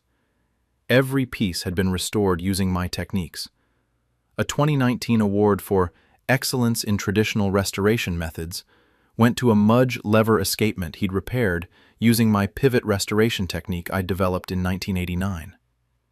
A 2021 award for Faithful Historical Restoration went to a Harrison H4 chronometer replica he'd adjusted using my rate adjustment method from 2003. Nicholas had been submitting pieces restored with my methods to competitions and accepting recognition for technical mastery he hadn't achieved through his own development. Most critically, I learned Nicholas was scheduled to present the keynote technical demonstration at the Basel Swiss Horological Summit in 10 weeks, the most prestigious gathering of master horologists, museum curators, and serious collectors in the world. 500 attendees from 40 countries would watch Nicholas demonstrate his signature restoration techniques on a valuable 18th century pocket watch. The summit program described his presentation. Master Nicholas Lindberg will demonstrate traditional Swiss restoration methodology, showing techniques developed through intensive study of original makers' methods and years of refinement through hands-on restoration of significant timepieces. Those techniques weren't developed through his study or refinement.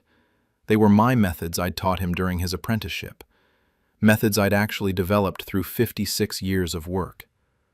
I called Nicholas immediately. I said, "I just heard from Arnaud Beaumont. He thinks I have essential tremor and can't work on watches anymore. Why would he think that?" Nicholas was quiet. Then carefully, "Grandfather, I may have mentioned that your health was affecting your work." I interrupted. "I don't have tremor. I adjusted a hairspring yesterday. My hands are perfectly steady. And I saw photos of your Breguet restoration. Those are my techniques, my exact methods." Nicholas said, "When you trained me, you were sharing your knowledge." I said, "I was training an apprentice, not giving you permission to claim techniques I spent 56 years developing as your own innovations." Nicholas's tone shifted. "Grandfather, I've built a successful restoration business. I have elite clients, museum contracts, international reputation. I can't suddenly reveal that my techniques are actually yours. My entire professional standing would collapse." I said, "Your standing should collapse. It's built on stolen expertise and false claims about work you didn't develop." Nicholas said, "If you try to expose this, you'll destroy my career and hurt the family. And who'll believe you? I have 13 years of successful restorations, awards, recognition from every major horological society. You're a 79-year-old retired horologist claiming work being produced by someone at his professional peak." I said, "That work at his peak is using methods I developed at mine." Nicholas's voice hardened. "I've told people your essential tremor has ended your career. If you challenge me, I'll say your tremor has worsened and affected your cognitive clarity, that you're confused about which techniques are yours versus mine. The horological community will sympathize with me dealing with a grandfather whose neurological condition has progressed." He'd fabricated a movement disorder to explain my absence and to discredit me preemptively. I said, I'll prove I have no tremor by demonstrating work requiring absolute hand steadiness. Nicholas said, "You can demonstrate, but I have 13 years of professional success. People will assume you taught me well, and I've built my own expertise. They won't believe you're claiming techniques I've been using publicly for over a decade." He believed his theft was protected by time and reputation. I hung up and spent 17 weeks gathering irrefutable evidence. I compiled comprehensive documentation. My original workshop notebooks from the 1960s to 2010s, handwritten technique development notes with dates, sketches of tool modifications, documentation of restoration experiments, photographs of repairs showing my method's evolution over decades. The progression of my signature techniques documented through decades. Early failed approaches, gradual refinements, breakthrough moments, final successful methods. Published horological journal articles from the 1980s to 2000s where I'd presented at conferences, establishing my expertise and some methodology decades before Nicholas's career. Before and after photographs from hundreds of my restorations over 56 years, proving I'd been using these techniques long before Nicholas claimed to have developed them. Letters from museum curators and collectors thanking me for specific restorations using techniques now in Nicholas's portfolio. Dated correspondence proving I'd performed this work decades ago. Testimony from master horologists I'd worked with over 5 decades who could confirm these were my techniques, recognized in the horological community as my specialized methods. Video of me performing delicate watch repair, adjusting a hairspring requiring steady hands down to micron-level movements, work that essential tremor would make completely impossible. Most critically, the Basel Summit was in 2 weeks. I contacted the summit organizers and showed them my evidence. They were horrified. Their keynote demonstrator had built his career on stolen horological expertise. They verified my documentation and agreed to let me expose Nicholas publicly. The Basel Swiss Horological Summit began 3 days ago. 500 master horologists, museum curators, collectors, and watchmaking scholars from 40 countries gathered. This was the horological world's most prestigious event. Nicholas's keynote demonstration was scheduled for yesterday afternoon, the summit's marquee technical presentation where he'd demonstrate his supposed mastery to the assembled experts. I attended every session, reconnecting with horological colleagues I'd known for decades. Many asked about Nicholas. They'd heard of his restoration work, admired his supposed expertise, anticipated his demonstration. I told them they'd witnessed something unexpected. Yesterday afternoon, the demonstration hall filled with 500 attendees. Nicholas set up his workbench with a valuable 1780 Verge pocket watch, requiring escapement repair and timing adjustment, precisely the type of restoration where his innovative techniques would be demonstrated. Nicholas began confidently. "I've dedicated my career to preserving traditional Swiss restoration methodology, developing approaches that honor original makers while achieving modern precision standards. Today I'll demonstrate my signature restoration techniques, refined through over a decade of intensive work with historical mechanisms." Over a decade versus my 56 years of actual development. Nicholas began demonstrating the escapement repair, using my tools, my pivot polishing technique, my wheel tooth repair method, exactly as I'd taught him. The audience watched intently, impressed by the sophistication and precision. Then, the summit director interrupted, took the microphone and said, "Before we proceed, crucial information must be shared with this community. Master Lindbergh, the horologist who actually developed these restoration techniques, please come forward." I walked to the demonstration area. Nicholas saw me, and his confident expression vanished instantly. I said to the audience in English, French, and German, "I am Eric Lindbergh. I have been a master horologist for 59 years. Every restoration technique Nicholas is demonstrating, every method he claims as his innovation developed over a decade, I created over 56 years of horological work through tens of thousands of hours at the workbench." The summit projected my evidence onto large screens throughout the hall. My 1979 workshop notebook showing the development of the pivot polishing technique Nicholas had just demonstrated. Pages of failed attempts, calculations, refinements, the breakthrough entry when I'd finally succeeded. My 1989 notes on the wheel tooth repair method, documented development over 3 years, now being presented as Nicholas's recent innovation. My 2003 escapement timing system, the exact approach Nicholas was demonstrating, developed by me 20 years before he claimed to have created it. Dated photographs of my restorations from the 1970s to 2010s showing decades of using these techniques. Published conference papers from the 1990s where I'd presented methodology, now in Nicholas's demonstration. My correspondence with museums from the 1980s to 2000s, letters discussing restorations using techniques Nicholas claimed as his recent developments. Video of me performing microscopic hairspring adjustment work, my hands perfectly steady, movements controlled to micron precision, demonstrating the absolute lack of tremor that Nicholas had claimed ended my career. Several master horologists in the audience stood up. One said, "I worked alongside Eric Lindbergh in the 1980s. I learned his pivot restoration technique directly from him 35 years ago. When Nicholas's work appeared claiming this as his innovation, I assumed Eric had formally passed the knowledge to his grandson. Now I understand. Nicholas didn't inherit this knowledge to carry forward. He stole it to claim as his own." Another horologist said, "I attended Eric's 1995 conference presentation where he demonstrated the mainspring adjustment technique that won Nicholas an award in 2019. This isn't Nicholas's innovation. It's Eric's method from nearly 30 years ago." I showed Nicholas's actual background. Basic watchmaking training, 4 years apprenticing with me, 13 years of independent work.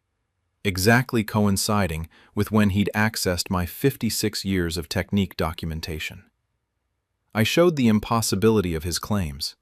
He described decade-long development of techniques that had actually taken me 30 or 40 years to perfect through countless experimental restorations. Then, I addressed the essential tremor lie. I performed delicate repair work on stage using a loop and precision tools, removing a hairspring, adjusting its geometry with tweezers, reinstalling it with positioning accuracy measured in thousandths of millimeters. My hands were rock steady throughout, executing movements that even mild tremor would make impossible. I said, "Nicholas told the horological community I have essential tremor that ended my ability to work on delicate mechanisms. This is completely false. I have no tremor. I work on microscopic watch components regularly. Nicholas fabricated neurological disease to explain my absence from horology and to discredit me if I challenged his theft of my life's work." A prominent museum curator in the audience said, "We've commissioned multiple restorations from Nicholas based on his claimed expertise in traditional methodology. If his techniques are actually Eric Lindbergh's established methods, we've been paying premium rates for expertise that wasn't his to claim." The summit director announced, "We've verified Master Lindbergh's documentation. Nicholas Lindbergh has built his restoration career on stolen techniques, claimed 56 years of someone else's development as his 13 years of innovation, and fraudulently received recognition for technical mastery he achieved only through learning from his grandfather, not through his own research and development. Nicholas Lindbergh's keynote is terminated, his summit participation is revoked, and we're reporting this fraud to every horological society and institution worldwide." The horological world's response has been immediate and comprehensive. Professional societies have revoked Nicholas's awards and memberships.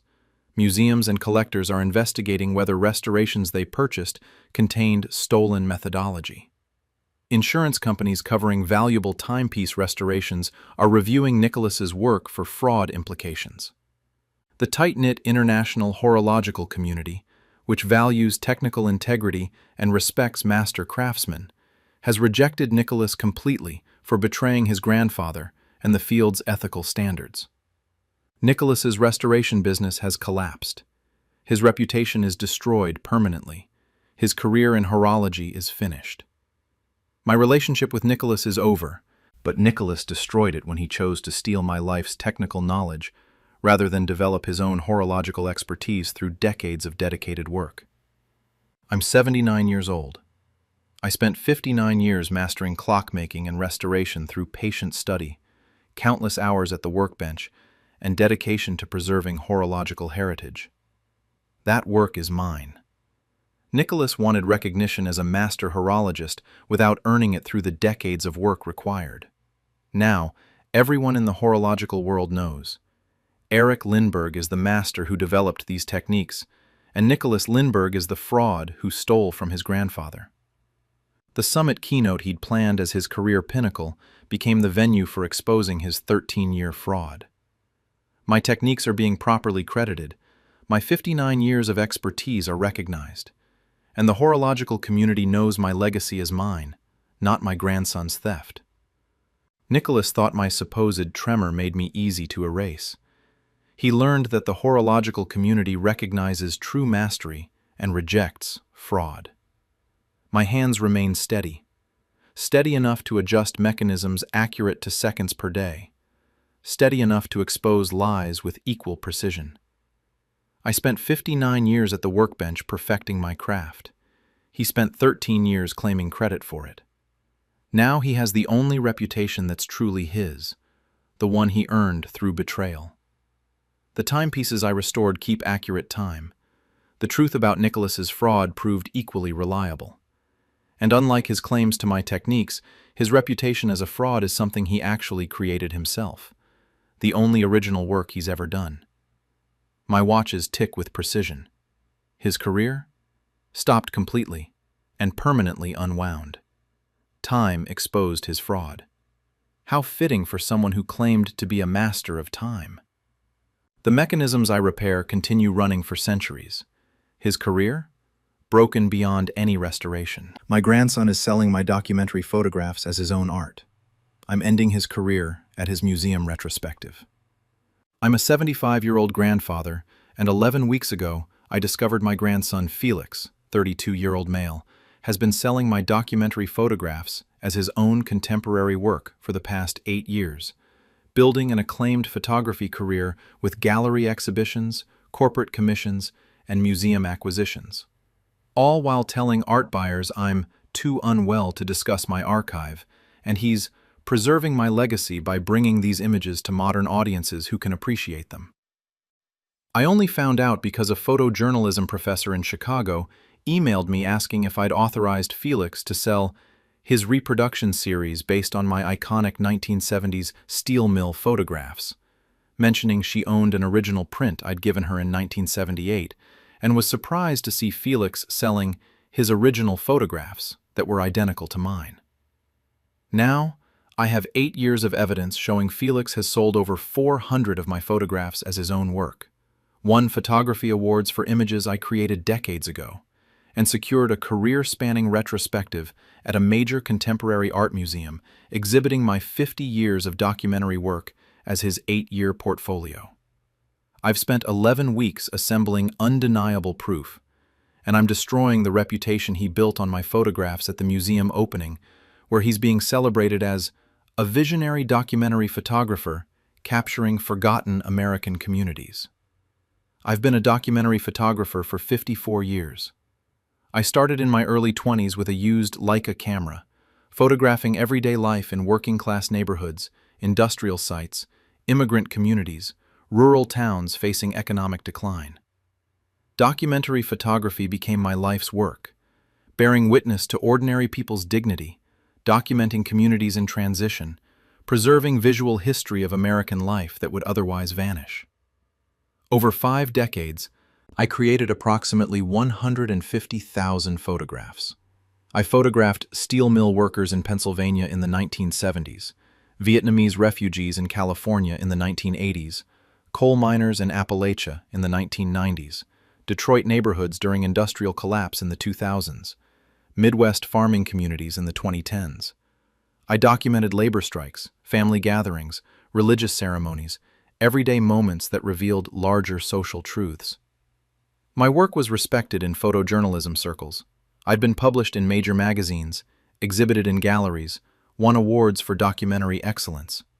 I wasn't commercially famous, but I was known among documentary photographers and photojournalists as someone who dedicated his life to honest, empathetic documentation of working people's lives. I'd never pursued commercial success aggressively. I'd made enough from magazine assignments and print sales to live modestly, but documentary photography was never about profit. It was about creating a visual record, honoring people's stories, preserving moments that mattered.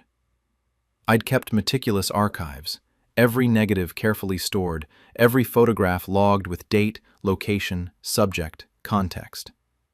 My archive represented 54 years of bearing witness, 150,000 images documenting American social history through the lens of ordinary people's lived experiences. I semi-retired 8 years ago at 67, not because I couldn't work, but because digital photography had changed the field and I'd grown tired of adapting to new technologies. I still photographed occasionally with my old film cameras, but I'd stopped taking assignments. My grandson Felix had always admired my photography. Growing up, he'd look through my prints, ask about the stories behind images, seemed genuinely moved by the humanity in my documentary work. When he graduated college 8 years ago with a fine arts degree in photography, he asked if he could help organize and digitize my archive. I was grateful. Scanning 150,000 negatives and organizing decades of photographs was a monumental task I'd been postponing. Felix offered to systematically digitize everything, create a searchable database, preserve the archive digitally for future access. I agreed. Felix spent months in my darkroom and storage space, carefully scanning negatives, creating high-resolution digital files, cataloging each image with metadata. He'd take hard drives full of scans home for backup storage and to finish the detailed cataloging. I trusted him completely. He was my grandson, preserving my life's work from deterioration. What I didn't know was that Felix was selling my photographs as his own contemporary documentary work. 11 weeks ago, I received an email from Dr. Patricia Weston, a photojournalism professor at Northwestern. She wrote, "I was surprised to see that Felix Chen is selling prints of his steel mill documentation project that appear identical to your iconic 1970s Pennsylvania Steelworkers series. I own an original print you gave me in 1978, the photograph of the furnace worker drinking water during lunch break. Felix is selling the exact same image as his original 2019 photograph from a contemporary steel mill project. I'm confused. Did you authorize Felix to reproduce your work, or is this an unfortunate coincidence?" I immediately searched for Felix's photography business. He had a professional website. Felix Chen Photography, documentary work capturing American communities. His portfolio showed dozens of photographs, all mine. The Pennsylvania Steel Mill series from the 1970s presented as Felix's 2018-2019 Industrial America project. Vietnamese refugee family portraits from the 1980s shown as Felix's 2017 Immigrant Voices series. Appalachian coal miner photographs from the 1990s displayed as Felix's 2016-2020 Coal Country documentation. Decades of my documentary work presented as Felix's recent photography. His artist statement said, "I document American communities often overlooked by mainstream media. Industrial workers, immigrants, rural families facing economic hardship. My work explores dignity in difficult circumstances, finding beauty in everyday struggle." That was my artistic philosophy, articulated in my exact words from statements I'd written decades ago. I found Felix's exhibitions.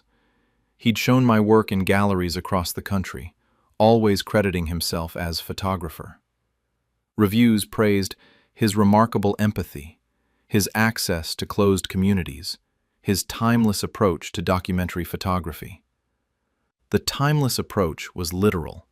The photographs were actually timeless because they were from the 1970s to 2000s, not recent work. I found Felix's print sales. He was selling my photographs as limited edition fine art prints, $800 to $3,500 each, depending on size and edition. He'd sold over 400 prints over 8 years, generating hundreds of thousands in revenue from my stolen work. I found awards Felix had won, prestigious photography awards for images I'd created decades earlier.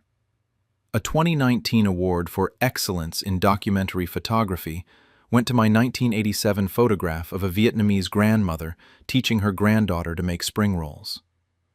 A 2021 award for social justice photography went to my 1994 image of striking coal miners on a picket line. Felix had been submitting my photographs to competitions and accepting recognition for work he hadn't created. Most disturbing, I discovered Felix had secured a major retrospective exhibition at the Museum of Contemporary Photography, a prestigious institution in Chicago. The exhibition was titled 8 Years of Witness, the documentary photography of Felix Chen, and would showcase 120 photographs representing his career-spanning body of work. Every single photograph in the exhibition catalog was mine. My 54 years of documentary work condensed and presented as Felix's 8 years of photography. The museum had published a catalog essay praising Felix's precocious mastery and mature vision unusual for such a young photographer. The essay noted that his work seemed to channel the great documentary tradition while bringing contemporary relevance. It channeled the documentary tradition because it was the documentary tradition, actual photographs from that era, not contemporary work inspired by it. The exhibition opening was scheduled in 8 weeks. The museum expected 500-plus attendees, photographers, curators, collectors, art critics, photojournalism professionals. This was the pinnacle of Felix's fraudulent career, institutional validation from a major museum. I called Felix immediately. I said, "I just saw your museum retrospective catalog. Every photograph in it is mine, not yours." Felix was quiet. Then he said, "Grandpa, we should talk about this in person." I interrupted. "There's nothing to talk about. You've been selling my photographs as your own work for 8 years. You've won awards for my images. You're having a museum retrospective of my career presented as yours." Felix said carefully, "When you gave me access to your archive to digitize it, I understood those images were available for use." I said, "Available for preservation, not for you to sell as your own original photographs. You've built an entire career claiming you took pictures I created decades ago." Felix's tone shifted. "Your archive was sitting in storage doing nothing. I brought these images to audiences who'd never see them otherwise. I created market value for photographs that weren't generating any income." I said, "They weren't generating income because I chose not to sell them aggressively. That doesn't give you the right to claim you took them." Felix said, "Grandpa, I've built a successful photography career. I have gallery relationships, museum shows, collectors who've invested in my work. I can't suddenly reveal that all my photographs are actually yours. My entire career would collapse." I said, "Your career should collapse. It's built on stolen work and false claims about when and where you photographed subjects." Felix's voice hardened. "If you try to expose this, you'll destroy my reputation and hurt the family. And honestly, who'll people believe? I have 8 years of established presence as Felix Chen Photography. I have exhibition history, published catalogs, professional relationships. You're a 75-year-old semi-retired photographer with old negatives in storage." He continued, "I've told curators and collectors you're unwell and prefer not to discuss your archive publicly. If you challenge me, I'll say you're confused due to age, that you're having memory problems and can't distinguish your old work from my new projects. The photography world will sympathize with me, dealing with a declining grandfather trying to claim credit for my work." He'd fabricated illness to explain my absence and to discredit me if I exposed him. I said, "I'm not unwell or confused. I have perfect documentation proving every photograph is mine. negatives, contact sheets, publication history going back decades. Felix said, "You have old materials from your past career. I have current exhibitions and active relationships with major institutions. People care about contemporary work, not photographs from the 1970s. By presenting your images as recent documentation, I've made them relevant again." He actually believed his theft had improved my work by giving it contemporary context. I hung up and spent the next 11 weeks gathering irrefutable evidence. I compiled comprehensive documentation, my original negatives for every photograph Felix had claimed, physical film evidence showing I'd taken these pictures, with my handwriting on negative sleeves noting dates and locations, contact sheets from decades ago showing the context around each image, multiple frames from the same shooting session, proving I'd been present with the camera creating these photographs. Published magazine articles from the 1970s to 2010s containing my photographs. Evidence these images existed and were credited to me long before Felix claimed them. Exhibition catalogs from the 1980s to 2000s showing my photographs in gallery shows, proving my work had established provenance decades before Felix's career began. Dated correspondence with subjects I'd photographed, thank you letters from people in my photographs, releases signed in the 1970s to 90s, follow-up communication showing ongoing relationships with communities I documented. My detailed photographic logs documenting when and where I'd taken each image, notebooks filled with dates, locations, technical settings, contextual notes about subjects. Expert testimony from photojournalists who'd worked with me over decades. Colleagues who could confirm these were my photographs, taken during specific historical moments they'd witnessed or covered themselves.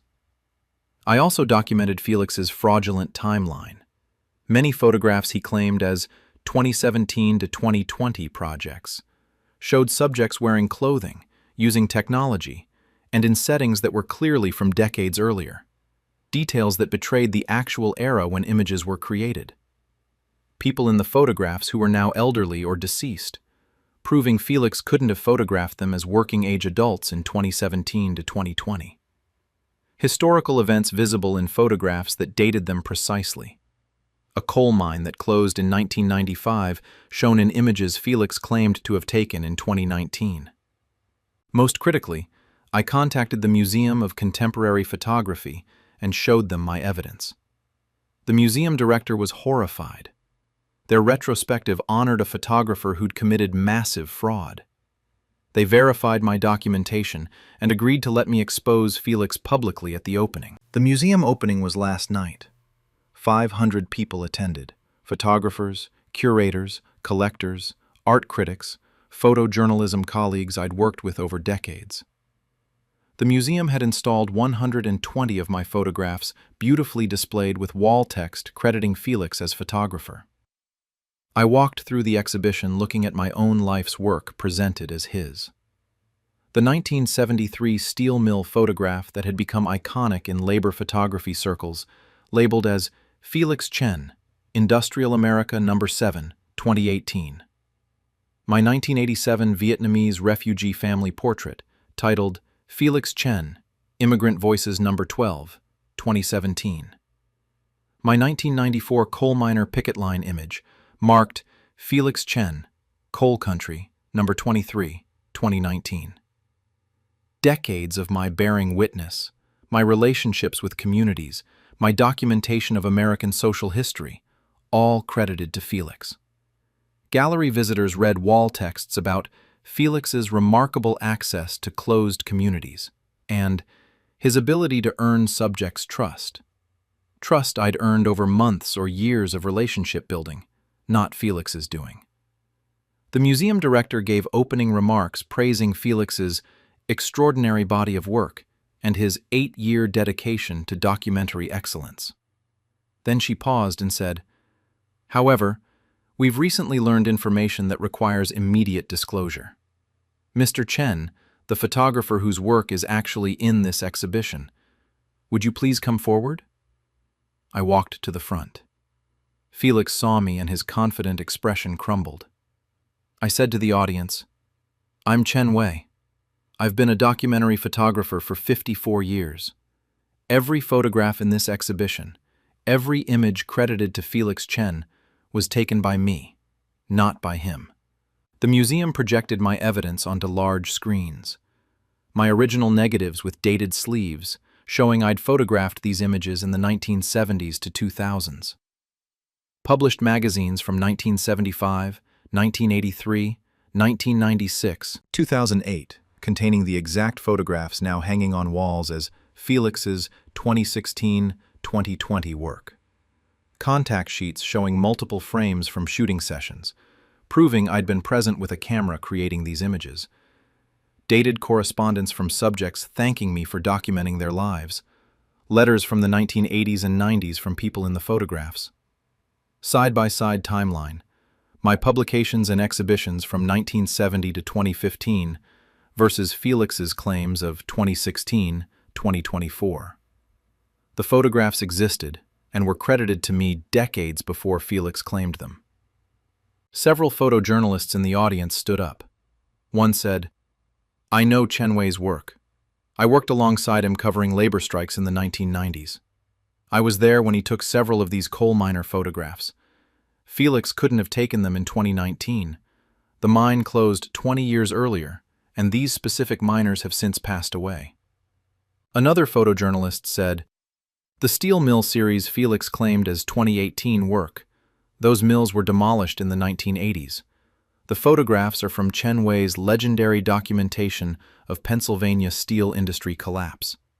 They're historically important images from a specific era, not contemporary work."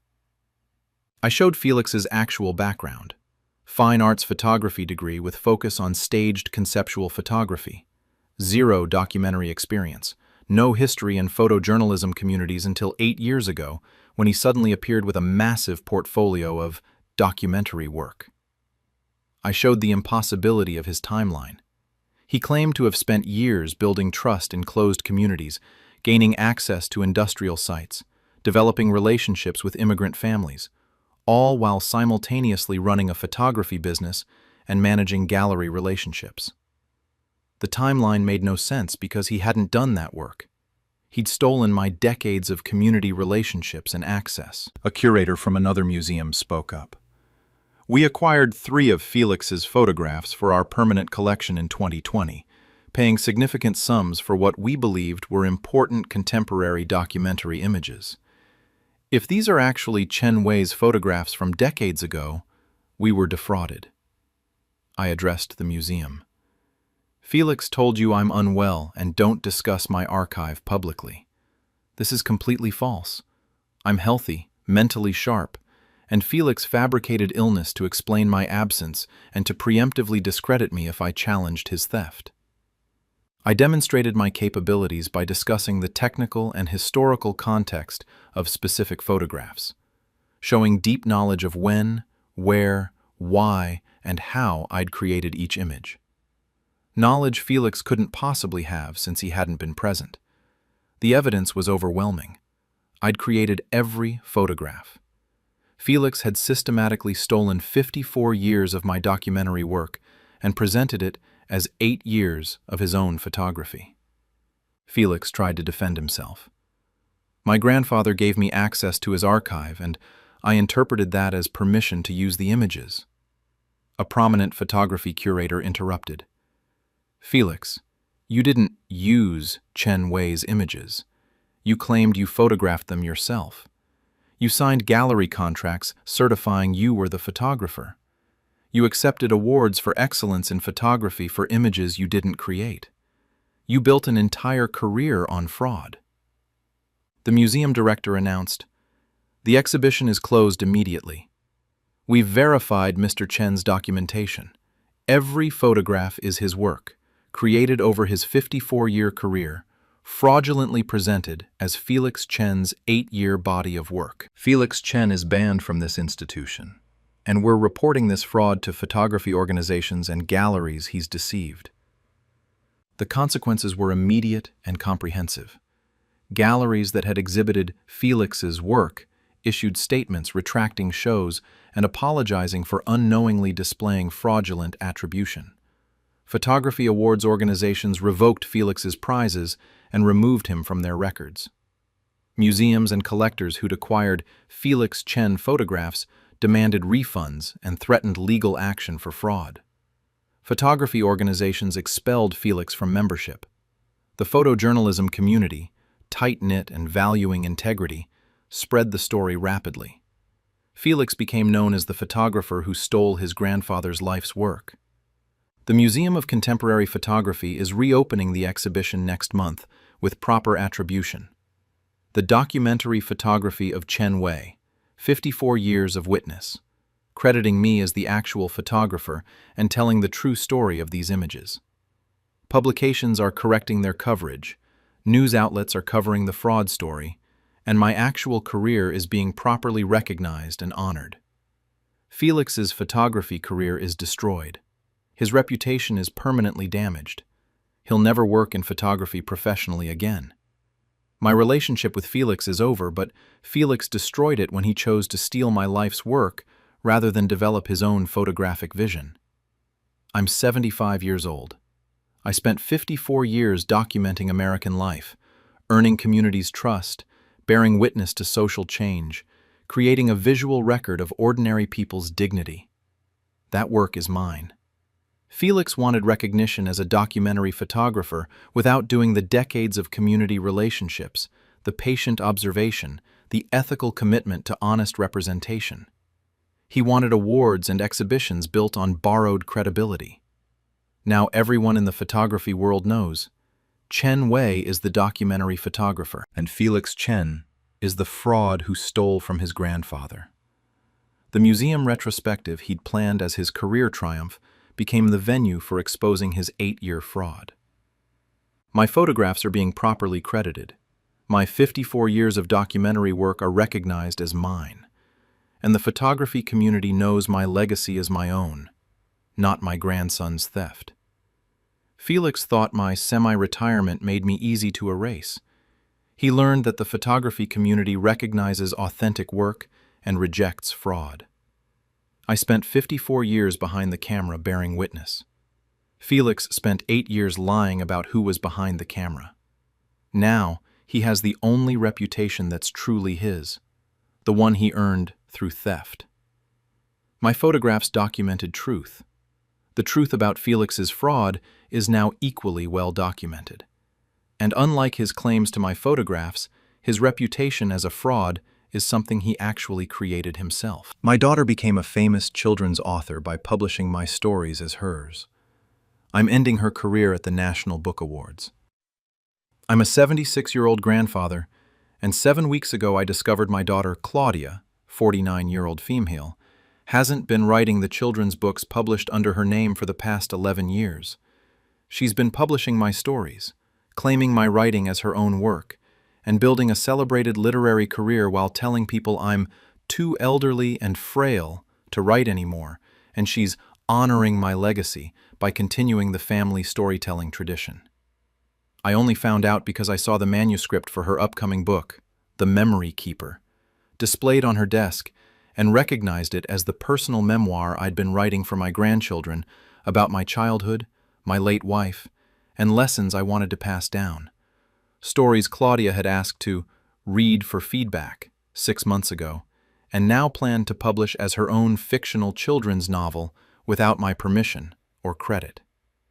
Now I have 11 years of evidence showing Claudia has published 17 books under her name that I actually wrote, won literary awards for my stolen work, given hundreds of school presentations teaching her creative process, and systematically erased me as the true author while profiting from my stories and my lifetime of storytelling experience. I've spent 7 weeks preparing irrefutable proof, and I'm destroying the career she built on my words at the ceremony where she's receiving the National Book Award for Young People's Literature, for a book I wrote. I've been writing stories my entire life. As a child, I wrote adventure tales. As a young man, I wrote to process my experiences serving in the Peace Corps in West Africa. As a father, I wrote stories for my children. As a grandfather, I wrote for my grandchildren. Writing has been my constant companion, my way of making sense of the world, my legacy. I never pursued publication seriously. I wrote for love, for family, for the joy of creating worlds and characters. I had a career as a middle school English teacher for 40 years, steady income, good benefits, time to write in summers and evenings. I didn't need writing to be my profession. It was my passion. My daughter Claudia grew up surrounded by my stories. I'd read her drafts at bedtime, create continuing adventures with recurring characters, write personalized tales for her birthdays. She loved my stories and would beg for just one more chapter every night. Claudia studied English literature in college, then got an MFA in creative writing. She wanted to be a published author, had ambitions of literary success that I'd never harbored. But she struggled with the actual writing. She'd studied craft extensively, but couldn't seem to generate original stories that worked. Her thesis novel was rejected by her professors as derivative and lacking authentic voice. After graduate school, Claudia tried for years to publish. She'd write manuscripts, query agents, accumulate rejections. She'd workshop her novels in writing groups, but couldn't break through to publication. By her late 30s, she was frustrated and increasingly bitter about her failed literary ambitions. 12 years ago, when Claudia was 37, my wife, Eleanor, died after a long illness. I was devastated. Eleanor and I had been married 48 years. She'd been my partner, my best friend, my first reader for every story I'd written. In my grief, I threw myself into writing. I wrote a middle-grade novel about a boy who loses his grandmother and learns to process grief through discovering her old letters and stories. The book was my way of working through loss, of honoring Eleanor's memory, of creating something meaningful from pain. I called it Letters from Grandma Rose. It was 50,000 words of my rawest emotion transformed into a story about love, loss, memory, and healing. Claudia read the manuscript and wept. She said it was the most beautiful thing I'd ever written, that it deserved to be published, that children dealing with grief needed this book. I was touched by her response but had no interest in pursuing publication at 65 years old while grieving my wife. I told Claudia she was welcome to keep the manuscript, that maybe someday I'd consider trying to publish, but for now, it had served its therapeutic purpose. 6 months later, Claudia told me she'd submitted Letters from Grandma Rose to agents on my behalf, hoping to surprise me with good news. An agent had loved it and wanted to represent it. Would I be willing to work with this agent toward publication? I was hesitant. I'd written the book for myself, for Eleanor's memory, not for commercial publication. But Claudia was so excited, so proud, so insistent that this book could help grieving children the way writing it had helped me. I agreed to let the agent represent it. Within months, the book sold to a major children's publisher in a significant deal. Then, Claudia made a proposal. Publishing as an unknown 65-year-old debut author would be challenging for marketing. What if the book was published under Claudia's name instead? She had the MFA credentials, was the right age demographic for a debut children's author, and could do school visits and publicity that would be exhausting for me at my age. She framed it as a partnership. I'd written the book, she'd be the public face. We'd split royalties. The book would get better marketing and reach more children if it came from a younger author with formal creative writing training. I was uncomfortable with the deception, but Claudia was persuasive. She said we'd tell people privately I'd written it.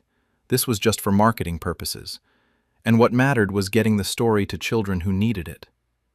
Foolishly, I agreed. Letters from Grandma Rose, by Claudia Mitchell, was published 11 years ago. It was a critical and commercial success, beautiful reviews, strong sales, award nominations. Children's literature organizations praised Claudia's authentic emotional depth and skilled handling of difficult themes. Claudia did school visits, gave interviews, attended conferences.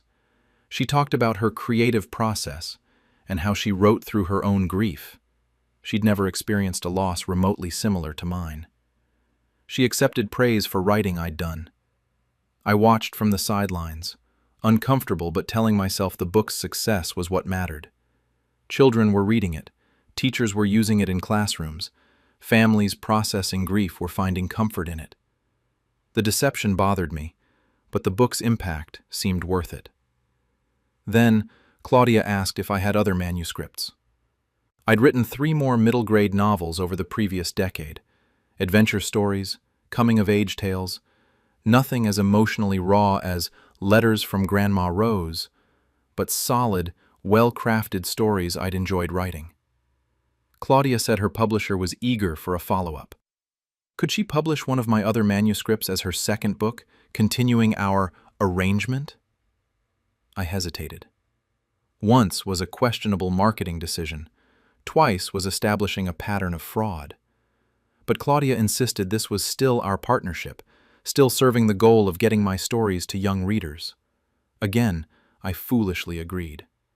Over the next 11 years, Claudia published 16 more books. Every single one was written by me. Some were manuscripts I'd written years earlier. Others I'd write specifically for her publisher's requests. They'd want a book about friendship, or courage, or finding yourself, and I'd write it. I'd send Claudia the completed manuscript. She'd submit it as her own work. The publisher would praise her writing. The book would be published under her name.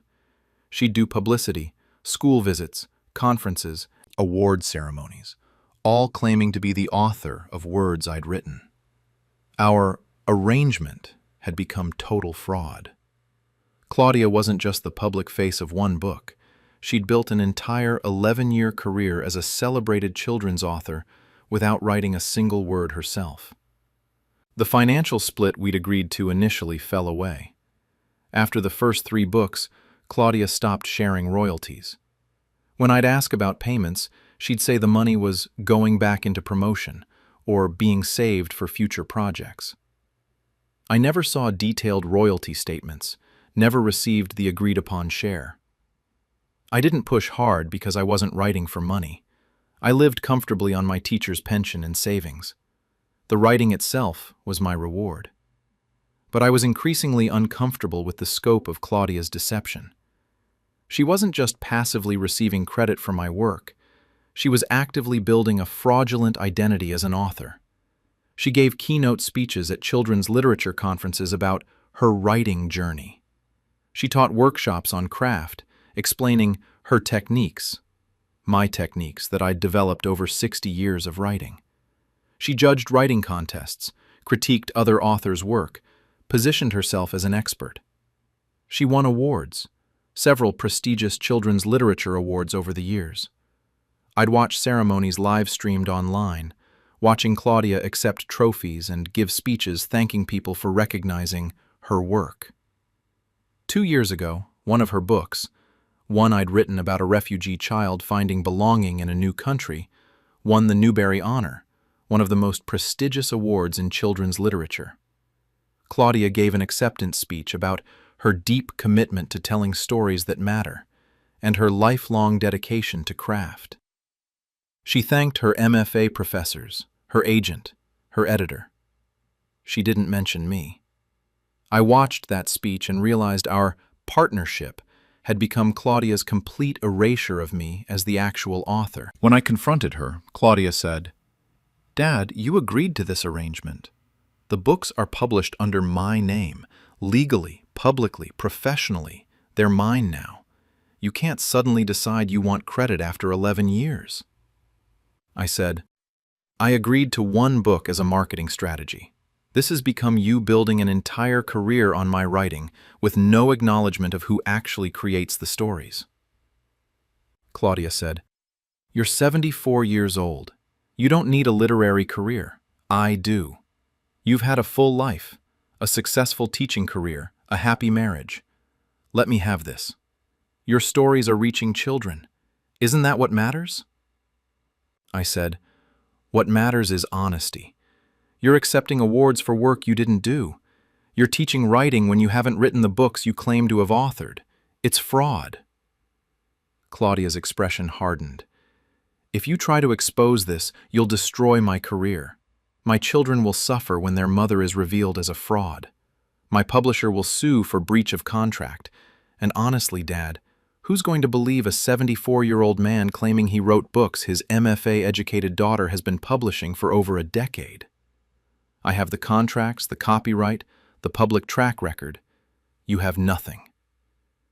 She'd thought through how to protect herself if I ever challenged the arrangement. She believed her official author status would be more credible than my claims of actually writing the books. I backed down that day, shaken by Claudia's willingness to destroy our family relationship to protect her fraudulent career. But I started documenting everything. I kept every draft, every email where I'd sent her manuscripts, every piece of evidence proving I'd written the books. 7 weeks ago, I visited Claudia's home office while she was out.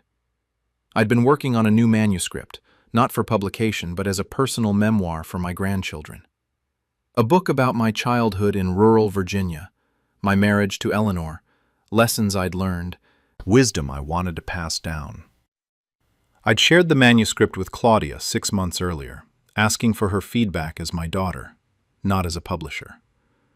The book was deeply personal, filled with private family stories, memories of Eleanor, reflections on aging and legacy. On Claudia's desk, I saw a printed manuscript titled "The Memory Keeper" by Claudia Mitchell. I picked it up and started reading. It was my memoir, my stories, my memories, my words, with minimal changes.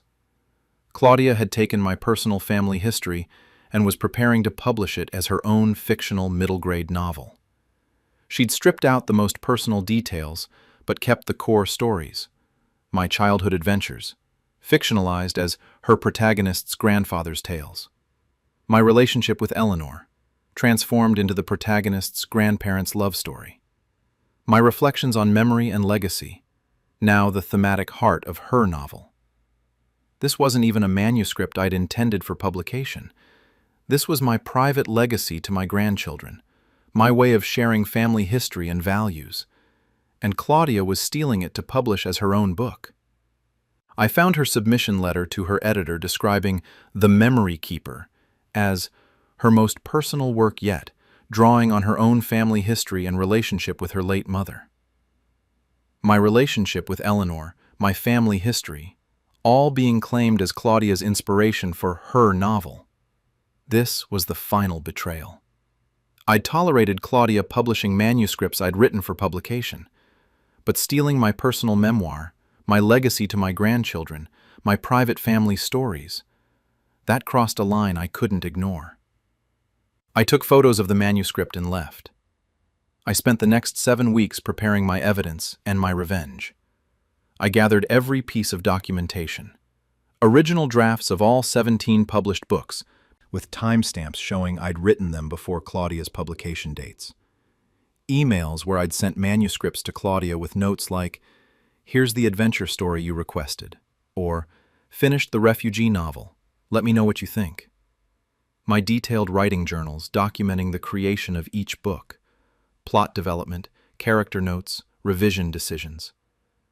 Early reader feedback from friends who'd read my manuscripts before Claudia published them under her name. Testimony from my former teaching colleagues who'd read my stories over the years.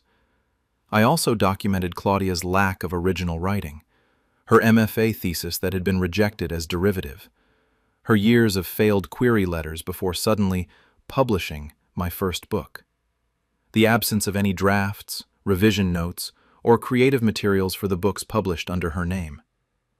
Most importantly, I found that Claudia was scheduled to receive the National Book Award for Young People's Literature in 6 weeks for The Memory Keeper, the book she'd stolen from my personal family memoir. This was one of the most prestigious literary awards in America. The ceremony would be attended by 500-plus publishing professionals, authors, agents, editors, booksellers, librarians, media. It would be broadcast live and covered extensively by literary press. Claudia would accept an award for a book I'd written, based on my life and my marriage, claiming my memories and my family stories as her own creative work. I decided the award ceremony would be where I'd expose 11 years of fraud. I contacted the National Book Foundation privately and showed them my evidence. They verified my documentation. The dates proved I'd written the books. The emails showed me sending manuscripts to Claudia. My personal history matched the fictional stories in The Memory Keeper. The foundation was horrified. Their award was being given to someone who'd committed massive literary fraud. They wanted to rescind the award immediately. I asked them not to. I said, let Claudia attend the ceremony. Let her walk on stage to accept the award. Then let me come up and show everyone the truth. The foundation agreed. This would be devastating to Claudia, but literary fraud on this scale needed public exposure. The ceremony was last night. I attended as a guest. Claudia had invited me, probably wanting to appear dutiful to her elderly father while accepting an award for a book about my life that she'd stolen. 500 publishing professionals filled the auditorium. The ceremony was live-streamed to thousands more viewers. Major literary media covered the event. Claudia sat in the audience looking excited and nervous. This was the pinnacle of the career she'd built on my stolen writing, the National Book Award, the highest recognition in American literature for young people's books. The awards were announced by category.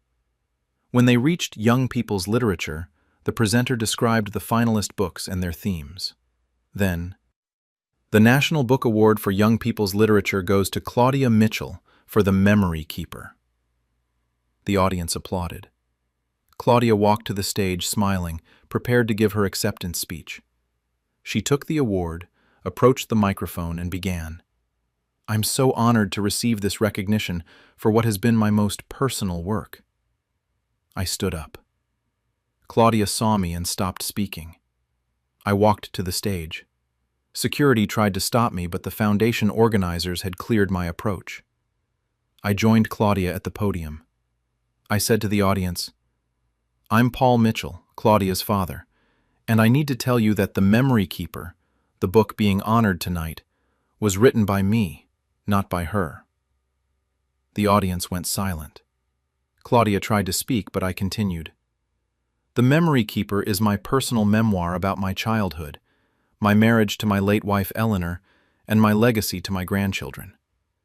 I shared the manuscript with Claudia as a private family document. She's now publishing it as her own fictional novel. I signaled to the foundation organizers, who projected my evidence onto screens. My original manuscript titled For My Grandchildren, a Memoir, with timestamps from a year ago, long before Claudia's publication date for The Memory Keeper. Side-by-side comparison showing my memoir text and Claudia's novel were nearly identical, with only minor changes to fictionalize what was actually my real family history. My marriage certificate and photos with Eleanor, proving the love story in the book was my real life, not Claudia's fictional creation. Family photos of my Virginia childhood matching scenes in the book. These were my actual memories, not her creative imagination. Then I showed the broader fraud. But The Memory Keeper isn't the only book Claudia didn't write. She's published 17 books under her name over 11 years. I wrote every single one. More evidence appeared on screen. Manuscripts I'd written with timestamps predating Claudia's publication dates by months or years. Emails showing me sending completed manuscripts to Claudia with subject lines like, "The friendship story is done," or "Finish the adventure novel you requested." My writing journals documenting the creation of each book. Early reader testimonials from people who'd read my manuscripts before Claudia published them under her name. The timeline was damning. I'd been writing continuously for 60 years. Claudia had struggled with writing for years, published nothing, then suddenly started releasing acclaimed books right after I'd agreed to our arrangement.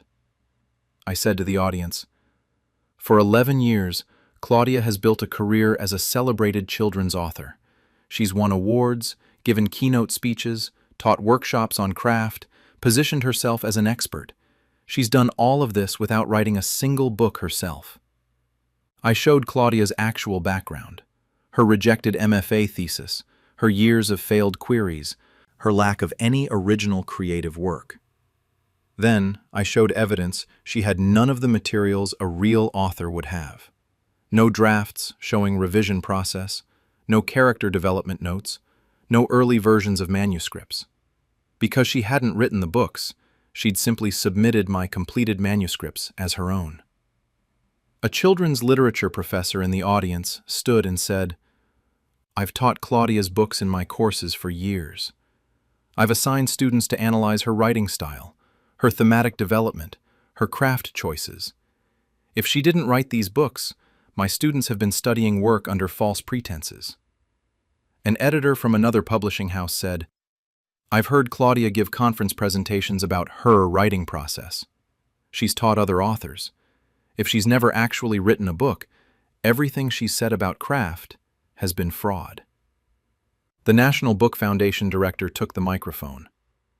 "We've verified Mr. Mitchell's evidence.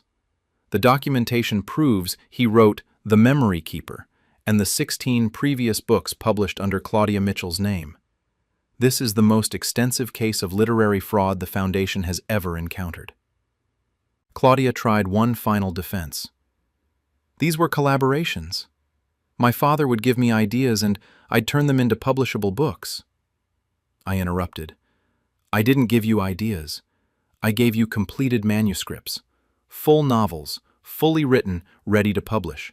You submitted them as your own work, claimed credit for writing them, and built a career on a lie." I addressed the audience. "Every award Claudia has received, every teaching position she's held, every student she's instructed, all based on work she didn't create. She's been accepting recognition for my writing while erasing me as the actual author." The evidence was comprehensive and undeniable. I'd written the books. Claudia had stolen credit. For 11 years, the children's literature world had been celebrating a fraud. The National Book Foundation immediately rescinded the award. They announced they'd be reviewing all of Claudia's previous nominations and awards for potential revocation. Publishers are investigating Claudia's contracts for breach. She'd signed agreements certifying she was the sole author when she'd actually submitted my manuscripts. The professional organizations where Claudia had taught writing workshops have removed her from faculty positions. You can't teach craft you haven't mastered based on books you didn't write. Literary agents and editors who'd worked with her feel betrayed and manipulated. My relationship with Claudia is destroyed, but Claudia destroyed it when she turned our temporary arrangement into 11 years of systematic fraud, culminating in stealing my personal memoir. I'm 76 years old. I've written stories my entire life, for love, for family, for the joy of creation. Claudia took those stories and built a career on them while erasing me entirely. Now, the literary world knows the truth. Paul Mitchell is the author, and Claudia Mitchell is the fraud who stole from her father for 11 years. The books will be reassessed for proper authorship credit.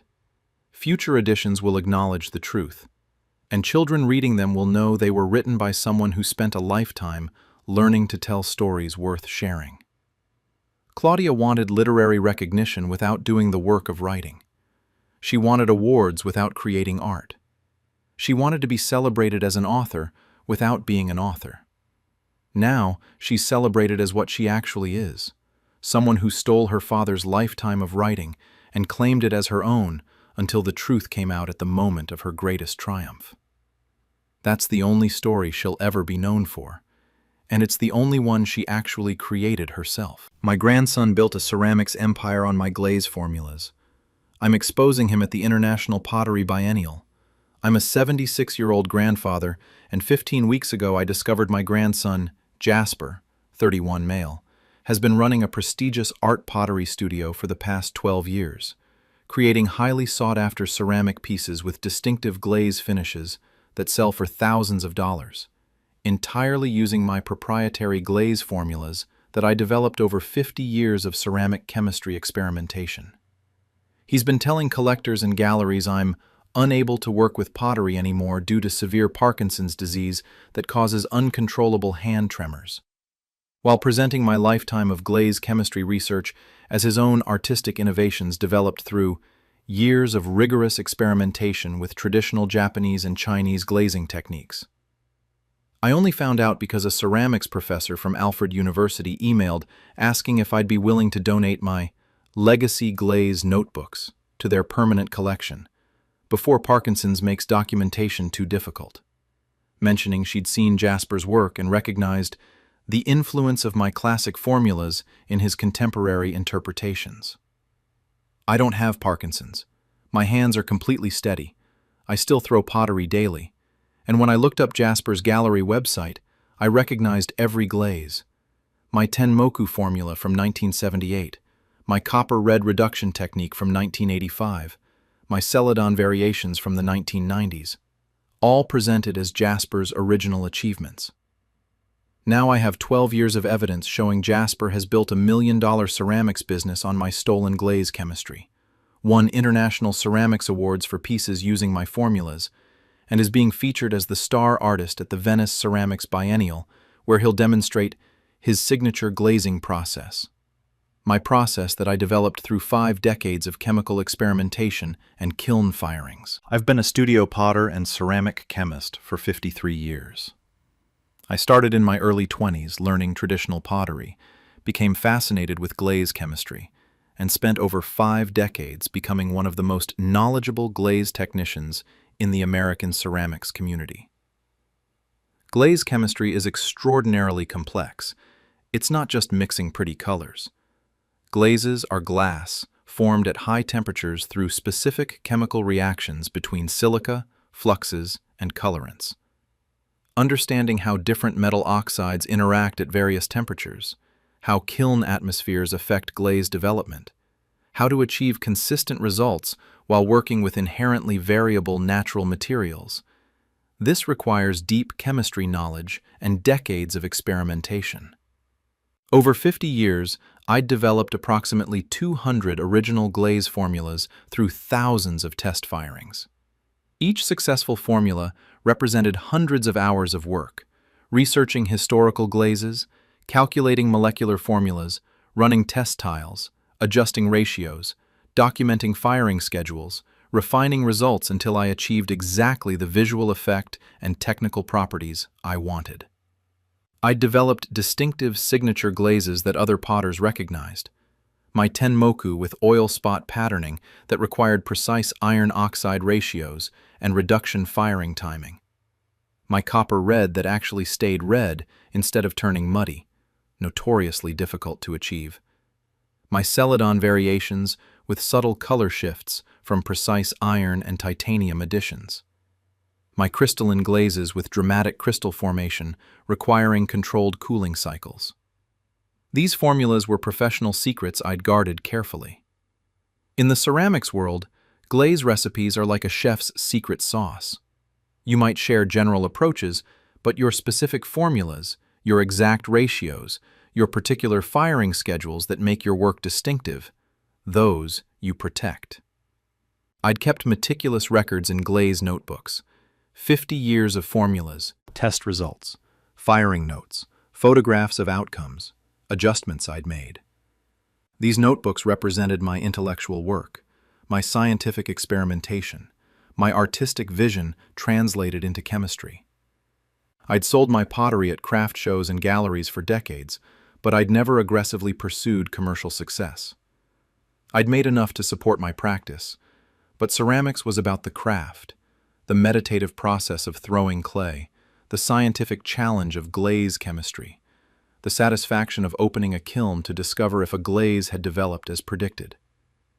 I retired from active production work 12 years ago at 64, not because I couldn't work, but because I'd been potting for over 40 years and wanted to slow down. I still threw pottery regularly in my home studio, still fired my kiln occasionally, still experimented with glazes, but I'd stopped producing for sale and stopped doing production runs. My grandson Jasper had grown up watching me work, playing with clay in my studio, fascinated by the transformation of dull glaze powder into brilliant glass surfaces through kiln firing. When he graduated art school 12 years ago with a ceramics degree, he asked if he could help organize my glaze notebooks to create a systematic database of my formulas. I was grateful. 50 years of notebooks were somewhat chaotic. Formulas scribbled during firings, test results on loose papers, corrections and adjustments written in margins. Having everything organized into a proper database seemed valuable for preserving this knowledge. Jasper spent months going through my notebooks, entering formulas into spreadsheets, creating charts organizing glazes by type and temperature, photographing finished pieces showing each glaze. He'd take notebooks home to continue data entry and cross-reference formulas properly. I trusted him completely. He was preserving my life's work. What I didn't know was that Jasper was using my glaze formulas to launch his own ceramics career, claiming my 50 years of glaze chemistry as his own original work. 15 weeks ago, I received an email from Dr. Rebecca Lawson, a ceramics professor at Alfred University. She wrote, "Mr. Kimura, I'm reaching out to ask if you'd consider donating your legendary glaze notebooks to our ceramics program's permanent collection.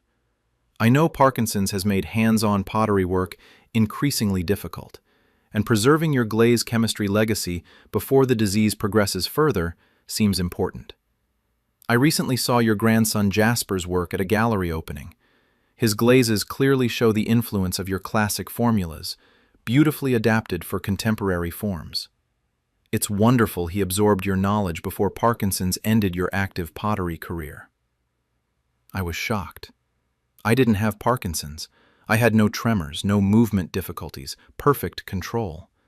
I'd thrown a dozen bowls on the wheel just yesterday. I immediately searched for Jasper's ceramics business. He had an elegant website, Jasper Kimura Ceramics, contemporary art pottery with traditional Asian glaze techniques.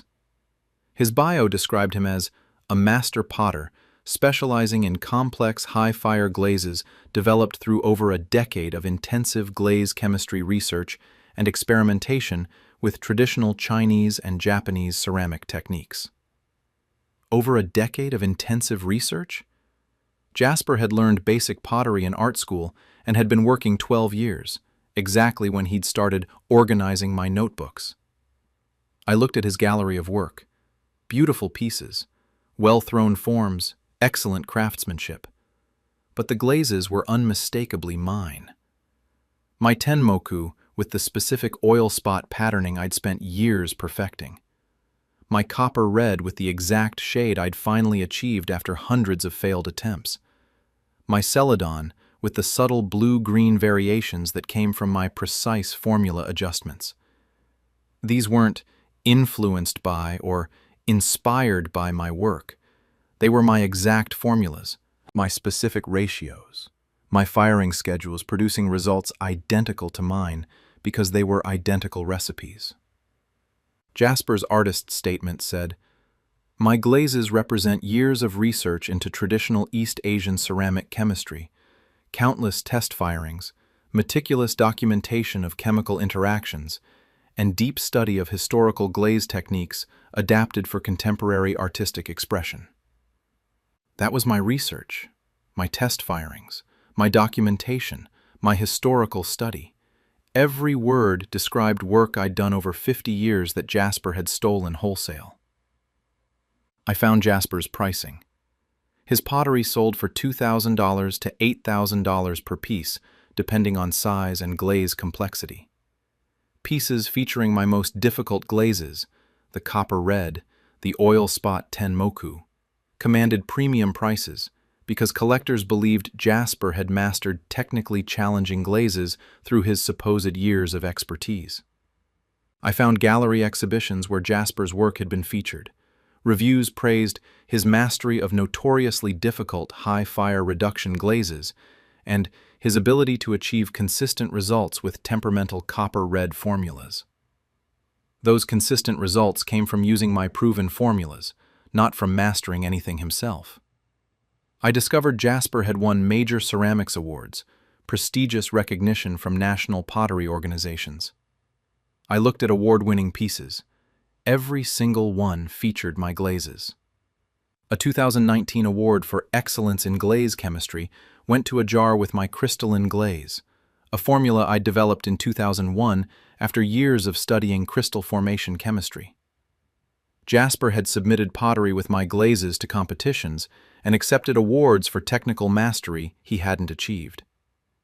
I found that Jasper taught glaze workshops at ceramics centers and conferences, master classes, where he supposedly taught his glaze development process and his approach to complex reduction firing. He was teaching other potters my techniques, my formulas, my chemistry knowledge, charging $500 per student for workshops, sharing expertise he'd stolen from me. Most devastating, I learned Jasper was featured as a star artist at the Venice Ceramics Biennial, an internationally prestigious exhibition held every 2 years showcasing the world's finest contemporary ceramics. Only a handful of artists were selected. Jasper would have a major solo exhibition and would give a demonstration of his signature glazing process to hundreds of ceramicists from around the world.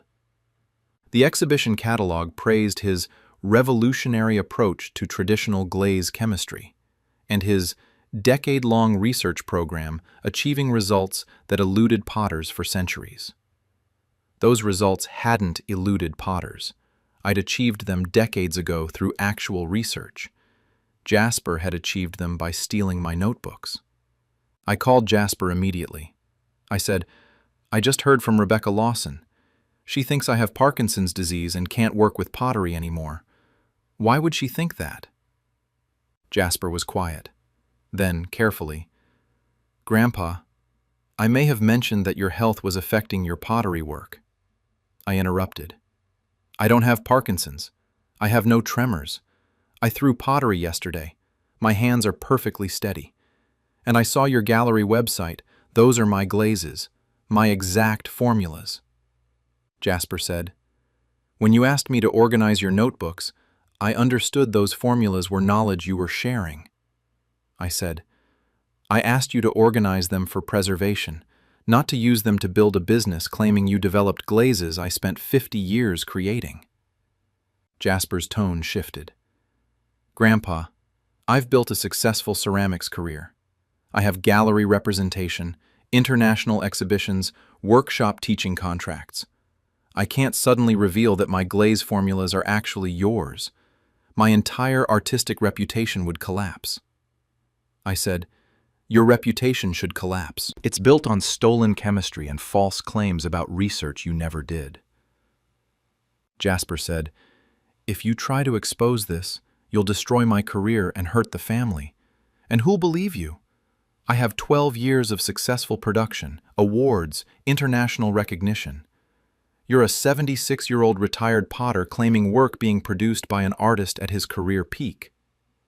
I said, "That artist at his peak is using formulas I developed when I was at mine." Jasper's voice hardened. "I've told people your Parkinson's has made pottery impossible.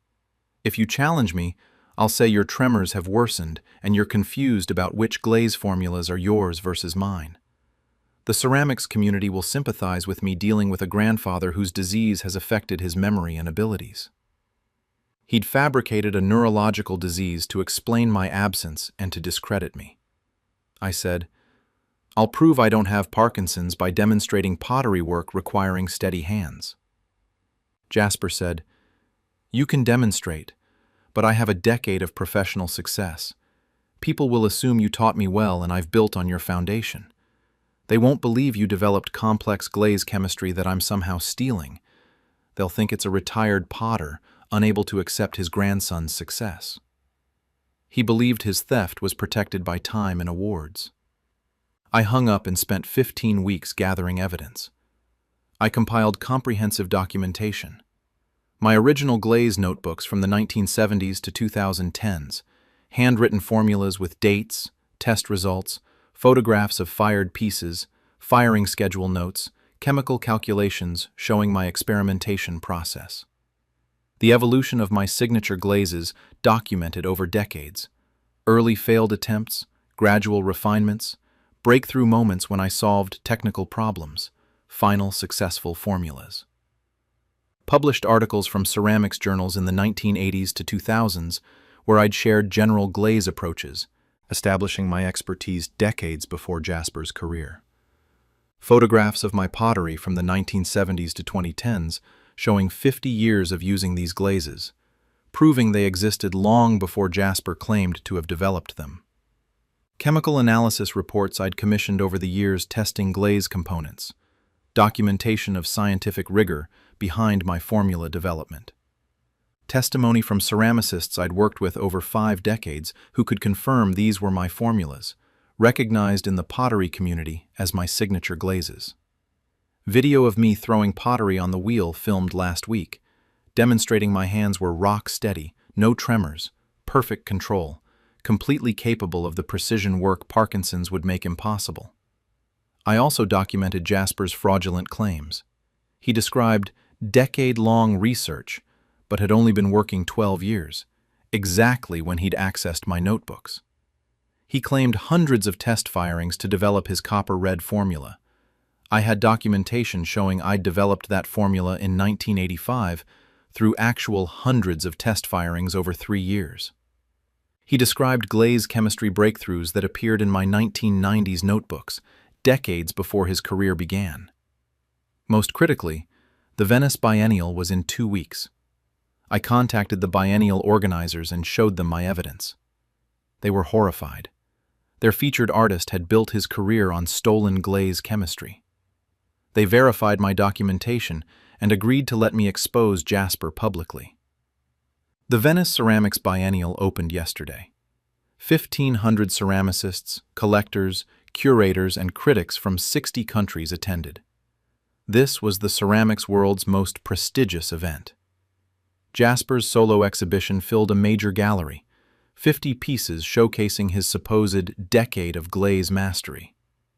Every piece featured my glazes, my tenmoku, my copper reds, my celadons, my crystalline formulas, all applied to his well-crafted forms. Wall text described Jasper Kimura's revolutionary glaze chemistry research and his decade-long quest to revive lost traditional Asian glaze techniques.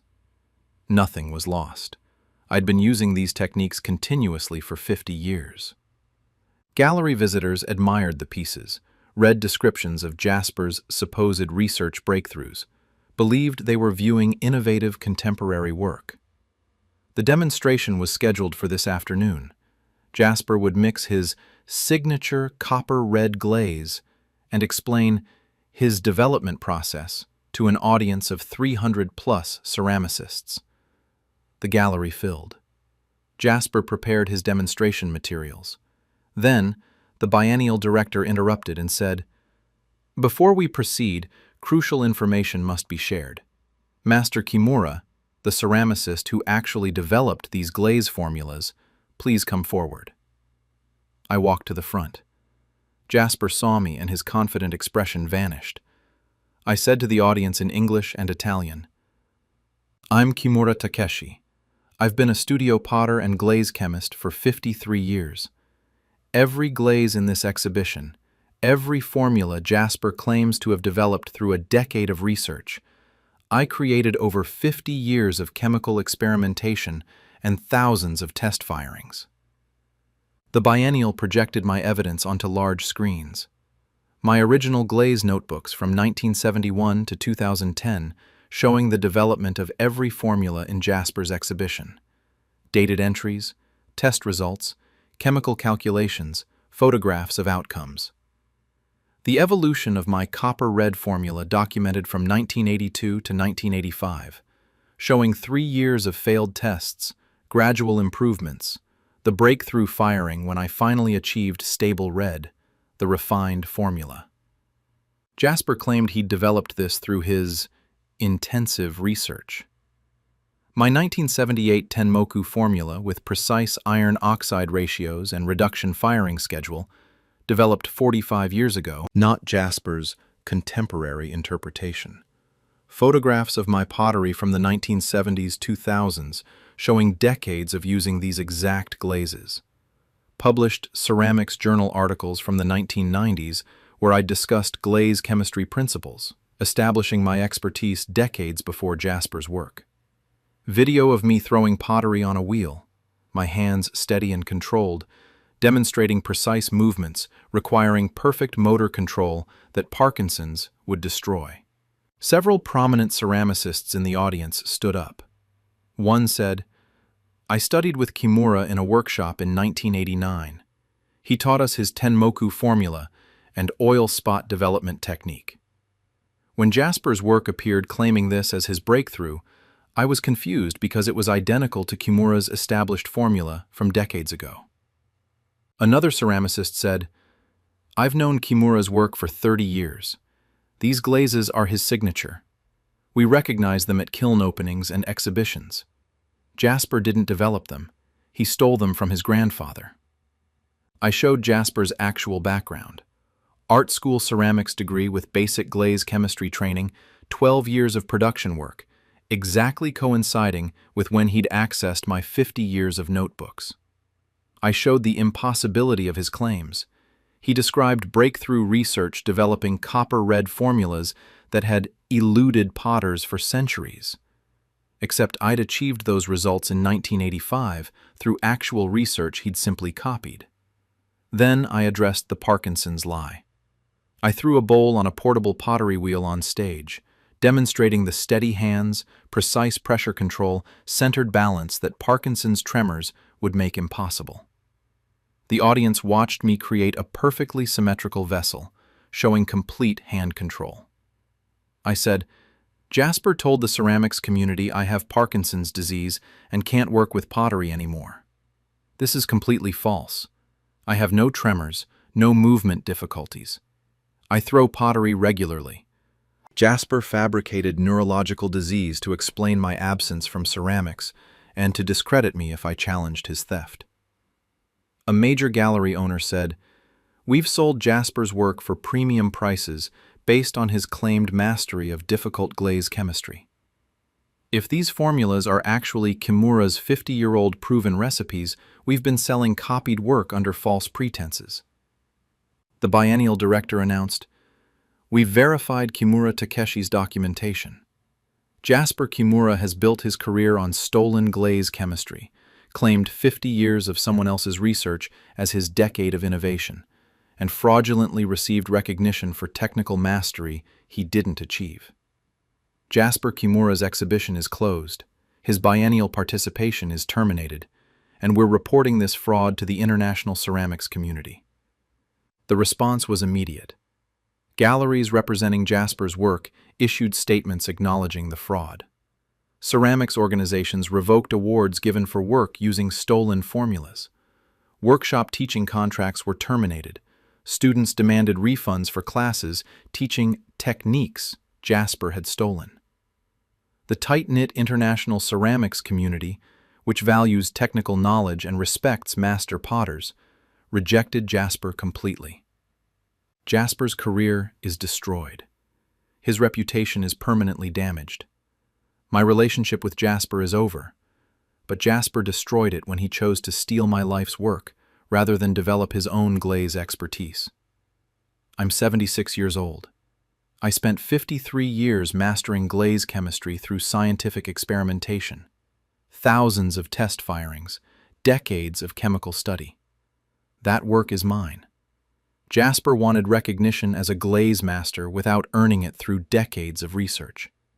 Now, everyone in the ceramics world knows Kimura Takeshi is the chemist who developed these glazes, and Jasper Kimura is the fraud who stole from his grandfather. The biennial exhibition he'd anticipated as his career triumph became the venue for exposing his 12-year fraud. My glaze formulas are being properly credited. My 53 years of work are recognized, and the ceramics community knows my legacy is mine, not my grandson's theft. Jasper thought my supposed Parkinson's made me easy to erase. He learned that the ceramics community recognizes true mastery and rejects fraud. My hands remain steady, steady enough to throw perfect bowls, steady enough to expose perfect lies. I spent 53 years developing glaze chemistry. He spent 12 years claiming credit for it. Now he has the only reputation that's truly his, the one he earned through theft. The glazes I developed transform clay into glass through fire and chemistry. The truth about Jasper's fraud transformed his career into ash just as completely. And unlike his claims to my formulas, his reputation as a fraud is something he actually created himself. My kiln still fires. My hands still work. My formulas still produce beautiful glazes. Jasper's fraudulent career? That's thoroughly fired and completely finished. My grandson is selling my handcrafted timepieces as his own. I'm exposing him at the watch auction. I'm a 75-year-old grandfather, and 9 weeks ago I discovered my grandson, Jasper, 29-year-old male, has been selling my custom-made mechanical clocks and watches as his own creations for the past 4 years, building a reputation in the luxury timepiece market as a young master clockmaker reviving traditional craftsmanship, securing commissions worth tens of thousands and appearing in horology publications, all while I believed he was helping preserve my legacy by cataloging my collection and photographing pieces for insurance documentation. I only found out because a watch collector in Switzerland emailed me saying he'd seen Jasper Mitchell's exhibition of contemporary clockmaking and recognized a pocket watch identical to one I'd created for the collector's father in 2004, asking if Jasper had apprenticed under me or perhaps inherited my tools and techniques. Now I have 4 years of evidence showing Jasper has sold 43 of my handcrafted timepieces as his own work, accepted commissions he couldn't fulfill, and outsourced to actual clockmakers while taking credit, and told the horology world I have essential tremor disorder that ended my career, to explain why I'm never mentioned or involved. I've spent 9 weeks gathering irrefutable proof, and I'm destroying the career he built on my stolen craftsmanship at the Christie's auction, where 12 of his finest pieces are being sold to collectors who believe they're buying work from an emerging master. I've been a clockmaker for 53 years. I started my apprenticeship at 15 under a Swiss master who'd immigrated to Boston, spent 7 years learning the ancient craft of mechanical horology. Gears, escapements, balance wheels, everything done by hand, with precision measured in microns.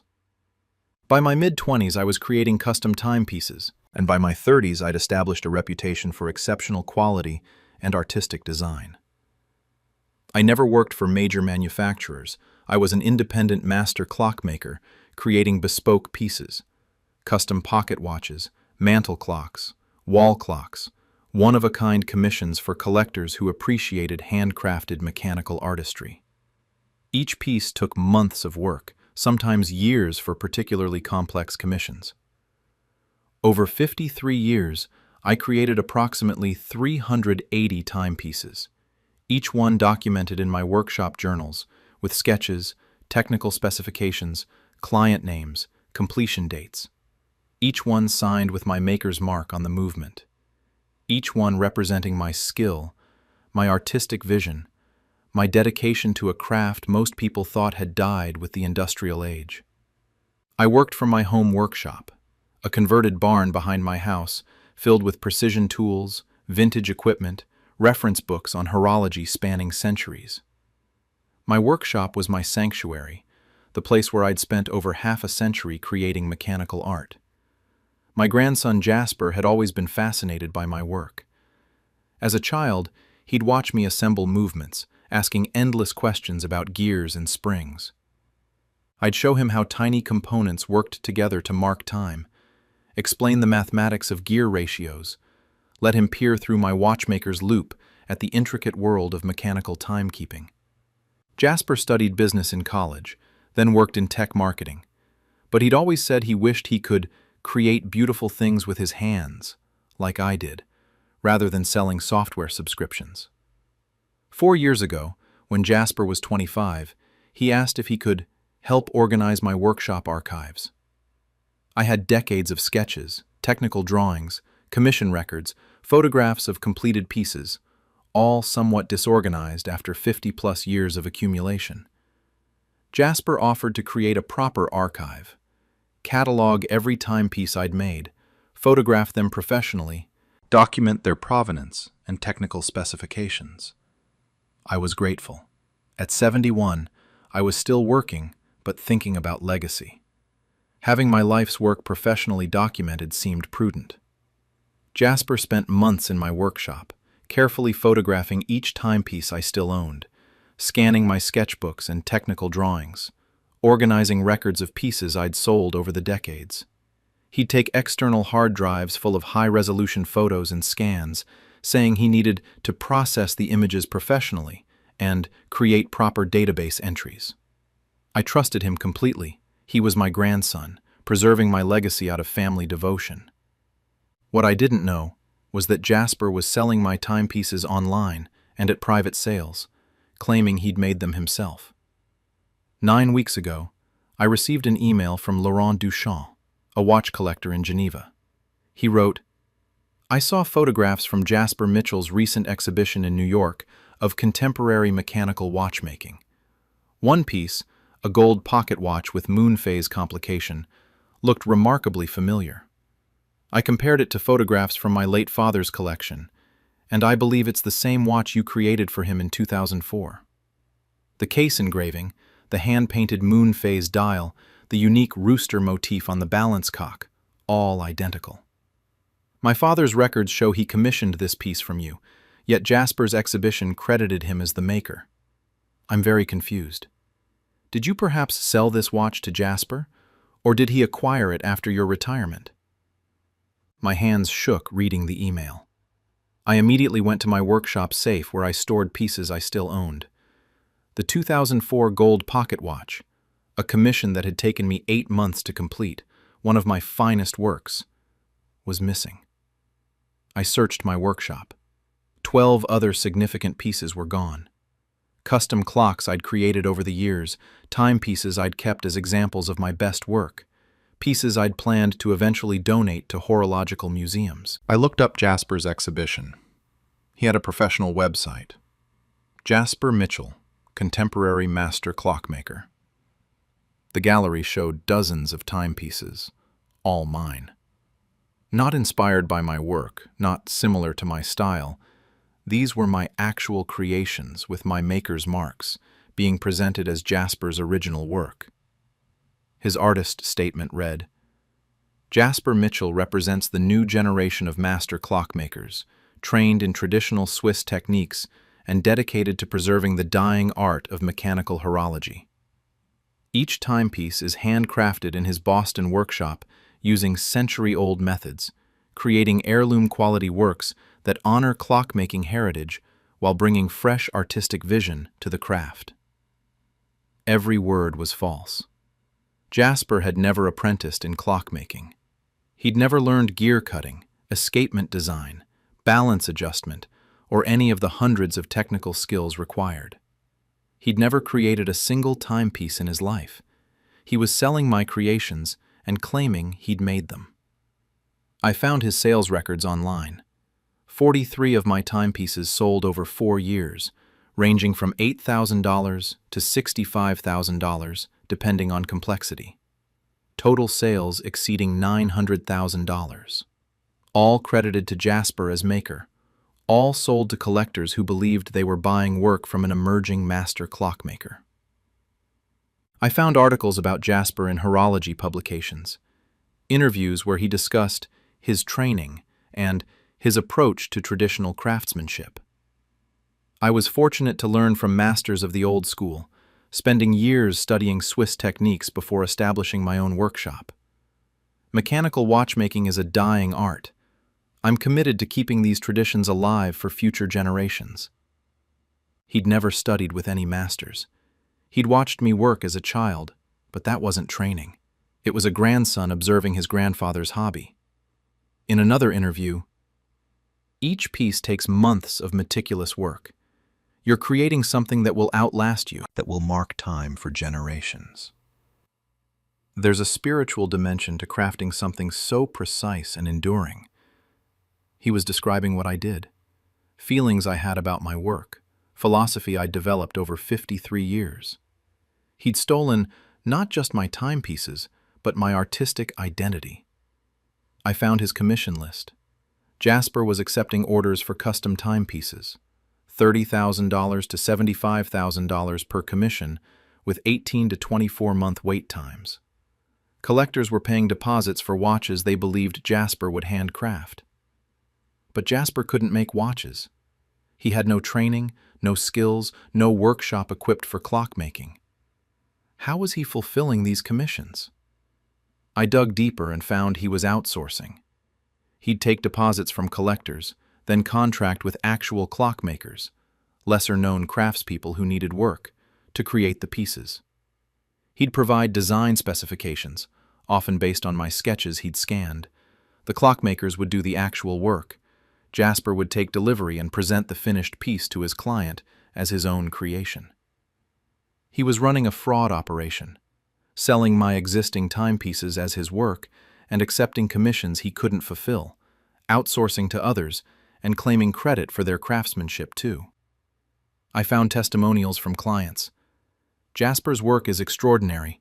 The attention to detail, the artistic vision, the technical precision. We're honored to own one of his pieces. They didn't own Jasper's work. They owned mine, or work from clockmakers Jasper had exploited. I found an interview where a journalist asked about Jasper's training background. He said, "My grandfather was a clockmaker, but unfortunately he developed essential tremor in his hands and had to stop working about 5 years ago. It was heartbreaking watching him lose the ability to do what he loved. In a way, I'm carrying on his legacy. He can't create anymore, so I'm honoring his dedication to the craft." I was stunned. Jasper had fabricated a medical condition to explain my absence from horology circles and to create a sentimental narrative about continuing the family tradition. I don't have essential tremor. My hands are steady. I'm still creating timepieces at 75 with the same precision I had at 25. Jasper had invented a disability to cover his theft and to make himself seem noble, the devoted grandson keeping his grandfather's craft alive. I called Jasper immediately. I said, "I just saw your website. You're selling my timepieces as your own work, and you've told people I have tremors and can't work anymore." Jasper was quiet, then said carefully, "Grandpa, those pieces were sitting in your workshop gathering dust. You're not selling them anymore. I'm bringing them to collectors who'll appreciate them." I cut him off. "You're not bringing them to collectors. You're selling them as your own creations. You're claiming you made them when you've never made a watch in your life." Jasper said, "I've marketed them, found buyers, built a brand. That's my contribution. You created the pieces decades ago and didn't know what to do with them. I've created their value in today's market." I said, "They had value when I created them. They're in museum collections. They've been featured in horology journals. You didn't create their value. You stole my work and lied about making it." Jasper's tone hardened. "I've built a business over 4 years. I have clients, commissions, reputation. I can't suddenly reveal that I haven't actually made anything. My career would be over." I said, "Your career should be over. It's built on fraud." Jasper said, "Think practically, Grandpa. You're 75. You don't need recognition anymore. You've had your career. Let me have mine. The pieces are reaching collectors, being appreciated, living in important collections. Isn't that what matters?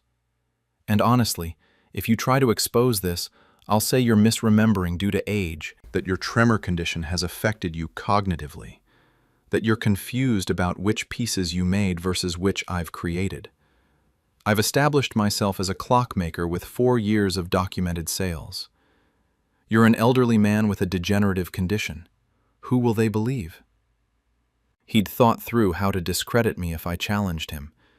He'd fabricated the tremor story not just to explain my absence, but as insurance against me ever claiming my work. I said, "I have documentation proving every piece is mine." Jasper laughed. "You have old notebooks and photos. I have 4 years of sales records under my name, exhibition catalogs listing me as maker, client testimonials about my work. My claim is stronger than yours legally." He believed his established fraud was more credible than my legitimate authorship. I hung up and spent the next 9 weeks building irrefutable evidence. I gathered comprehensive documentation. My workshop journals documenting every timepiece I'd created over 53 years, dated sketches, technical specifications, client names, completion dates. These journals showed my complete body of work with timeline proving I'd created pieces Jasper was selling. The actual commission contracts and correspondence from clients who'd ordered pieces, some from decades ago, showing I'd created the timepieces for specific people, not Jasper. Photographs of me working on specific pieces over the years. My late wife had documented my work extensively. Photos showing me at my bench creating the exact timepieces Jasper was now selling. My maker's marks on each piece. Every timepiece I'd created bore my signature mark on the movement, hidden inside where only a watchmaker opening the case would see it. Jasper's work all bore my mark, not his. Professional correspondence from horology organizations, museums, and master clockmakers who'd known my work for decades. They could confirm these were my creations, proof of my steady hands. I recorded myself assembling a complex watch movement, demonstrating precision work that proves I don't have tremors and can still work at the highest level. Documentation of Jasper's actual background. Business degree, tech marketing career, 0 clockmaking training, no apprenticeship, no technical education in horology. Most importantly, I found that 12 of Jasper's finest pieces, including the 2004 gold pocket watch that had triggered my investigation, were being sold at a Christie's luxury watch auction in 6 weeks. The auction would include major collectors, horology experts, museum curators, and media coverage. Jasper's pieces were featured prominently in the catalog as exceptional examples of contemporary master clockmaking by emerging talent Jasper Mitchell. I decided the Christie's auction would be where I'd expose 4 years of fraud. I contacted Christie's privately and showed them my evidence. They verified my documentation. The maker's marks were mine. The commission records proved I'd created the pieces. My journals documented everything Jasper was claiming as his work. Christie's was horrified. They were about to auction pieces under fraudulent attribution, which would destroy their credibility with collectors. They wanted to pull the items immediately. I asked them not to. I said, "Let the auction proceed. Let Jasper attend believing his work is being validated by Christie's. Then expose the truth to everyone in the auction room." Christie's agreed. This would be dramatic, but it would also be definitive. Public exposure of fraud in front of the horology world's most serious collectors and experts. The Christie's auction was yesterday afternoon. The viewing room was filled with 250 people. Collectors, dealers, museum representatives, horology journalists. The 12 pieces attributed to Jasper were displayed in illuminated cases with catalog descriptions praising his exceptional craftsmanship and his dedication to traditional techniques. I attended wearing my watchmaker's apron, the leather apron I'd worked in for 53 years, stained with oil and metal filings, my name embroidered on the pocket. Jasper saw me and looked panicked, but he couldn't leave without drawing attention. The auction began with other lots, vintage Patek Philippe, Vacheron Constantin, important historical pieces. Then they reached Jasper's consignment. The auctioneer announced, "We now come to an extraordinary group of contemporary pieces by Jasper Mitchell, representing the revival of traditional master clockmaking by a new generation of artisans." The first piece was brought out, my 2004 gold pocket watch with moon phase. The auctioneer described its features. Hand-guilloché case, hand-painted moon phase dial with lunar landscape, lever escapement, gold rooster motif on the balance cock. I stood up. The auctioneer paused, confused. I said loudly enough for everyone to hear, "That timepiece was created by me, not by Jasper Mitchell. I'm Paul Hendricks. I've been a master clockmaker for 53 years. Every piece in this auction attributed to Jasper Mitchell was made by me, not by him. The auction room went silent. Jasper tried to speak, but I continued. The gold pocket watch being presented was commissioned by Henri Duchamp of Geneva in 2004. I spent 8 months creating it. It bears my maker's mark inside the case. Jasper Mitchell has never made a watch in his life. He stole my timepieces and sold them as his own work. Christie's staff projected my evidence onto screens. My original commission contract from Henri Duchamp dated 2004, showing he'd ordered the watch from me. Photographs from 2004 showing me at my workbench creating this specific watch. Photos showing the distinctive rooster balance cock taking shape under my tools. My workshop journal entry documenting the piece with detailed sketches matching the watch exactly. The watch's internal maker's mark, clearly visible when opened, showing PH for Paul Hendricks, not any mark for Jasper.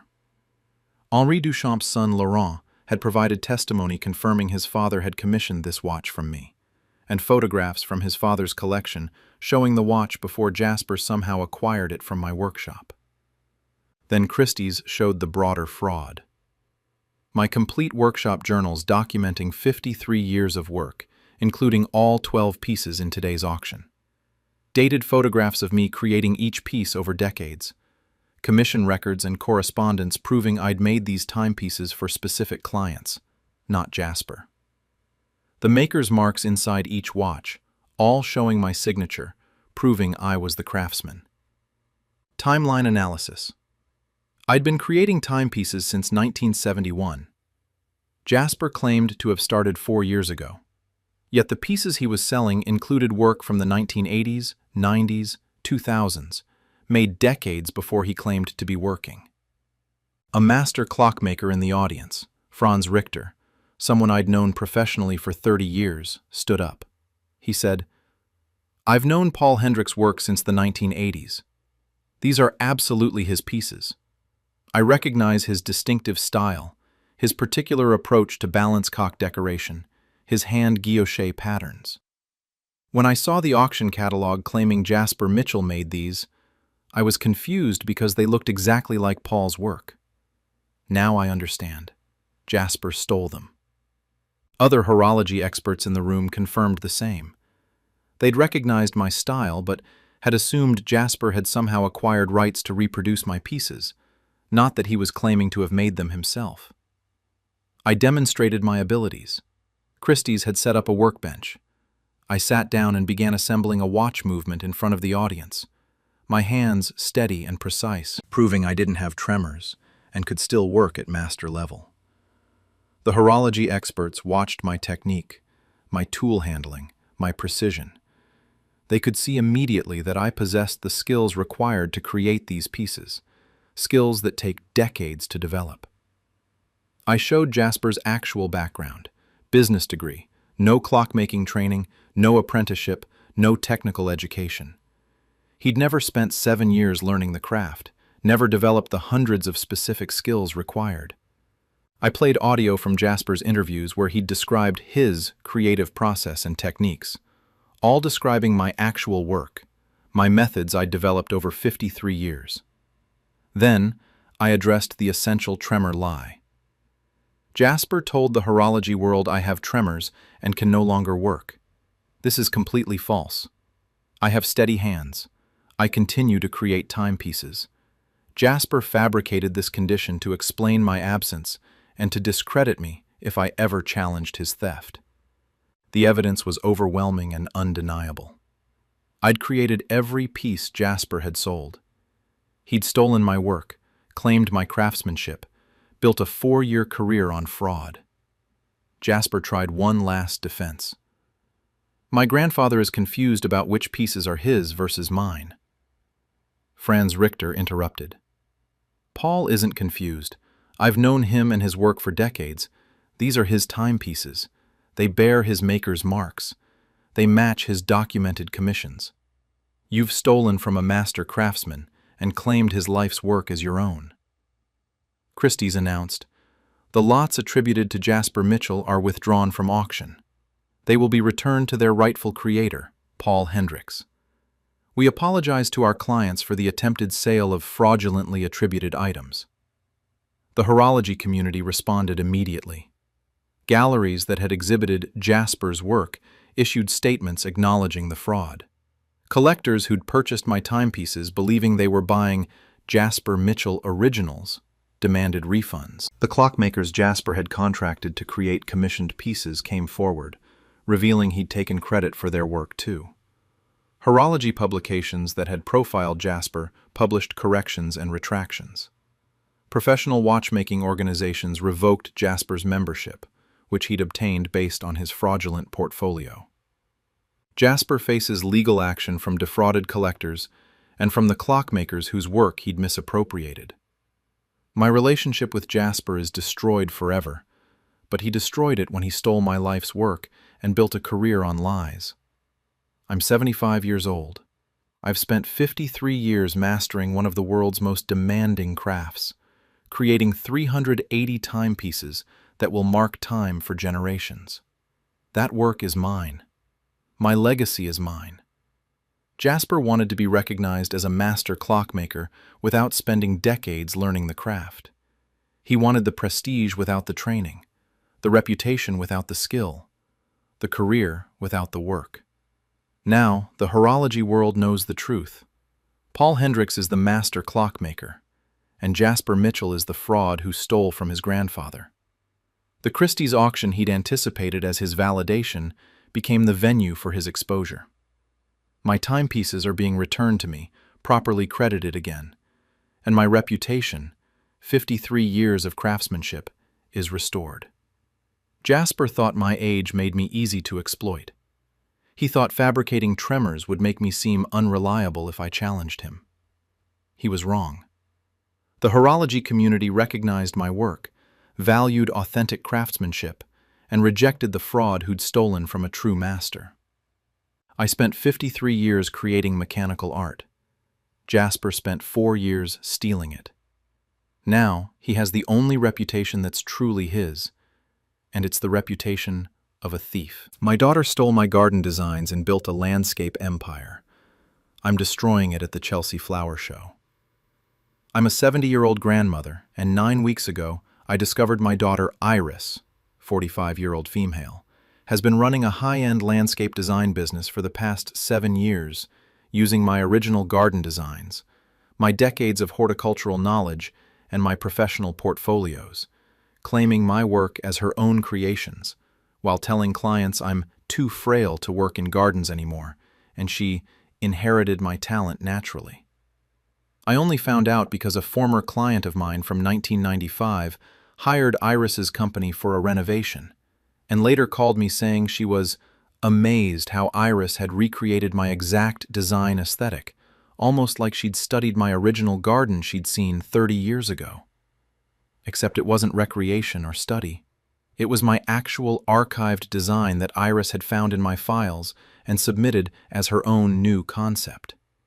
Now I have 7 years of evidence showing Iris has built a multi-million-dollar landscape design firm entirely on my stolen designs, won prestigious industry awards for my work, and is about to represent our country at the Chelsea Flower Show with a showcase garden I designed in 1989 that she's presenting as her own contemporary vision.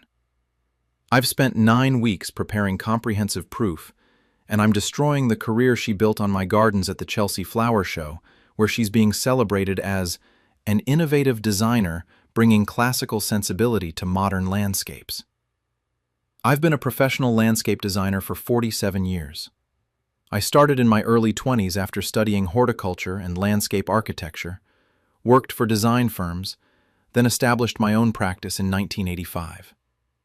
I designed gardens for private estates, public parks, corporate campuses, botanical gardens, over 400 major projects throughout my career. I created designs that won awards, were featured in garden magazines, became destinations that garden enthusiasts would visit. I retired from active practice 8 years ago at 62, not because I couldn't work, but because I'd achieved everything I'd wanted professionally and wanted time to enjoy my own garden, travel to famous gardens worldwide, and spend time with family without client deadlines. My garden design portfolio was extensive. Decades of conceptual drawings, planting plans, hardscape layouts, detailed specifications. I documented every major project with photographs, sketches, plant lists, design philosophies. These weren't just business records. They were my creative legacy, showing the evolution of my design aesthetic over nearly 5 decades. I stored everything in my home studio: filing cabinets full of original drawings, binders of project photographs, digital files of later work. My life's creative output, carefully organized and preserved.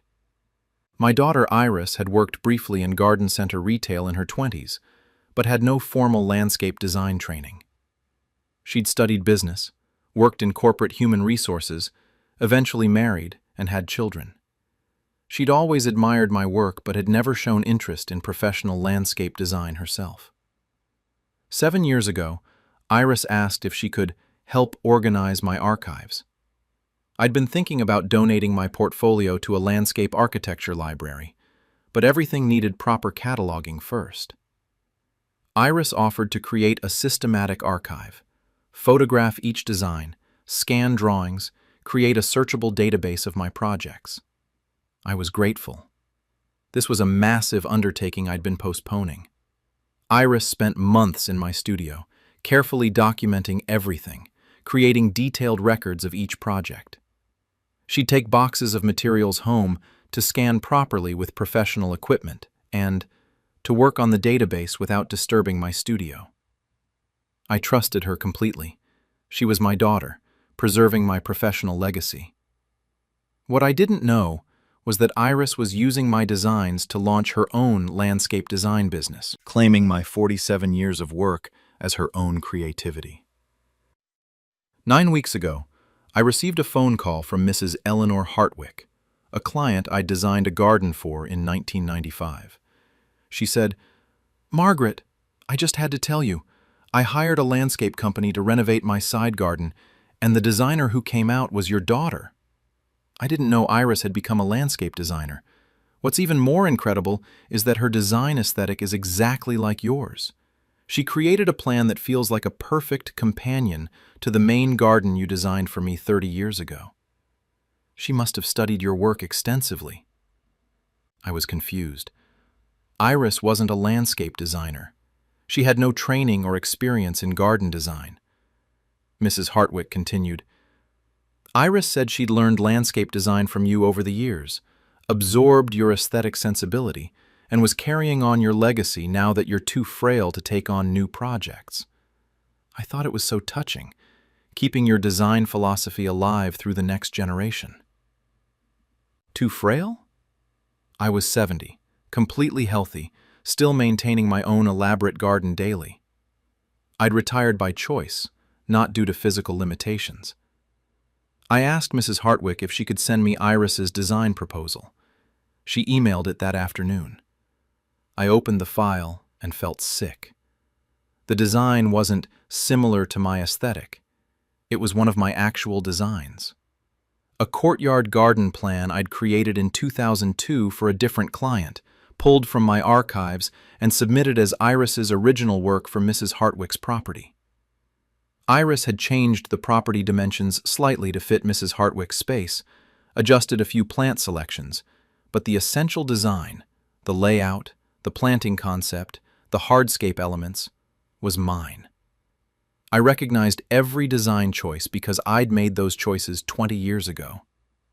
I immediately searched for Iris's landscape design business. She had a professional website for Iris Lawson Garden Design, describing herself as an award-winning landscape designer with over a decade of experience creating timeless gardens that blend classical elegance with contemporary functionality. Over a decade of experience? Iris had worked in corporate HR until 7 years ago. She'd had exactly 0 experience in landscape design. I looked through her portfolio. Every single project was my work.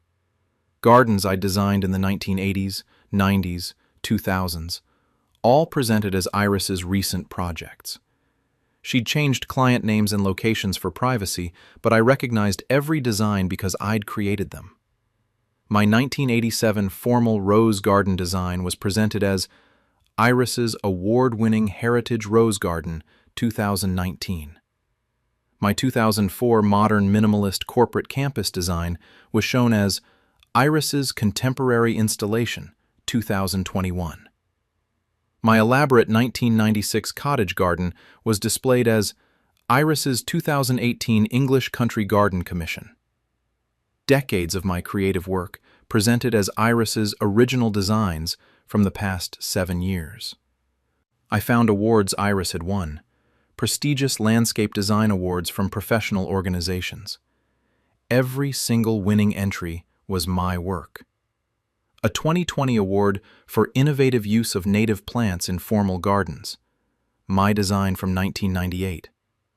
A 2022 award for excellence in sustainable landscape design, my project from 2005. Iris had been submitting my designs to competitions and accepting awards for work I'd created decades earlier. I found interviews Iris had given to garden magazines and design publications. In every one, she presented herself as the designer who'd created these gardens. I believe in creating gardens that feel timeless, neither trendy nor dated, but rooted in enduring design principles while addressing contemporary environmental concerns. That was my design philosophy, articulated in interviews I'd given in the 1990s.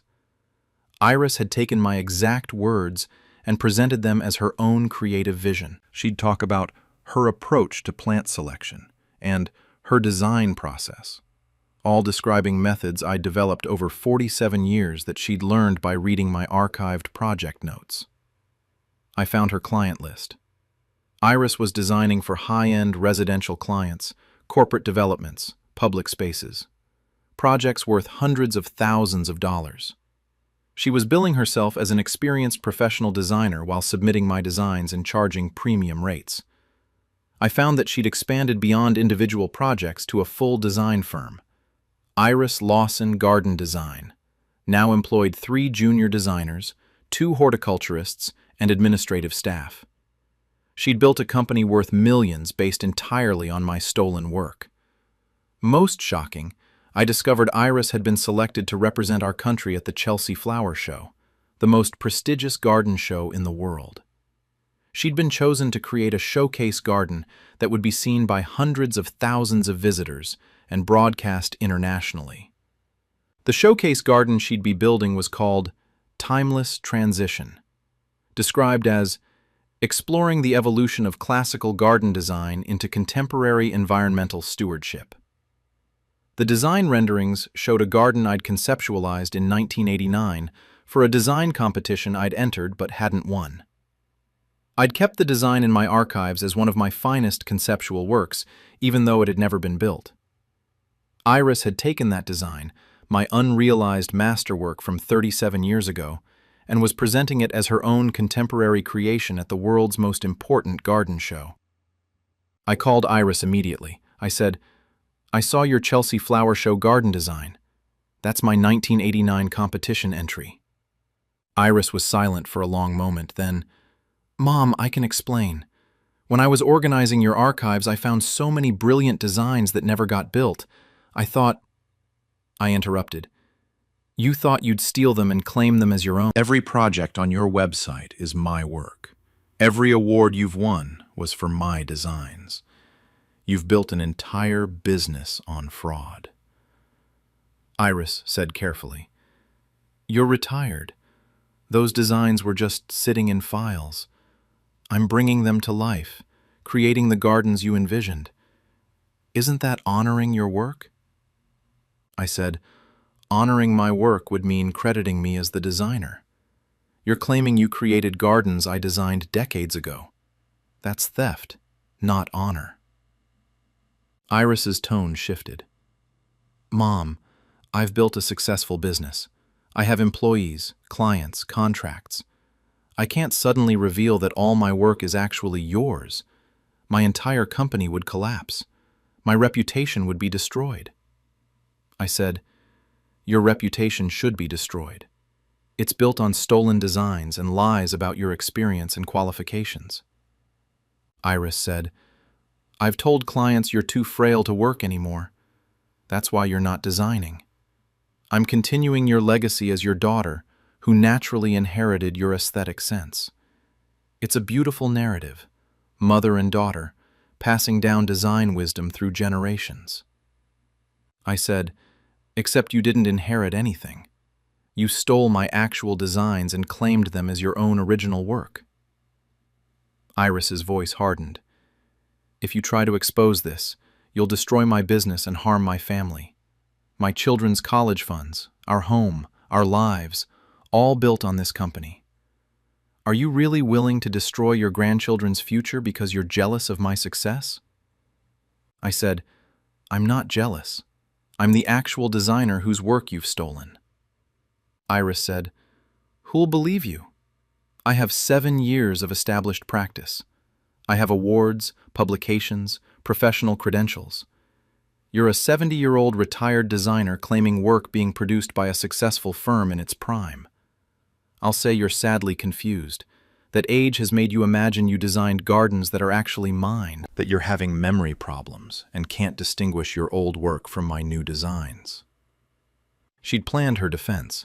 She'd discredit me as elderly and confused, making my legitimate claims seem like delusions. I said, I have documentation proving every design is mine. Iris laughed.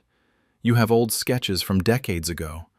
I have recent project completion photos, satisfied clients, professional recognition.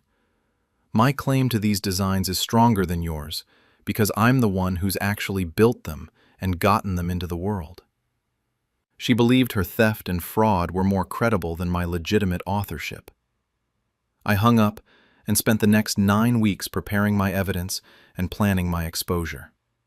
I gathered comprehensive documentation. My original design drawings from across decades, hand-drafted plans with my notes, dated and signed, showing my design development process. Project files from my actual practice, contracts with original clients, correspondence about design elements, construction documentation, photographs of completed gardens from when I designed them years or decades ago. Published articles from garden magazines featuring my work in the 1980s to 2000s, proving these gardens existed long before Iris claimed to have designed them. Professional awards I'd won for specific designs. The same designs Iris was now claiming as hers and winning duplicate awards for. Testimony from landscape architects I'd worked with over decades who could confirm these were my designs, created in my distinctive style, reflecting my particular design philosophy. I also documented Iris's fraudulent claims, her complete lack of landscape design education or training, her zero professional experience before suddenly launching a design firm with a massive portfolio 7 years ago, the impossibility of her timeline. She claimed to have designed 400-plus gardens in 7 years, which would require designing over 50 major projects annually. Even at my career peak, I'd complete 15 to 20 projects per year. Expert analysis from landscape design professionals showing that the portfolio demonstrated skill development over 40 years, not 7 years of practice. Most critically, I learned that the Chelsea Flower Show garden was being built next month. The construction period was 3 weeks, followed by judging and public opening. Media from around the world would cover the show. This was the pinnacle moment of Iris's fraudulent career. I contacted the Royal Horticultural Society, the organization running Chelsea, and showed them my evidence. They were horrified. Their showcase garden was designed by someone committing massive professional fraud. They verified my documentation and agreed to let me expose Iris publicly during the show. The Chelsea Flower Show began yesterday. 200,000 visitors would attend over the week. International media covered every garden. This was the world's most prestigious garden event, and Iris's timeless transition garden was one of the featured showcases. I attended opening day. Iris's garden was beautiful. Of course it was, because I designed it 37 years ago with all my skill and knowledge. The planting plan was sophisticated, the hardscape elegant, the overall composition masterful. It represented my design philosophy at its finest. Wall panels described Iris Lawson's vision and her innovative approach to blending classical and contemporary garden design. Visitors would read these descriptions while admiring a garden I'd conceptualized in 1989. Iris gave designer tours throughout the day, explaining her creative process and her design choices to groups of garden enthusiasts and professionals. I watched her describe the symbolism in the planting scheme, symbolism I'd carefully planned 37 years ago, claiming it as her own creative expression. The RHS had scheduled a special evening program, In Conversation with Iris Lawson, where she'd discuss her design career and the Chelsea Garden with a renowned garden historian. 300 people would attend, plus live stream to thousands more worldwide. I sat in the audience while Iris took the stage, confident and polished, ready to discuss her fraudulent achievements. The interviewer began with softball questions about Iris's design journey. Iris described her supposed decade-plus of garden design work, her award-winning projects, her philosophy of timeless design. Every word was about work I'd done, philosophy I'd developed, experience she'd never had. Then the interviewer said, "Your Chelsea garden has been praised for its sophisticated maturity, the kind of design confidence that usually takes decades to develop. How did you achieve such mastery so early in your career?" Before Iris could answer, I stood up. The RHS director, who'd coordinated this moment, invited me to the stage. I walked forward. Iris saw me, and her confident expression collapsed. I said to the audience, "I'm Margaret Lawson. I've been a professional landscape designer for 47 years.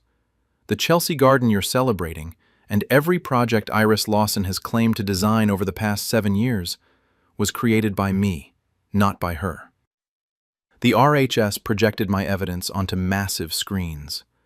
My original 1989 design drawings for Timeless Transition, hand-drafted plans showing my design development, dated 37 years before Iris claimed to have created this garden. Side-by-side comparison of my 1989 concept and Iris's 2024 Chelsea Garden. They were identical because the Chelsea Garden was built from my design.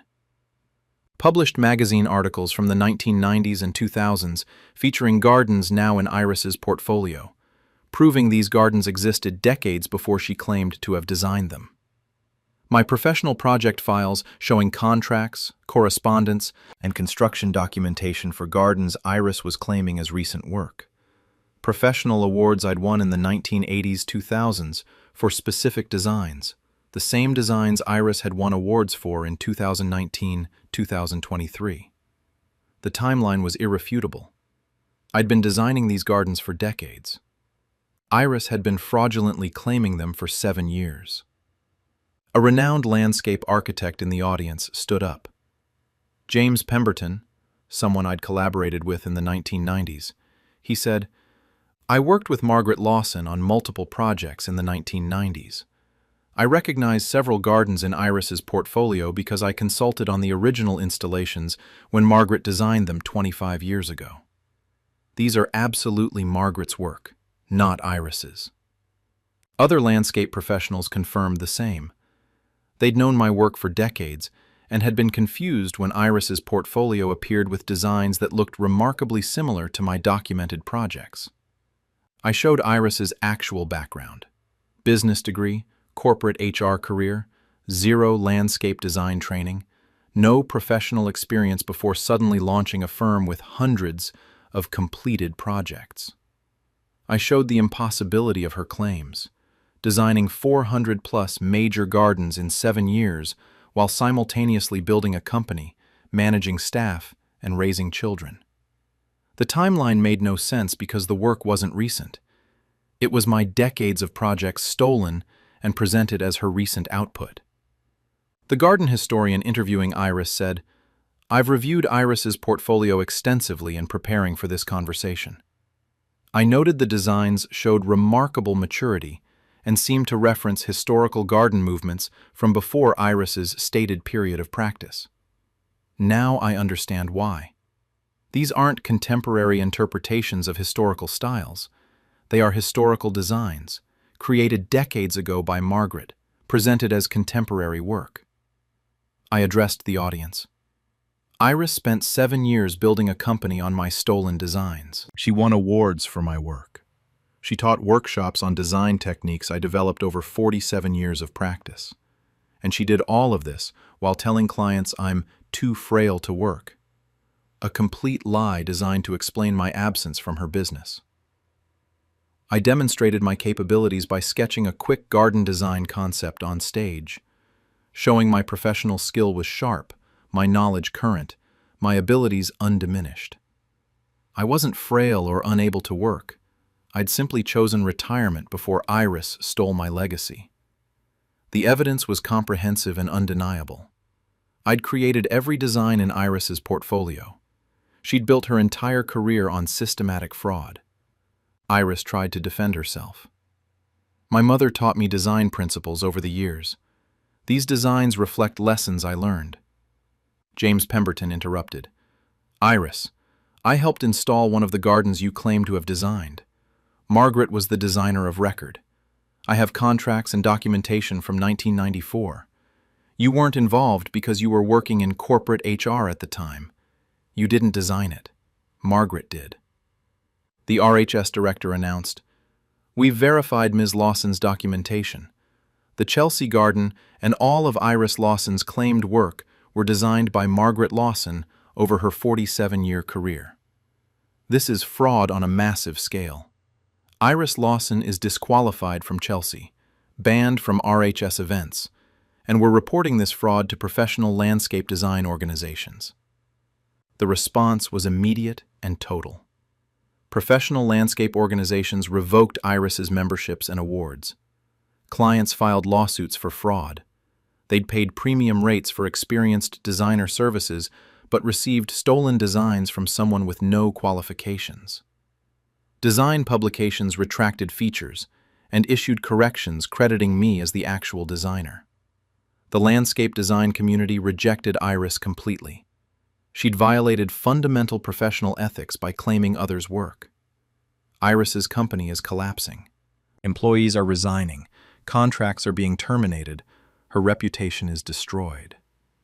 My relationship with Iris is permanently over, but Iris destroyed it when she chose to steal my life's work rather than develop her own skills. I'm 70 years old. I spent 47 years mastering landscape design, learning horticulture, developing design skills, creating hundreds of gardens that brought beauty to people's lives. That work is mine. Iris wanted recognition as a landscape designer without earning it. She wanted the reputation, the awards, the success, without the decades of study, practice, and dedication required. Now everyone in the landscape design world knows the truth. Margaret Lawson is the designer, and Iris Lawson is the fraud who stole from her mother. The Chelsea Garden she'd planned as her triumph became the venue for exposing her 7-year fraud. My gardens are being properly credited. My legacy is restored. And the landscape design community knows my 47 years of work were mine, not my daughter's theft.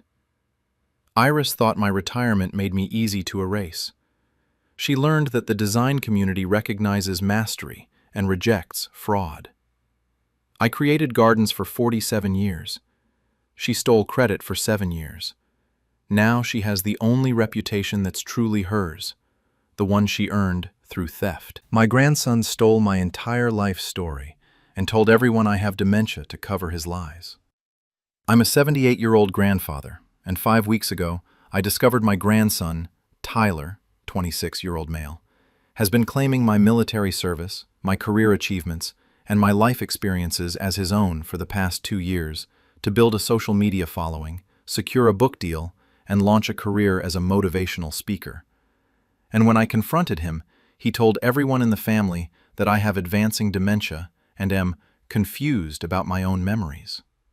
I only found out because a veteran I served with in Vietnam saw Tyler's viral video where he described his experience in a firefight near Da Nang that was actually my story, word for word, including details I'd only ever shared privately with family. Now I have 2 years of evidence showing Tyler has systematically stolen my identity, convinced my family I'm mentally declining to discredit me, and built his entire public persona on experiences he never had and sacrifices he never made. I've spent 5 weeks preparing to destroy the career he built on my life, and I'm going to do it at his biggest speaking engagement yet. I'm a Vietnam veteran. I served 2 tours between 1967 and 1969 with the 101st Airborne. I saw combat, lost friends, came home to a country that wasn't grateful, and spent decades processing trauma that Tyler couldn't begin to understand. After the war, I built a career as a civil engineer, worked on major infrastructure projects, raised 2 sons, and eventually became a grandfather to 4 grandchildren. Tyler is my younger son, Brian's oldest child.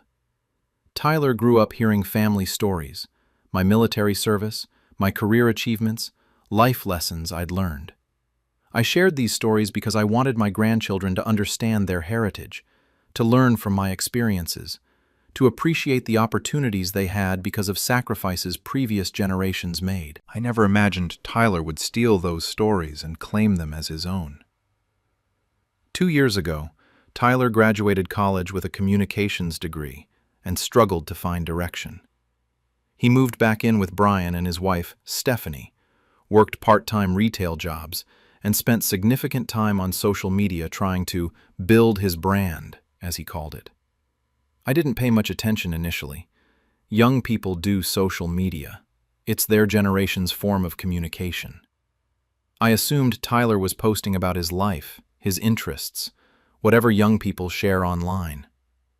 About 18 months ago, Tyler's social media following started growing dramatically. Brian would mention at family dinners that Tyler had gone viral, or was gaining thousands of followers, or had been featured by major accounts. The family was proud. Tyler had found something he was good at, was building an audience, seemed to have direction finally. I still wasn't paying attention to the specific content. I don't use social media myself. I have a basic phone, email for staying in touch with old friends, but no Facebook or Instagram or whatever platforms exist. My wife, Dorothy, had passed away 3 years earlier, and I was living alone, seeing family regularly but maintaining my independence. About a year ago, Tyler announced he'd been contacted by a publisher interested in a book based on his inspirational story. The family was thrilled. My son Brian was incredibly proud. His son was going to be a published author, was building a career as a motivational speaker, had opportunities Brian had always wanted for his children. Tyler said the book would be about overcoming adversity, serving your country, building resilience through hardship. He'd been giving talks at local business groups and community organizations, supposedly sharing his journey from military service through personal challenges to finding purpose and success. I was confused. Tyler had never served in the military. He'd gone straight to college from high school, had never mentioned interest in enlisting. When had he served? What adversity had he overcome? Tyler had lived a comfortable middle-class life with supportive parents and no significant hardships. When I asked Brian about it at a family dinner, he looked at me strangely and said, "Dad, you know Tyler's story. He's been very open about his experiences." I said I didn't know what story Brian meant. Tyler had never served in the military as far as I knew. Brian laughed uncomfortably and said, "Dad, maybe you're getting confused. Tyler's talked about this for over a year now. His whole platform is built on his military service and life experiences." I insisted Tyler had never been in the military. Brian and Stephanie exchanged concerned looks. Stephanie gently said, "Pop, maybe we should talk about getting you checked. You've been a bit forgetful lately." I hadn't been forgetful. I was sharp, active, managing my own home and finances perfectly well. But the seed was planted. Maybe I was misremembering? Maybe Tyler had served and I'd somehow forgotten? But I knew that wasn't true. I would never forget if my grandson had enlisted.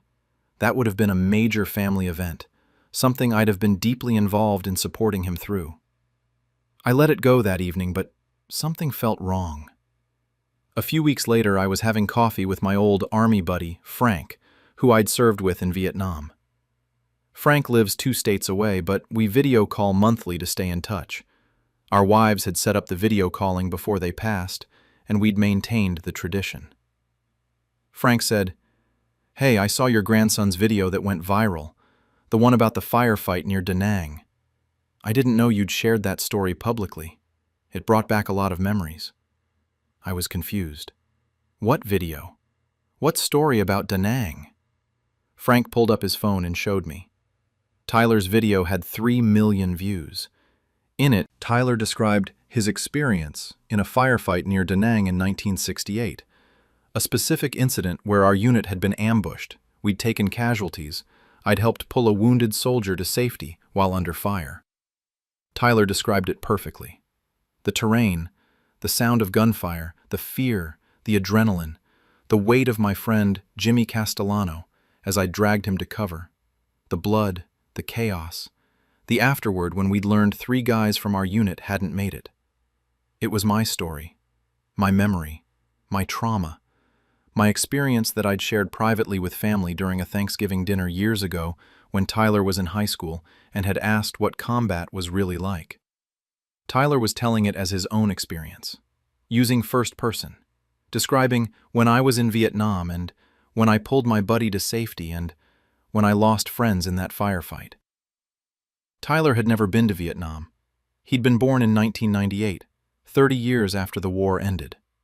Yet, he was telling my combat story as though he'd lived it. I watched more of Tyler's videos, hours of content. All of it was my life. Stories from my military service, other firefights, daily life in the jungle, losing friends, the moral complexity of war. All described in first person as Tyler's experiences. My career achievements, projects I'd worked on, challenges I'd overcome as a civil engineer, professional milestones. Tyler described them as his own career accomplishments. Personal stories I'd shared about raising children, losing Dorothy, dealing with grief, finding purpose after loss. Tyler presented them as his own life experiences. My philosophies, my lessons learned, my perspectives on resilience and meaning, all coming out of Tyler's mouth as though he'd developed these insights through his own living. Tyler had stolen my entire life story and was selling it as his own. I felt physically sick watching video after video of my grandson claiming experiences he'd never had, sacrifices he'd never made, trauma he'd never endured. Thousands of comments praised Tyler for his service, his bravery, his wisdom. People said he was inspiring and authentic and a real hero. Tyler was accepting this praise for things I had done, for a life I had lived, for pain I had survived. I confronted Tyler the next day. I drove to Brian's house, where Tyler was still living, and found Tyler in his room editing another video. I said, "I saw your videos. You're telling my stories as though they're yours. You're claiming you served in Vietnam when you've never been in the military. You're stealing my life." Tyler didn't even look guilty. He said, "Grandpa, those are universal stories. All veterans have similar experiences. I'm just sharing the collective experience of military service." I said, "No, you're not sharing collective experiences. You're describing specific incidents that happened to me personally. The firefight near Da Nang where I pulled Jimmy Castellano to safety. That was me, not you. You're lying to people and claiming you're a veteran when you're not." Tyler sighed like I was being unreasonable. "Grandpa, I'm using your stories to inspire people. Isn't that a good thing? Your experiences are reaching millions of people who would never hear them otherwise. You should be proud." I said, "Proud? You're committing stolen valor. You're pretending to be a veteran. You're lying about military service. That's not just unethical, it's potentially illegal." Tyler finally looked concerned. He said, "Grandpa, please don't make this a big thing. This is my career. I have a book deal, speaking engagements, sponsors. This is my life now." I said, "It's my life, my stories, my service. You didn't earn any of this." Tyler stood up and said coldly, "Who's going to believe you? Everyone already knows you're getting forgetful. I'll just tell them your dementia is getting worse and you're confused about whose memories are whose." I realized then what Tyler had been doing. For months, he'd been telling family members I was forgetful and confused and declining cognitively. Every time I'd questioned his stories or seemed confused about his claims, Tyler had used it as evidence that I was losing my memory. Tyler had been systematically discrediting me so that if I ever discovered his theft and confronted him, no one would believe me. I left Tyler's room shaking with rage. I went to my son Brian and told him everything, that Tyler had stolen my stories, was claiming my military service, was committing stolen valor and fraud. Brian looked at me with pity and said, "Dad, I think maybe you're getting confused. Tyler's been very successful sharing his own experiences. I understand it might be hard to see your grandson achieving things, but you can't claim his accomplishments as your own just because you're feeling left out." I was stunned. My own son thought I was lying or delusional. Brian actually believed Tyler's stories were Tyler's experiences, not mine. I said, "Brian, I'm your father. I'm the one who served in Vietnam. Tyler was born 30 years after the war ended. How could he possibly have served?"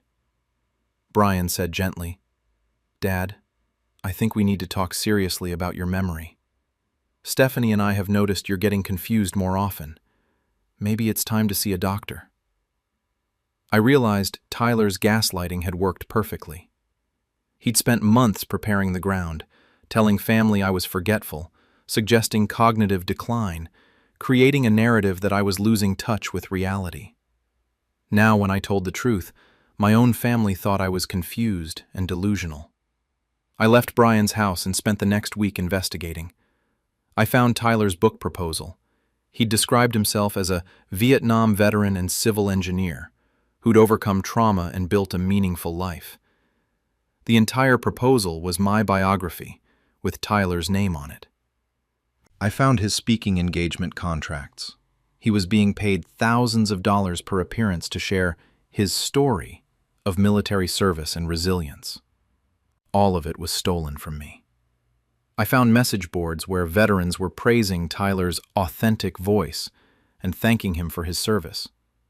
Other veterans, real veterans who'd actually served, were validating Tyler based on the details of the stories he was telling. My stories, my details, my experiences. Tyler had built an entire career, a public persona, and a social media following by stealing my identity and my life. And he'd protected himself by convincing my family I was mentally declining. I needed proof that would be undeniable. I couldn't just tell people Tyler was lying. He'd already established I was the unreliable one. I needed evidence that would expose him publicly and irrefutably. I spent 5 weeks gathering materials. My actual military records, discharge papers, service documentation, photographs from Vietnam. I'd been Harold Mitchell, Specialist E4, 101st Airborne Division, 1967-1969. The records showed exactly when I served, which unit, which operations. Tyler had no military records because he'd never served. I got official documentation from the VA confirming Tyler had never enlisted in any branch. Photographs from my service. Me in uniform, me with my unit, me in Vietnam. The photos were dated, showed my face clearly, and included my friends who'd served with me. Several of those friends were still alive and willing to provide statements. I contacted Frank and other veterans I'd served with. They were furious when I explained what Tyler was doing. They all remembered the specific incidents Tyler was claiming as his own. They'd been there. They could testify these were my experiences, not Tyler's. I gathered my professional records, civil engineering certifications, project documentation, evidence of my career achievements that Tyler was also claiming as his. I compiled a timeline showing Tyler's age versus the events he was claiming to have experienced. The firefight near Da Nang happened in 1968. Tyler was born in 1998. The math was simple and damning. I also documented Tyler's gaslighting campaign, text messages where he told family members I was getting forgetful, emails where he suggested I needed cognitive evaluation, instances where he deliberately planted false memories and then claimed I was confused when I questioned them. Most importantly, I found that Tyler had a major speaking engagement coming up, a TEDx-style talk at a veterans conference with 500 attendees plus live stream audience. Tyler would be giving a keynote speech about his journey from combat to peace and his lessons from military service. The conference organizers had promoted Tyler heavily. His photo was on their website. He was listed as Tyler Mitchell, Vietnam veteran, author, and motivational speaker. This was Tyler's biggest platform yet, and I decided it would be where I'd expose him. I contacted the conference organizers and explained the situation. I provided documentation showing Tyler had never served, showed the evidence that he'd stolen my identity and experiences. I told them I was the actual veteran whose life Tyler had stolen. The organizers were horrified. They verified my military records, confirmed Tyler had no service history, and agreed that this was stolen valor and fraud. They wanted to cancel Tyler's speaking slot immediately. I asked them not to. I said, "Let Tyler give his talk. Let him stand on that stage and claim my service. I'll be in the audience with documentation and witnesses. When he's done, I'll take the stage and show everyone exactly who he really is." The organizers agreed, disgusted by Tyler's deception and wanting to see him exposed publicly. The conference was yesterday. I attended with Frank and 2 other veterans I'd served with in Vietnam, Pete Nguyen and Michael Torres. We sat in the audience while Tyler took the stage, confident and polished, ready to deliver his keynote speech. Tyler's speech was my life story, start to finish. He described growing up during the Vietnam War era, impossible since he was born in 1998, enlisting because he wanted to serve his country. He never enlisted. The fear before his first combat deployment. My fear, my deployment. He told the story of the Da Nang firefight in vivid detail, pulling his friend to safety, the terror of being under fire, losing soldiers from his unit. The audience was riveted, some veterans visibly emotional hearing this story. He described coming home from war, dealing with PTSD, the challenges of reintegrating into civilian life. All my experiences, my struggles, my therapeutic journey. He talked about building a career after military service, finding purpose, eventually becoming a grandfather. Wait, Tyler wasn't a grandfather. He just claimed my entire biography through to present day, including having grandchildren. The audience gave Tyler a standing ovation. People were crying. Veterans came up to shake his hand and thank him for his service. I watched my grandson accept praise for sacrifices I made, thank people for recognizing courage I demonstrated, bask in admiration for a life I lived. Then the moderator said they had time for a few questions. I stood up. Tyler saw me and went pale. He knew I was there. He knew what was coming. I said, "Tyler, you told a powerful story about serving in Vietnam. Can you tell us which unit you served with and when?" Tyler stammered, "The 101st Airborne, late 60s. I said, "Which years specifically, and what was your rank?" Tyler said, "I'd rather not get into specific details. Some memories are too painful." I walked toward the stage. I understand painful memories. I have them from my 2 tours with the 101st Airborne from 1967 to 1969. I'd love to compare experiences with a fellow veteran. Tyler tried to deflect, but I continued. "The firefight near Da Nang you described, the one where you pulled your friend to safety. What was your friend's name?" Tyler said, I I don't think I should share that. Privacy. I said, his name was Jimmy Castellano. I know because I was there. I'm the one who pulled Jimmy to safety. That was my experience, not yours. The audience went silent. Tyler tried to speak, but I held up my hand. I'm Harold Mitchell. I served 2 tours in Vietnam with the 101st Airborne. Tyler Mitchell is my grandson. He never served in the military. Every story he just told you was stolen from my life. I projected documentation onto the screens, my military records, photographs of me in Vietnam, my discharge papers. Then, Tyler's birth certificate showing he was born in 1998, 30 years after the war. I showed the timeline proving Tyler couldn't possibly have served in Vietnam. I showed the VA documentation confirming Tyler had no military service record. Frank, Pete, and Michael stood up. Frank said, I served with Harold Mitchell in Vietnam. I was there for the Da Nang firefight he just heard Tyler describe. That was Harold's experience. Tyler has stolen a veteran's story and claimed it as his own. Pete and Michael confirmed the same. 3 veterans who'd actually served, who'd actually been there, testifying that Tyler was a fraud. I showed Tyler's social media videos, book proposal, speaking contracts, all claiming military service he never had, describing experiences that were mine. I addressed the audience. My grandson built a career by stealing my identity. He claimed my military service, my career achievements, my life experiences. And when I confronted him, he told my family I have dementia to discredit me. He gaslit his own grandfather to cover his stolen valor. The audience was in shock. Veterans in the crowd looked furious. The conference organizers looked appalled. Tyler tried to defend himself. I was inspired by my grandfather's stories. I wanted to share them with... A veteran in the audience yelled, You didn't share them. You claimed them as your own. You pretended to be a veteran. That's stolen valor. That's fraud.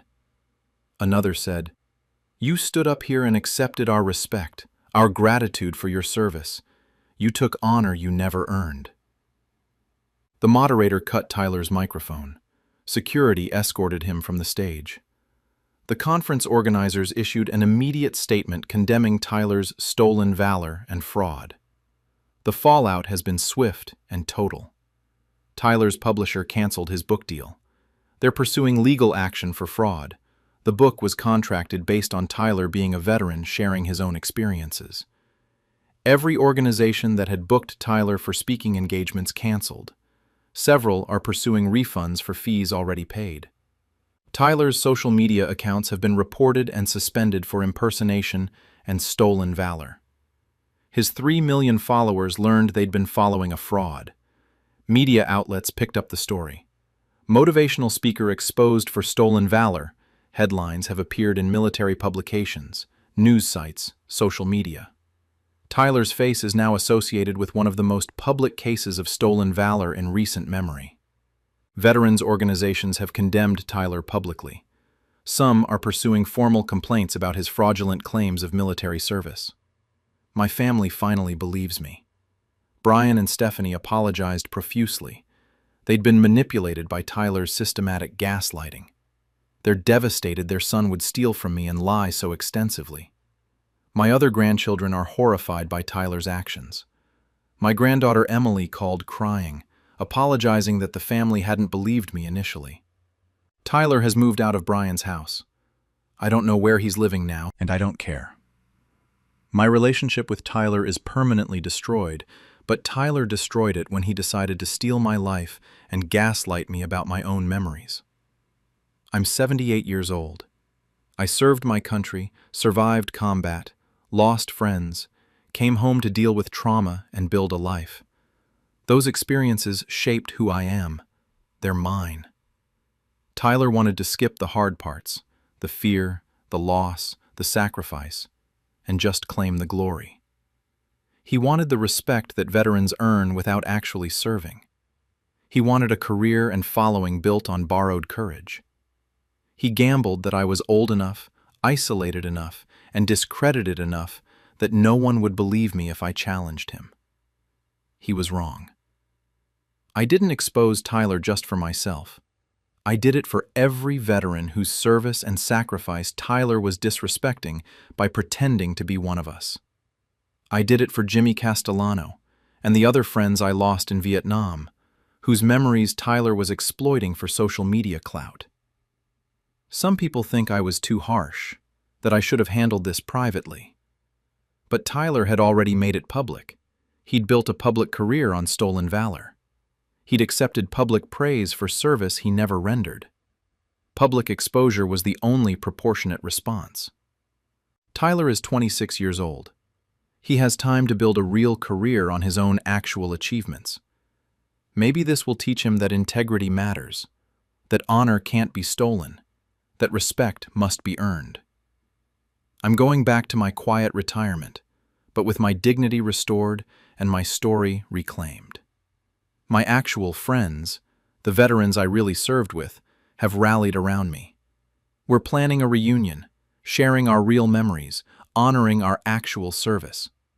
And I sleep well, knowing that Tyler will never again stand in front of an audience and claim my courage as his own. He wanted my life story. Now he has his own story, the one about the fraud who stole from his grandfather and got exposed on the biggest stage he'd ever reached. That's the only story that's truly his. My granddaughter built a quilting empire selling my work as hers. I'm shutting it down at her biggest exhibition. I'm a 74-year-old grandmother, and 3 weeks ago, I discovered my granddaughter, Sienna, 28-year-old female, has been selling my handmade quilts online for the past 4 years, claiming she created them herself, building a successful business with 200K Instagram followers, corporate workshop contracts, and an upcoming feature in a major quilting magazine, all while I believed she was storing my quilts safely and displaying them to honor my work. I only found out because a quilter in Oregon messaged me through a community forum saying she'd bought one of Sienna's pieces at a craft fair and later saw an identical quilt in a photo from my granddaughter's wedding 10 years ago, asking if Sienna had borrowed my design aesthetic. Now I have 4 years of evidence showing Sienna has sold 87 of my quilts for over $45,000 total, taught workshops on techniques I developed over 50 years, and built her entire artistic reputation on work she didn't create while telling me she was promoting my legacy. I've spent 3 weeks preparing to destroy the business she built on my stolen art, and I'm doing it at the Regional Quilting Exposition, where Sienna is the featured artist presenting her lifetime of quilting mastery. I've been quilting for 54 years. I started when my first child was born in 1970, taught myself traditional patterns, then began developing my own techniques, a distinctive style combining traditional Appalachian patterns with modern abstract elements, using color gradients and intricate hand stitching that creates almost three-dimensional effects. My quilts are recognizable to people who know quilting. The combination of techniques is unique to me, developed over decades of experimentation. I've never sold my quilts. I made them for love, for family births, weddings, anniversaries, as gifts for friends, as personal artistic expression. I have about 140 quilts I've made over the decades, each representing months of work, each containing a piece of my creativity and skill. Quilting became my identity after my husband, Bernard, died 12 years ago. My children were grown, I'd retired from teaching, and quilting gave me purpose. I'd spend 4 to 6 hours daily working on quilts, perfecting techniques, creating pieces that satisfied my artistic soul. My granddaughter Sienna had always admired my quilting. As a child, she'd watch me work, ask questions about techniques, help choose fabric colors. When she graduated college 6 years ago with an art degree and no clear career direction, she asked if she could learn quilting from me seriously. I was delighted. I taught Sienna everything: my techniques, my color theory approach, the hand-stitching methods I'd developed, the mathematical precision required for my geometric patterns. We spent hours together in my sewing room, me sharing 50 years of accumulated knowledge with a granddaughter who seemed genuinely passionate about the craft. Sienna was a decent student, but struggled with the patience quilting requires. My techniques involve hundreds of hours of meticulous work. She'd get frustrated, want shortcuts, would try to rush through steps that required precision. Her quilts were competent, but lacked the refinement that comes from decades of practice. After about a year of learning, Sienna said she wanted to start her own quilting business, selling pieces, maybe teaching workshops eventually. I encouraged her, though I privately doubted she had enough experience yet. She was 24, had been quilting seriously for only a year, and the market for high-end quilts is competitive and discerning. Sienna asked if she could borrow some of my quilts to display at craft fairs, to show potential customers what skilled quilting looked like. She said having examples of masterwork would help her explain techniques and quality to people considering commissioning pieces. I agreed. I was proud of my work and happy to support Sienna's new business by letting her showcase what quilting could achieve at its highest level. Over the next 4 years, Sienna periodically asked to borrow quilts, for display at a fair, to photograph for my website, to show at a workshop I'm teaching. Each time, I'd give her pieces I'd spent months creating, trusting she was using them to educate and inspire, not for personal profit. I noticed Sienna's business seemed successful. She'd mentioned selling pieces, teaching workshops, growing her Instagram following. I was happy for her, assuming she was selling her own work and building her skills. I occasionally asked to see her quilts, the pieces she was creating and selling.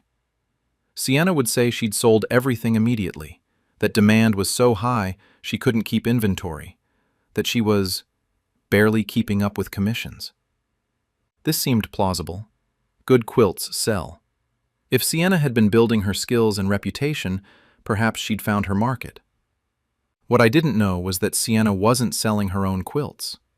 She was selling mine, the ones I'd lent her for display, and claiming she'd made them herself. 3 weeks ago, I received a message through a traditional quilting forum I participate in. A woman named Helen from Oregon said she'd bought a beautiful quilt at a craft fair in Seattle 2 years ago from an incredibly talented young quilter named Sienna. The quilt had my signature style, my distinctive gradient technique, my specific geometric patterns. Helen had recently seen my granddaughter's wedding photos that I'd posted in the forum. We'd been discussing wedding quilts as gifts. In one photo, the exact quilt Helen had purchased was visible on a couch in the background. This was from 10 years ago, long before Sienna had learned quilting. Helen asked, "Did Sienna learn her aesthetic from you? The piece I bought from her is almost identical to the quilt in your old photo. Or did she maybe use one of your vintage pieces as inspiration?" I was confused. I told Helen that the quilt in the wedding photo was one I'd made in 2008, before Sienna had learned quilting. If the piece Helen bought was identical, something was very wrong. Helen sent me photos of the quilt she'd purchased from Sienna.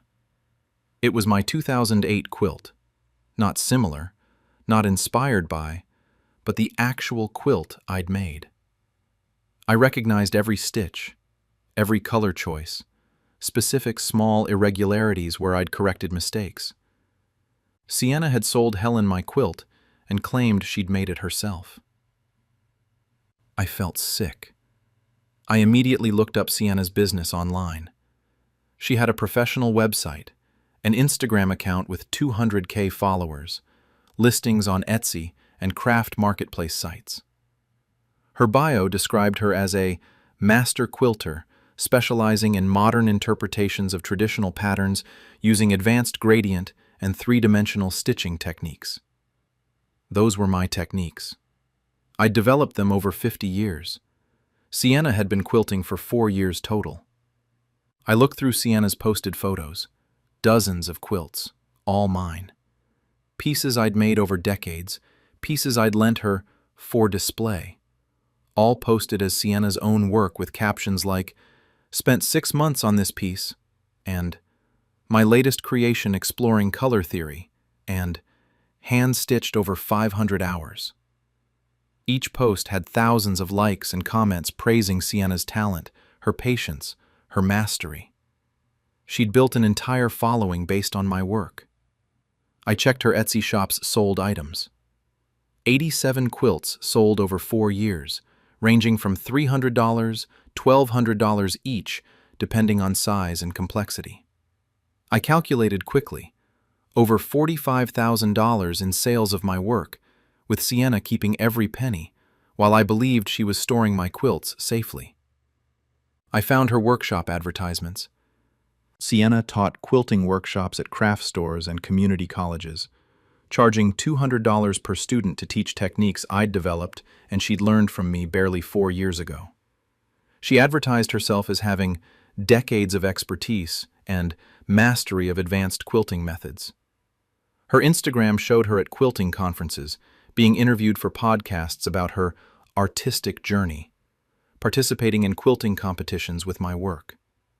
In photos from workshops, Sienna would hold up my quilts while explaining her process to students who believed they were learning from the artist who'd created these pieces. She'd stolen not just my quilts, but my artistic identity. She'd taken 50 years of my work, my developed techniques, my creative expression, and claimed it all as her own. I called Sienna immediately. I said, "I just saw your website. You're selling my quilts and claiming you made them." Sienna went quiet. Then she said, "Grandma, I can explain. I was going to tell you." I interrupted. "You've sold 87 of my quilts over 4 years. You've built a business claiming my work is yours. You've taught workshops on techniques I developed. Explain that." Sienna tried. "You gave me those quilts to use for my business. I thought you understood." I said, "I gave you quilts to display, not to sell as your own work. You've lied to thousands of people, stolen my artistic legacy, and profited from quilts I spent months creating." Sienna's tone changed, became defensive. "You never sold them anyway. You just had them sitting in closets. At least I'm getting them into the world, making people appreciate them. I'm honoring your work by sharing it." I said, "You're not honoring my work. You're stealing credit for it. Every person who bought one of my quilts thinks you made it. Every student you've taught thinks you developed those techniques. You've built your entire reputation on a lie." Sienna said, "I've worked hard building this business. I've put in marketing effort, built a following, created a brand. That's my contribution. The quilts are just product." I was stunned. She viewed my 50 years of artistic development, my life's creative work, as just product for her marketing efforts. I said, "I want every quilt you have returned immediately." Sienna laughed bitterly. "I don't have them, Grandma. I sold them. That was the point. And legally, you gave them to me, so technically, I didn't steal anything." I said, "I gave them to you for display, not for sale. There's a difference." Sienna said, "Well, I sold them anyway. And honestly, my business is built now. I can't exactly tell 200,000 followers that I've been lying for 4 years. So here's what's going to happen. We're going to pretend this conversation never occurred. You're going to keep making quilts. I'll keep selling them, and we'll both benefit. You get your work appreciated. I get income. Win-win." She actually expected me to continue making quilts for her to steal and sell. I said, "Absolutely not. I'm going public with this. I'm exposing what you've done." Sienna said, "Go ahead. I'll just say you're a bitter old woman jealous of my success. Who will people believe? A young, successful artist with 200K followers and documented sales? Or an elderly grandmother claiming work that's been sold under my name for 4 years? I'll say you taught me, and now you're trying to take credit for my achievements because you're jealous." She'd thought through how to discredit me if I exposed her. She believed her social media following and business success would make her more credible than me. I said, "We'll see about that," and hung up. I spent the next 3 weeks gathering evidence and planning my exposure. I wasn't going to confront Sienna through social media where she could control the narrative and discredit me as a jealous elderly relative. I was going to expose her in front of the quilting community. Experts who could recognize my work and techniques, who would understand the severity of what she'd done. I researched Sienna's upcoming events. She had a major one scheduled in 3 weeks, the Regional Quilting Exposition, a prestigious event where serious quilters from 5 states gathered to showcase work, attend workshops, and network. Sienna was the featured artist. She'd been selected to present a gallery exhibition of her lifetime of work and give a keynote talk about her artistic journey. The expo expected 2,000-plus attendees, including master quilters, guild presidents, magazine editors, and corporate sponsors. This was Sienna's biggest platform yet, her opportunity to cement her reputation as a master quilter and secure even larger contracts. I decided the expo would be where I'd reveal the truth. I gathered my evidence. Photographs of my quilts from before Sienna learned quilting, showing I'd made the pieces she was claiming as her own. Dated photos showing me working on specific quilts over months and years. My detailed quilting journals where I documented every piece I'd made.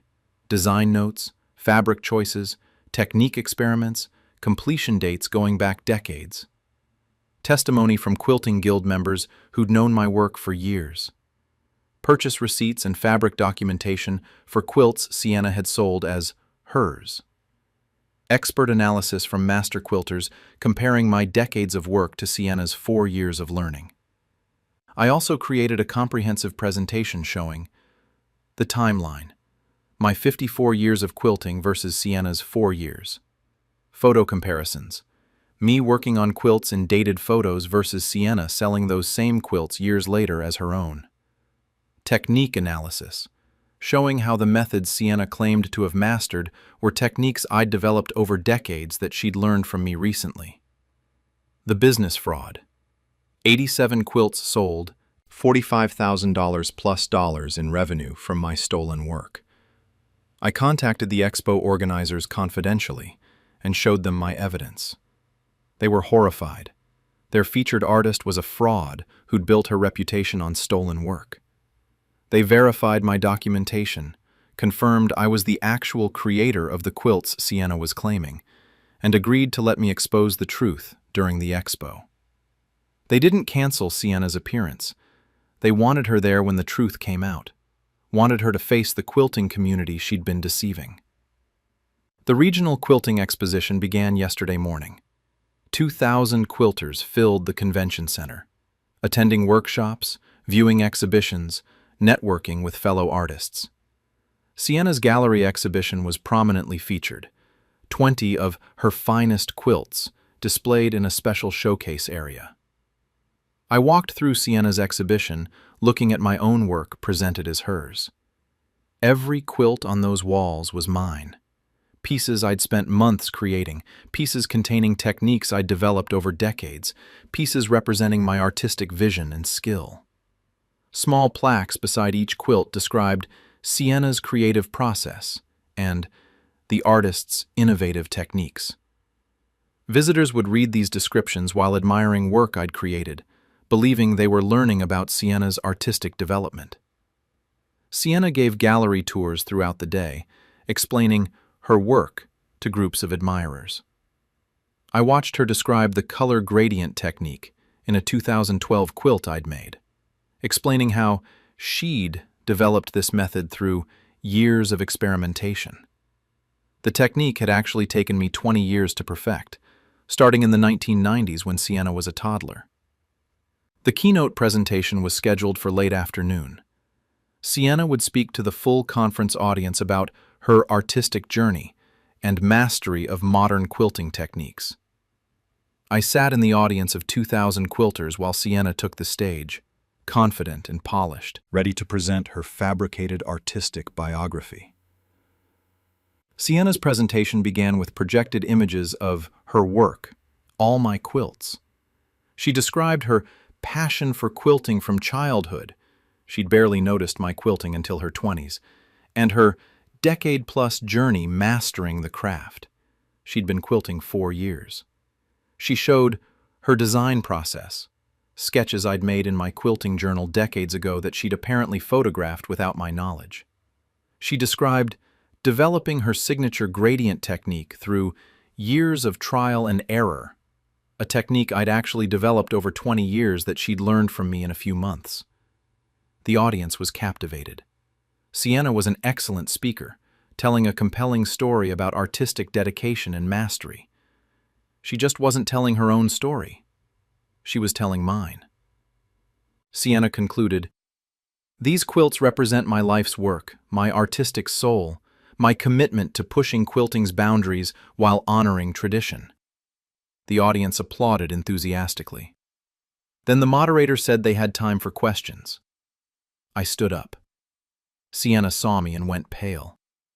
I said, "Sienna, you've shown beautiful quilts and described an impressive artistic journey. I have a question.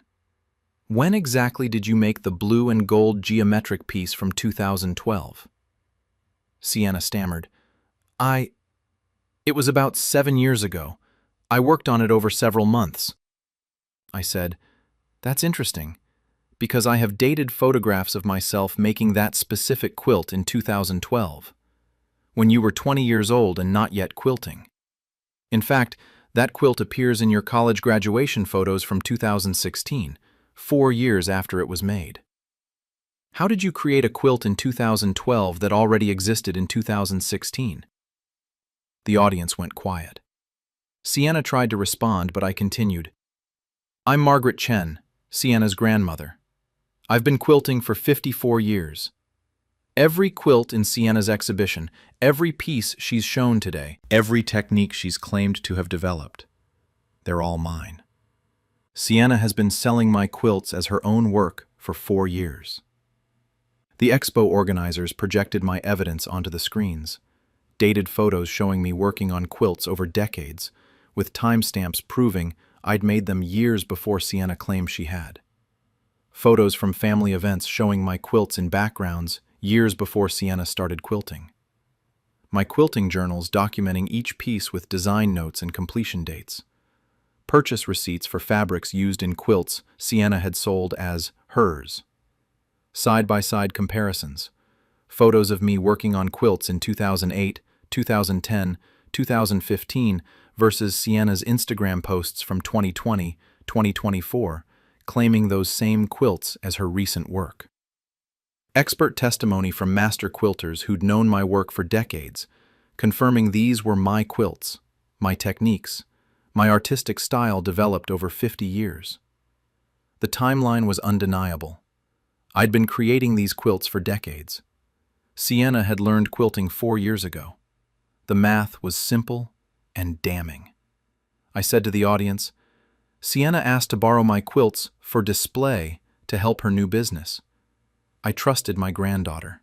Instead, she sold my work as her own, built a business on my stolen art, taught workshops on techniques I developed, and claimed my 54 years of work as her own achievement." Guild presidents and master quilters in the audience looked furious. The quilting community values artistic integrity, proper credit, and respecting the craft. Sienna had violated all of these. One master quilter stood and said, "I've seen Margaret Chen's work at guild shows for 20 years. These are absolutely her quilts, her distinctive style. I didn't realize Sienna was Margaret's granddaughter. I thought she was a young prodigy who'd somehow developed similar techniques. Now I understand why. She stole them from her grandmother." Another quilter said, "I took one of Sienna's workshops last year. She taught us Margaret's gradient technique, claiming she'd developed it. That's not just theft, it's fraud. We paid to learn from someone claiming expertise they don't have." Sienna tried to defend herself. "My grandmother gave me those quilts to use for my business." I cut her off. "I gave you quilts to display, not to sell as your own work, and you know that, because when I confronted you 3 weeks ago, you admitted you'd sold them and told me we should keep it quiet because your business was built now." I played a recording, I'd recorded our phone conversation 3 weeks ago, legal in our state with one-party consent. Sienna's voice played through the convention center speakers. I sold them. That was the point. And honestly, my business is built now. I can't exactly tell 200,000 followers that I've been lying for 4 years. The audience gasped. Sienna had admitted on recording that she'd sold my quilts and lied to her followers. The recording continued with Sienna's voice. You're going to keep making quilts. I'll keep selling them, and we'll both benefit. And finally, who will people believe? A young, successful artist with 200K followers, or an elderly grandmother claiming work that's been sold under my name for 4 years? I'll say you're a bitter old woman, jealous of my success. The audience heard Sienna's plan to discredit me, her dismissal of my legitimate claims, her intention to continue the fraud. The expo director took the microphone. We've verified Ms. Chen's documentation.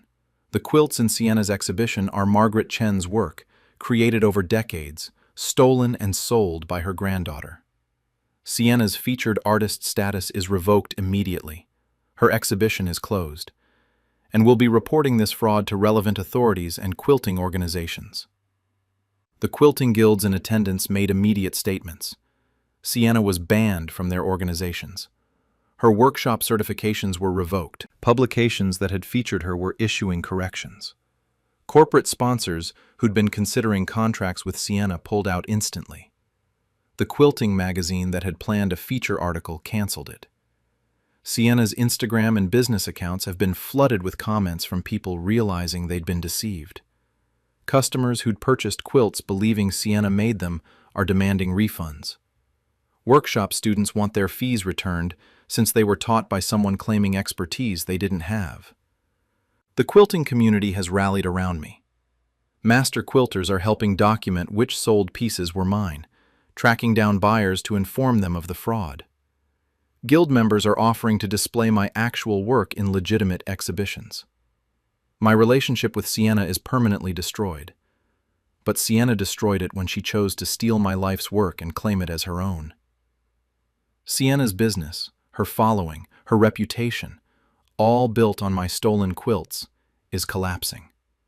She faces potential legal action from defrauded customers and may face charges related to fraud and stolen property. I'm 74 years old. I've spent 54 years developing my quilting skills, creating art that expressed my creativity and brought me joy.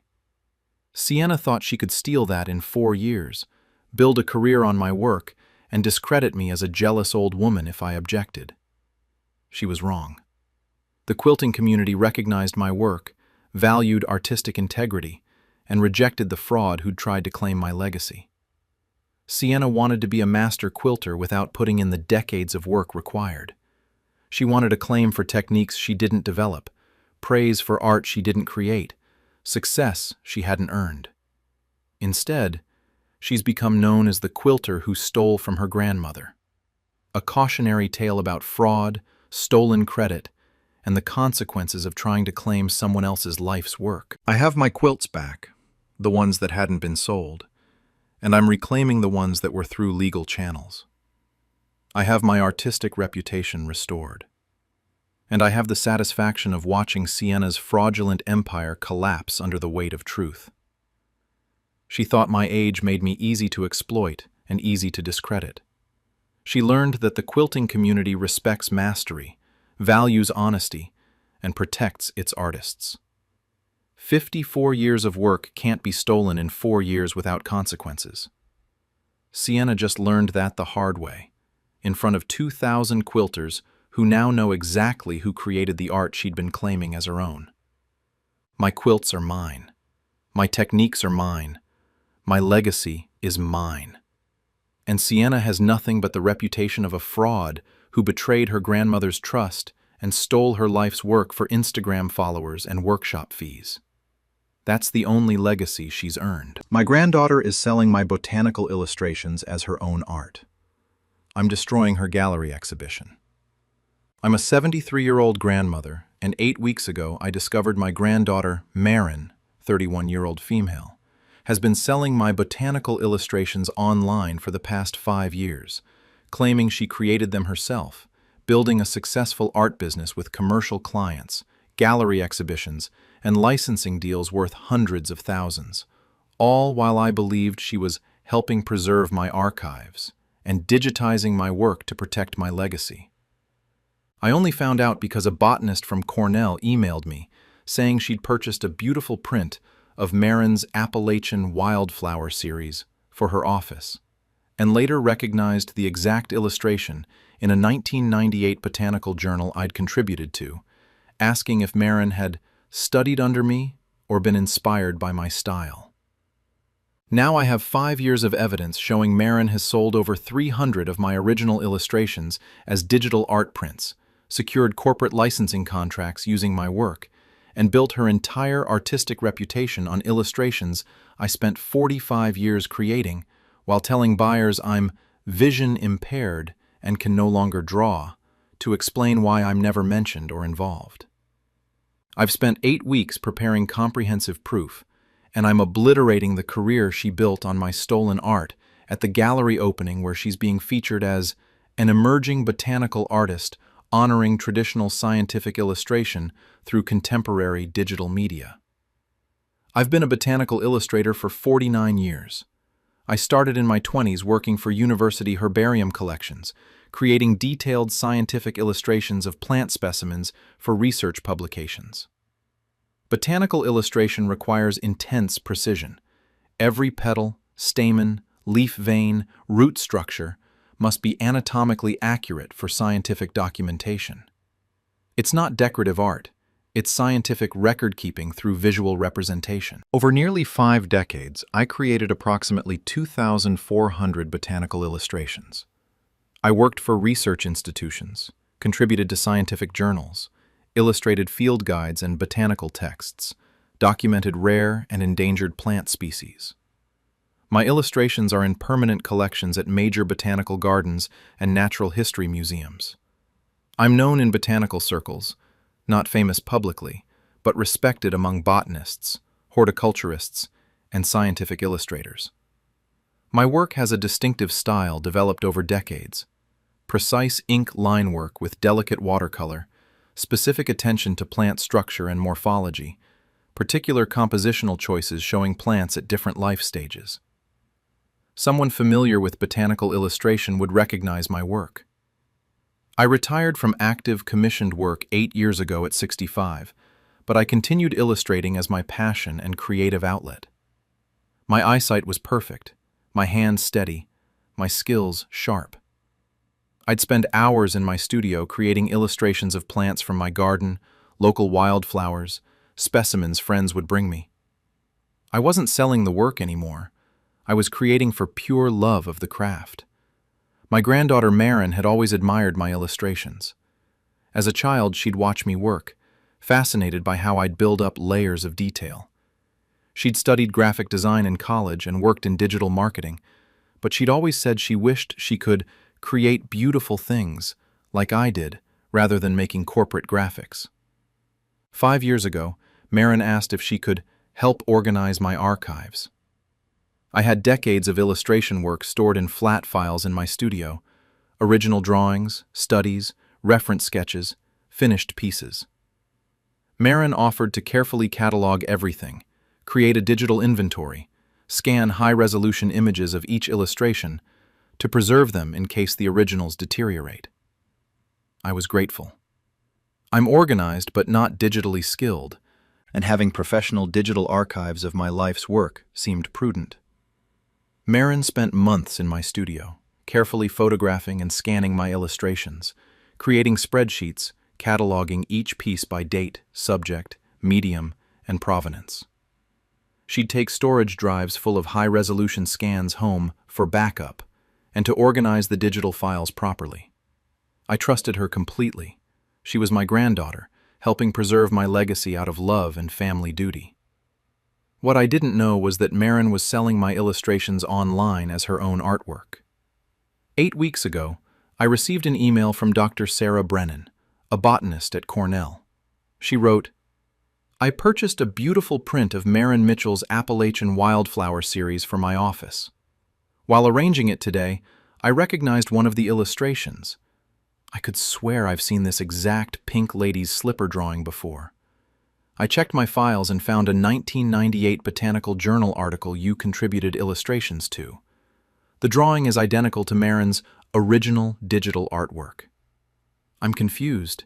Is this a remarkable coincidence? Or did Marin study extensively under your guidance? Her online shop says she's a self-taught botanical artist, which seems odd if she's replicating your work so precisely. My hands shook reading the email. I immediately looked up Marin's online shop. She had a professional website called Marin Mitchell Botanical Art, selling digital prints, original commissions, and licensed designs. I scrolled through her gallery. Every single piece was mine. Not inspired by my work, not similar. These were my actual illustrations. The Pink Lady's Slipper from 1998, a Trillium series from 2003, Fern Studies from 2010, my recent wildflower collection from 2019. Marin had taken my digitized archives and was selling them as her own original artwork. Her shop description said, Marin Mitchell creates contemporary botanical illustrations, combining traditional scientific accuracy with modern digital techniques. Each piece is originally hand-drawn, then refined digitally, honoring the heritage of botanical illustration while bringing it into the 21st century. This was completely false. I'd hand-drawn every piece using traditional media: pen, ink, watercolor. Marin had simply scanned my finished work and was selling high-quality digital reproductions as her original art. I found her pricing. Prints from $45 to $200 depending on size, original commissions for $800 to $2,500, corporate licensing deals listed under commercial inquiries. Her shop showed over 300 illustrations available for purchase, all mine. I checked her social media. Marin had 85,000 Instagram followers. She'd posted my illustrations with captions like, "Finished this bloodroot study last night. Love how the details came together." And, "Working on a new series of native orchids." And, "The joy of capturing every tiny root hair and leaf vein." Comments praised her incredible talent, her patience and precision, her dedication to botanical accuracy. Marin would respond thanking people for appreciating the craft and supporting her art. She was accepting credit for my 49 years of skill development, my anatomical knowledge, my artistic choices. I found interviews Marin had given to art blogs and botanical publications. In every single one, she presented herself as the artist who'd created these illustrations. I've always been fascinated by plants and wanted to combine my love of nature with my artistic skills. Botanical illustration requires such precision.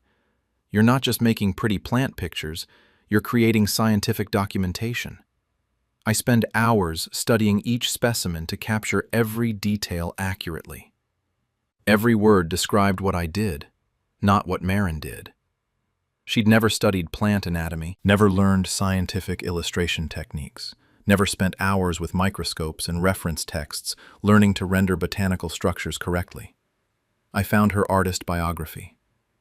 Marin Mitchell is a botanical illustrator working in traditional and digital media. Her work has been featured in botanical gardens, nature centers, and private collections. She is passionate about preserving the heritage of scientific illustration while making botanical art accessible to contemporary audiences. My work had been featured in those venues. She'd submitted my illustrations to exhibitions and credited herself as the artist. I found client testimonials. We commissioned Marin to create illustrations for our native plant guide. Her attention to detail and scientific accuracy were exceptional. The illustrations in that guide were mine, pieces I'd created decades ago that Marin had sold as new commissioned work. She'd built an entire business selling my life's work as her own creation. I called Marin immediately. I said, "I just saw your website. You're selling my illustrations as your own artwork." Marin went quiet. Then, "Grandma, I can explain. I was going to tell you about the business." I interrupted. "You've sold over 300 of my illustrations claiming you created them. You've given interviews about your artistic process for work I made. You're committing fraud." Marin said carefully, "You gave me permission to digitize your work. I'm just making it accessible to people who appreciate botanical art. You're retired. You weren't selling these pieces anyway. I'm bringing your work to audiences who would never see it otherwise." I said, "I'm not retired from creating. And bringing my work to audiences means crediting me as the artist, not claiming you made it yourself." Marin's tone shifted. "Grandma, you're 73 years old. Nobody's going to buy botanical illustrations from an elderly woman they've never heard of, but they'll buy from a young contemporary artist with a modern digital presence. I've built a brand, a following, a client base. I can't suddenly reveal that all my work is actually yours. My business would collapse." I said, "Your business should collapse. It's built on stolen artwork and lies." Marin said, "I've spent 5 years building this. I've marketed your illustrations, found buyers, created demand. That's my contribution, the business development. You created the art decades ago and left it sitting in files. I'm the one who made it valuable." I was stunned. Made it valuable? My illustrations were valuable when I created them for scientific research. They're in museum collections. They've been published in journals. They had value long before you stole them. Marin said, "Had value in obscure botanical circles. I've brought them to mainstream audiences. I've made thousands of people appreciate botanical art who never would have encountered it. You should be thanking me for expanding your legacy." I said, "My legacy is my work credited to me, not to my granddaughter who's fraudulently claiming to be a botanical illustrator." Marin's voice hardened. "If you try to expose this, you'll destroy my business and my reputation. And honestly, who'll believe you? I have 5 years of established presence as Marin Mitchell Botanical Art. I have client relationships, contracts, exhibition history. You're an elderly woman with old drawings in file cabinets. I'll say you taught me your techniques and now you're confused about which illustrations are yours versus mine. I'll say your vision is failing and you're misremembering." I said, "My vision is perfect. I can see exactly what you've done." Marin continued, "I've already told clients you're vision impaired and can't illustrate anymore. That's why you're not active in botanical illustration circles now, why you're not mentioned in my business. You've had to stop working due to deteriorating eyesight. If you claim these illustrations are yours, I'll just say you're sadly confused due to age and vision problems." She'd preemptively created a narrative to discredit me, just like she'd created a false story about being a botanical illustrator when she'd never illustrated a plant in her life. I said, "I have documentation proving every illustration is mine." Marin laughed. "You have old sketches and files. I have 5 years of business records showing sales under my name, contracts with my signature, exhibition catalogs listing me as the artist. My claim is stronger than yours." She was confident that her established fraud would be more credible than my legitimate authorship. I hung up and spent the next 8 weeks gathering irrefutable evidence. I compiled comprehensive documentation. My original illustrations, physical drawings on paper showing my actual pen and ink work, watercolor layers, correction marks, artist notes in margins. These weren't digital files. They were tangible artwork created by hand. Dated photographs of me working on specific illustrations over the years. My husband had photographed me in my studio regularly before he passed. Documentation showing me creating pieces Marin was now selling. Published works containing my illustrations from decades ago. Journal articles from the 1980s to 2000s, field guides, botanical texts, all crediting me as the illustrator. The same images Marin was now selling as her new digital artwork. My detailed specimen notebooks documenting the plants I'd illustrated, dates, locations where I'd collected or observed specimens, anatomical notes, reference sketches. Every finished illustration corresponded to entries in my notebooks showing my research and study process.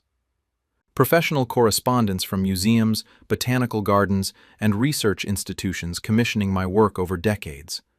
Contracts, payment records, letters from curators and scientists requesting specific illustrations. Testimony from colleagues in botanical illustration who'd known my work for years. They could confirm these were my illustrations, created in my distinctive style, long before Marin claimed to be an artist. I also documented Marin's lack of botanical knowledge or illustration training. Her graphic design degree with zero botanical or scientific illustration coursework. Her complete absence from botanical illustration communities until 5 years ago, when she suddenly appeared with a massive portfolio of work she claimed to have created. The impossibility of her timeline. She claimed to be self-taught, but had somehow produced hundreds of scientifically accurate illustrations requiring decades of anatomical study and technical skill development. Expert analysis from master botanical illustrators comparing illustration techniques, they could show that the work demonstrated skill levels requiring 30 to 40 years of practice, not the 5 years Marin claimed to have been working. Most importantly, I discovered Marin had a major event scheduled. A solo exhibition at a prestigious botanical art gallery in 6 weeks titled Rooted in Tradition, Contemporary Botanical Illustration by Marin Mitchell. The exhibition would showcase her finest work. 50 of my illustrations presented as Marin's artistic achievement. The opening would be attended by 300-plus people, including gallery owners, art collectors, botanical garden curators, corporate licensing agents, and media covering botanical art. This was Marin's biggest professional moment. Her validation as a serious botanical artist, her establishment in the fine art world beyond online sales. I decided the gallery opening would be where I'd destroy the career she'd built on my stolen artwork. I contacted the gallery director privately and showed my evidence. The director was horrified. Their featured exhibition was built entirely on fraud. They verified my documentation, confirmed the illustrations were mine, and agreed to let me expose Marin publicly at the opening. The gallery opening was last night. 300 people attended. Art collectors, botanical garden representatives, potential corporate clients, journalists from art publications, botanical illustration colleagues I'd worked with decades ago who'd come specifically because they'd heard about this exciting new botanical artist. Marin's exhibition filled the gallery. 50 of my most accomplished illustrations beautifully framed and displayed. Wall text described Marin's artistic journey and her dedication to scientific accuracy combined with artistic beauty. I walked through the exhibition looking at my own life's work presented as hers. A Trillium grandiflorum I'd illustrated in 1995, a lady fern from 2001, an entire orchid series from 2006-2008. Decades of my botanical knowledge, my artistic skill, my careful observation, all credited to Marin. Gallery visitors would read the wall descriptions about Marin's process and her botanical expertise, admiring work I'd created over nearly 50 years. Marin gave gallery tours throughout the evening, explaining her techniques and her approach to botanical illustration to groups of admirers. I watched her describe the anatomical precision in a jack-in-the-pulpit illustration I'd made in 1992, explaining how she'd studied the spathe structure to capture it accurately. The centerpiece of the exhibition was my 2019 Wildflower series, 12 detailed illustrations of Appalachian native plants. The gallery had presented them as Marin's masterwork, representing her peak artistic achievement. They were among the finest illustrations I'd ever created, produced when I was 70 years old with all my accumulated skill and knowledge. The gallery director approached the microphone for official remarks. She praised Marin's extraordinary talent, her dedication to the tradition of botanical illustration, and her bright future in the botanical art world. Then she said, "However, we've recently learned information that requires immediate address. I'd like to invite Dr. Margaret Lawson to the microphone. I walked forward. Marin saw me and went pale. I said to the audience, "I'm Margaret Lawson.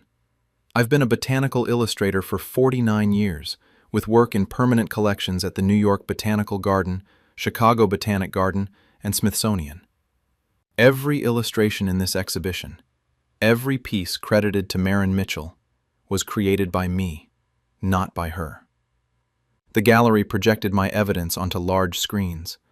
My original physical illustrations, the actual paper and watercolor pieces showing my hand-drawn work, dated and signed, some decades old. Published journal articles from the 1980s, 90s, and 2000s containing the exact illustrations now hanging on walls as Marin's 2019-2024 work. Dated photographs of me in my studio creating specific pieces. Images from 1995 showing me working on the Trillium illustration hanging in the exhibition. Photos from 2008 showing me painting the Orchid series. My specimen notebooks with dated entries corresponding to each illustration, showing my field observations, anatomical studies, and reference sketches that preceded the finished work. Side-by-side comparisons. My published work from decades ago versus Marin's exhibition pieces. They were identical because they were the same illustrations. Mine, stolen and presented as hers. The timeline was undeniable. I'd been creating these illustrations for decades. Marin had been digitizing my archives for 5 years and selling my work as her own. A botanical illustrator in the audience stood up. Catherine Chen, someone I'd known professionally for 30 years. She said, "I've known Margaret's work since the 1990s. These are absolutely her illustrations. I recognize her distinctive style, her particular approach to root structure, her compositional choices." When I saw the exhibition announcement, I was confused because the work looked like Margaret's, but Marin was credited. Now I understand why. Marin stole them. Other botanical professionals in attendance confirmed the same. They'd recognized my work, but had assumed Marin had somehow acquired rights to reproduce my illustrations, not that she was claiming to have created them herself. A museum curator said, "We have several of Margaret Lawson's original illustrations in our permanent collection. The pieces in this exhibition match her documented work from our archives. This isn't inspired by or similar to. These are Margaret's actual illustrations fraudulently presented as Marin's creations." I showed Marin's actual background: graphic design degree, no botanical training, no scientific illustration education, no history in botanical art communities until 5 years ago, when she suddenly appeared with a massive portfolio she claimed to have created. I showed the impossibility of her claims. Botanical illustration at this level requires decades of practice, study of plant anatomy and morphology, understanding of scientific accuracy requirements. Marin claimed to be self-taught, with only 5 years of experience, yet had somehow produced work demonstrating mastery that takes 30 to 40 years to develop. Because she hadn't developed that mastery, she'd stolen it from me. I played recordings from Marin's interviews where she described her process and her dedication to accuracy, all describing work I'd done, techniques I'd developed, botanical knowledge I'd accumulated over nearly 5 decades. Then, I addressed the vision impairment lie. Marin told clients I'm vision impaired and can no longer illustrate, which is why I'm not active in botanical art anymore. This is completely false. I have perfect vision. I continue to illustrate regularly. Marin fabricated this story to explain my absence from her business and to discredit me if I ever challenged her theft. I demonstrated by doing a live sketch, detailed penwork showing a botanical specimen, proving my vision was sharp and my hand steady. The audience watched me create precise scientific illustration in real time, showing I had the skills Marin claimed as hers. The evidence was comprehensive and irrefutable. I'd created every illustration in the exhibition. Marin had systematically stolen my life's work and built a 5-year career on fraud. Marin tried to defend herself. My grandmother is confused about which illustrations are hers. Catherine Chen interrupted. Margaret isn't confused. I've worked with her for 30 years. I've seen these specific illustrations in publications from the 1990s with her credit. They're hers, and you stole them. The gallery director announced, The exhibition is closed immediately. All pieces will be removed and returned to Dr. Lawson, their actual creator. Marin Mitchell is banned from this gallery and will be notifying other galleries and art organizations about this fraud. The botanical art community acted swiftly. Galleries that had shown Marin's work issued statements acknowledging the fraud and removing her from their rosters. Corporate clients who'd licensed her illustrations for products demanded refunds and threatened legal action. Botanical publications that had featured her art published corrections crediting me as the actual artist. Online platforms removed Marin's shops and accounts for selling fraudulent artwork. Professional botanical illustration organizations where Marin had been accepted based on her portfolio revoked her membership. Collectors who'd purchased prints believing they were buying original Marin Mitchell artwork demanded refunds upon learning they'd bought reproductions of my stolen work. Marin's entire business has collapsed.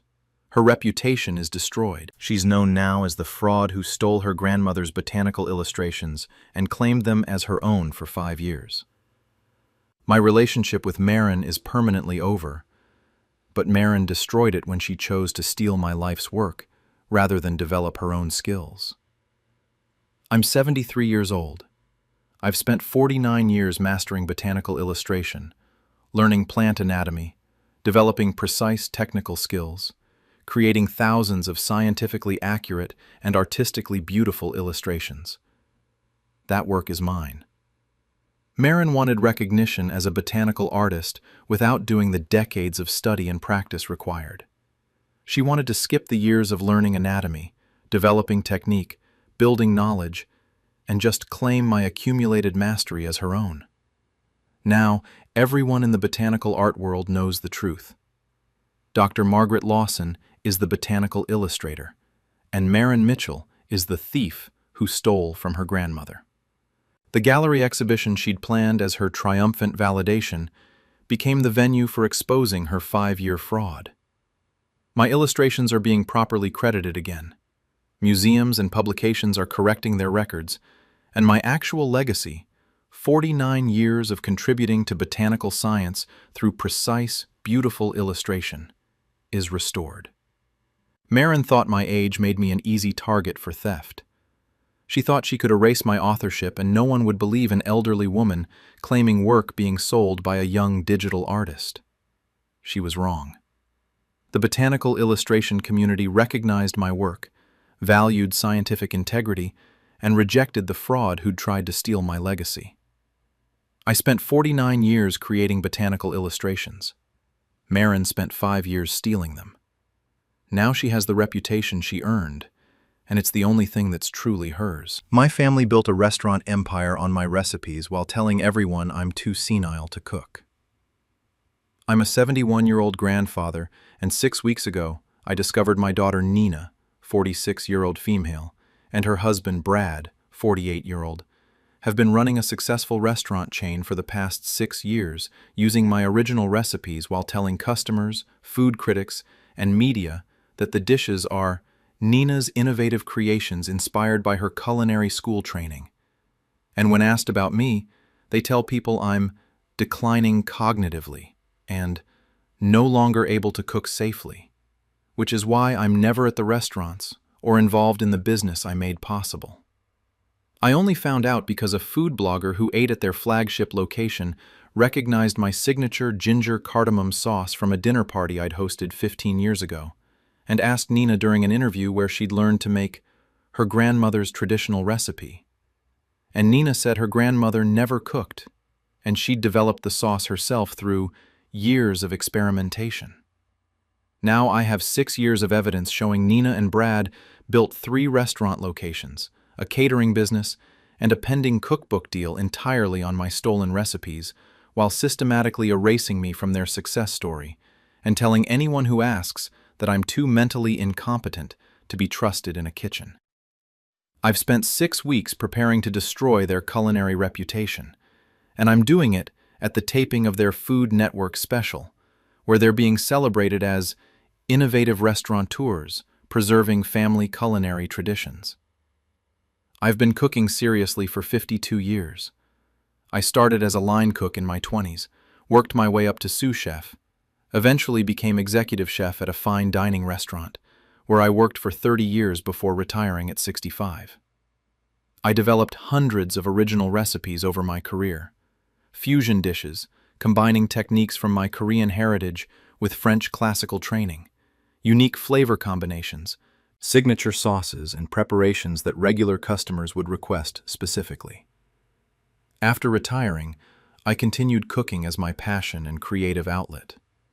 I'd host elaborate dinner parties for friends and family, experiment with new techniques, develop recipes I'd never had freedom to explore in professional kitchens with their menu constraints. Cooking was my identity, my joy, my art form. My daughter Nina had grown up watching me cook professionally and at home. She'd helped in kitchens as a teenager, learned basic techniques from me, but had never pursued cooking professionally. She'd gone to business school, worked in marketing, married Brad, who was in finance. Neither had culinary backgrounds beyond enjoying food. 7 years ago, Nina and Brad said they wanted to open a restaurant. They'd saved money, found a location, but had no culinary expertise or original menu concepts. They asked if I'd help develop their menu, create signature dishes that would differentiate their restaurant from the competitive local dining scene. I was thrilled. I spent months developing a comprehensive menu for them: appetizers, entrees, desserts, signature cocktails. I created fusion dishes that would appeal to contemporary tastes while showcasing excellent technique. I refined recipes through multiple iterations, documented exact measurements and procedures, taught Nina and Brad how to execute each dish properly. I gave them 32 original recipes that became their complete opening menu. Dishes I'd developed specifically for their restaurant, techniques I'd perfected over decades, flavor profiles I'd created through years of experimentation. Nina and Brad opened Harvest Table 6 years ago. I attended the opening night, proud to see my recipes being served, happy to support my daughter's new venture. The restaurant was immediately successful. Food critics praised the innovative menu and creative fusion approach. Customers loved the food. Within a year, Nina and Brad opened a second location. Within 3 years, they had 3 restaurants plus a catering operation. I was happy for their success, though I noticed I was being excluded from it. I'd ask to visit the restaurants, maybe consult on menu development or seasonal specials. Nina would say they were too busy, or had it under control, or didn't want to impose on my retirement. I'd see social media posts and news articles about Harvest Table. Nina and Brad were featured in local magazines, food blogs, business publications. They'd give interviews about their culinary vision and innovative approach to fusion cuisine. Never once did they mention that I'd developed their entire original menu. Never once did they credit me as the creator of their signature dishes. I assumed they were just simplifying the narrative for marketing purposes. Chef consultant grandfather didn't have the same appeal as passionate entrepreneurs following their dream. But over the past 6 years, Nina and Brad's story evolved into something more troubling. They didn't just omit my involvement, they actively claimed my work as Nina's creations. In interviews, Nina would describe developing recipes I'd given her. She'd talk about her culinary journey and years perfecting her signature dishes.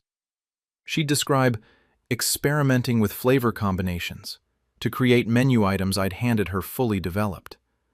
Brad would talk about Nina's natural culinary talent and how she'd always been passionate about cooking. Neither was true. Nina had basic home cooking skills and had never expressed professional culinary ambitions until they decided to open a restaurant using my recipes. 3 years ago, they published that Nina had attended culinary school. This was a lie. Nina had a business degree, but the culinary school claim made her story more credible, made it seem plausible she'd developed sophisticated recipes rather than receiving them from her chef father. I noticed this fabrication but didn't confront them. I told myself it was marketing exaggeration, harmless embellishment to build Nina's credibility. I should have said something then. Instead, I watched silently as my daughter built a false culinary biography on my stolen work. 2 years ago, Nina and Brad stopped inviting me to the restaurants entirely. When I'd ask to visit, they'd make excuses. When I'd suggest consulting on new menu items, they'd say they had it covered. I started hearing from friends that Nina and Brad were telling people I was not doing well and couldn't be involved in the restaurants anymore. When I asked Nina about this, she said she was worried about my health and thought it was better if I focused on taking care of myself rather than stressing about restaurant operations. I was 69 years old, completely healthy, still cooking elaborate meals at home regularly. There was nothing wrong with my health or my cooking ability. But Nina had started planting the narrative that I was declining. Last year, when a food journalist asked to interview me about my daughter's restaurant success, Nina told them I was not available for interviews due to health concerns, and that I preferred to stay private. I only learned about this when the journalist contacted me directly to express concern about my health. I told them I was perfectly fine, but by then, Nina had already established the narrative that I was unwell. 6 weeks ago, I hosted a dinner party for some of my old chef colleagues, people I'd worked with decades ago who remained friends. I prepared an elaborate meal, including my signature ginger cardamom sauce over seared duck, a dish I'd developed 20 years ago that had been a customer favorite at my restaurant. One of my guests mentioned she'd recently eaten at Harvest Table and had ordered duck with a sauce that tasted remarkably similar to mine. She'd been impressed by how closely Nina had replicated my technique and flavor profile. I was confused. I hadn't given Nina my ginger cardamom sauce recipe. It predated their restaurant by years, and I'd considered it my signature dish, not something for their menu. The next day, I looked up Harvest Table's current menu online. There it was, seared duck breast with Chef Nina's signature ginger cardamom reduction. My sauce, my recipe I'd developed over months of experimentation 20 years ago, listed as Chef Nina's signature. I searched for interviews where Nina discussed this dish. I found a food blog where she described spending years perfecting the balance of ginger and cardamom and drawing inspiration from her culinary school training in sauce making. Nina had never attended culinary school. She hadn't spent years perfecting anything. She'd taken my recipe and claimed it as her own signature creation. I looked deeper into Harvest Table's current menu. I found 15 more dishes, all recipes I'd developed over my career. Some I'd created specifically for their opening menu, others I'd made for family dinners or private events that Nina had apparently documented and added to her restaurant offerings. Every single one was presented as Nina's creation. Chef Nina's butternut squash ravioli with brown butter sage sauce, a recipe I developed 30 years ago. Chef Nina's miso-glazed black cod, a dish I'd created for their opening menu. Chef Nina's lavender creme brulee, my grandmother's recipe that I'd modernized and had been making for family for 40 years. My entire culinary legacy was on their menu, attributed to Nina. I searched for media coverage of Harvest Table, extensive interviews, restaurant reviews, features in food magazines. In every single one, Nina was presented as the culinary talent, the creative force, the chef behind the innovative menu. Brad would be interviewed about business operations, Nina about culinary vision and recipe development. Never any mention of me, of my recipes, of the fact that their entire business was built on my work. I found one article from 3 years ago where a journalist had apparently asked about family culinary traditions. Nina had said, "My father was a cook, but nothing special. He did basic diner food. I developed my palate and techniques through culinary school and my own experimentation. My cooking style is completely different from anything my family did. She dismissed my 30 years as an executive chef at a fine dining restaurant as basic diner food. She'd erased my culinary career to make her false narrative more believable. I found another interview where a food critic had asked if anyone had influenced Nina's cooking.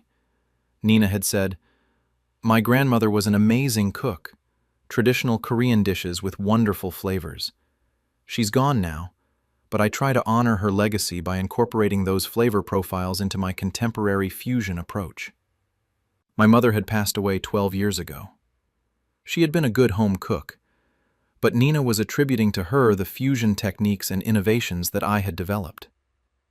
Nina was creating a sentimental story about honoring a deceased grandmother's cooking while actually using recipes from her living father. Then I found the worst one. A food blogger had written, "Nina's father was a chef but suffered cognitive decline and can no longer cook. Nina says it's heartbreaking to watch someone who once loved cooking lose that ability, which makes her own culinary success even more poignant. Carrying on the family's connection to food when her father no longer can."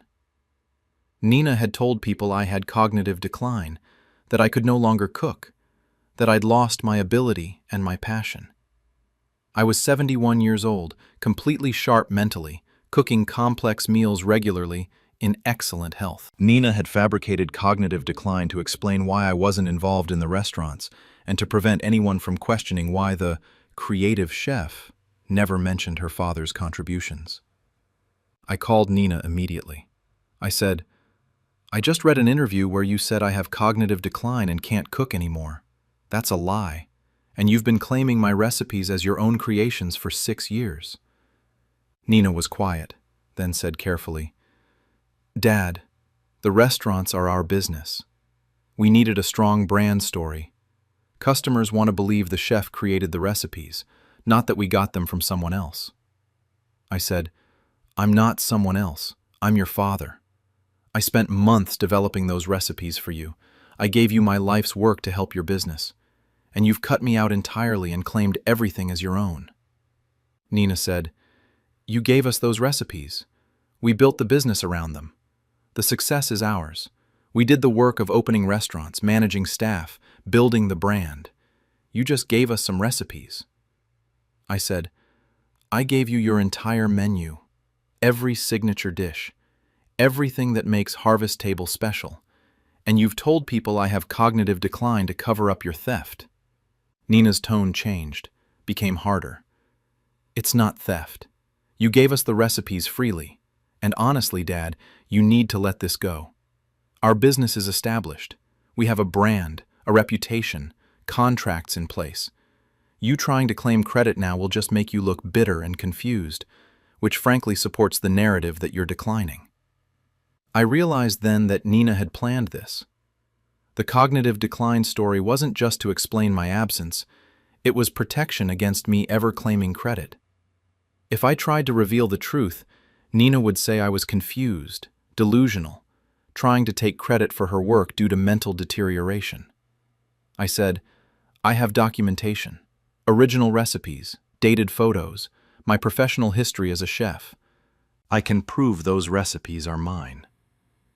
Nina said coldly, "Dad, we have a Food Network special taping in 6 weeks. We have a cookbook deal being finalized.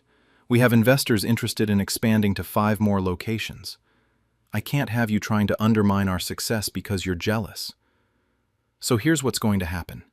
You're going to stay quiet, stay away from our business, and let us continue building what we've created.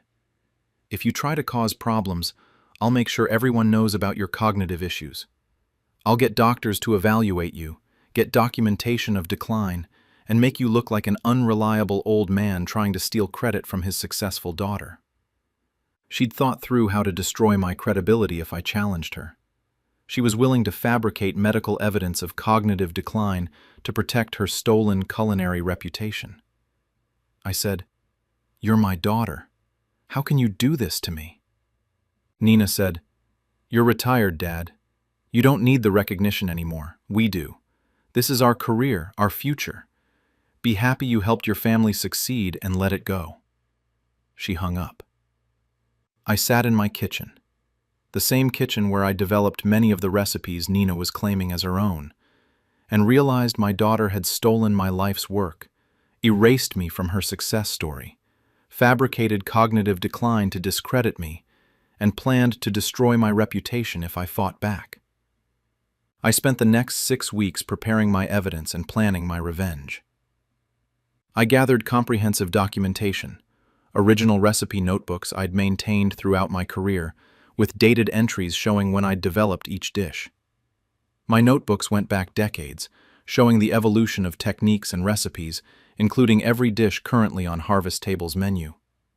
Dated photographs from my professional chef days, family dinners, and the development period when I'd created Harvest Table's opening menu. Photos showing me preparing specific dishes years before the restaurant opened. Professional documentation of my career, employment records, reviews from my time as executive chef, menus from restaurants where I'd worked showing some of the same dishes Nina now claimed as hers. Testimony from my former chef colleagues who'd worked with me, eaten my food, and could confirm I'd created these recipes decades before Nina claimed to have developed them. The menu I'd originally created for Harvest Table 6 years ago, documented in emails to Nina with my recipe attachments dated before their restaurant opened. Video footage from family events over the years showing me preparing dishes that were now Chef Nina's signatures. I also found evidence of Nina's fabricated culinary biography. She'd never attended culinary school. Her only degree was a business BA from State University. She'd never worked in professional kitchens. Her employment history was entirely corporate marketing. Her years of culinary experimentation were fictional. She'd only started cooking seriously when preparing to open the restaurant using my recipes. I compiled everything into an irrefutable presentation. Then I learned about Nina and Brad's upcoming Food Network special. They were being featured in a program about family culinary traditions reimagined for modern dining. Nina would demonstrate her signature dishes, discuss her culinary journey, and share the family heritage behind Harvest Table's menu. The taping was open to a small invited audience: food critics, industry professionals, loyal customers, and media. About 150 people would attend the taping, and millions would eventually watch the broadcast. Nina had specifically not invited me, telling people I was too unwell to attend. I contacted the Food Network producers and explained the situation. I showed them my evidence. The recipes were mine. Nina's culinary biography was fabricated. Her family traditions narrative was built on stolen work. The producers were shocked.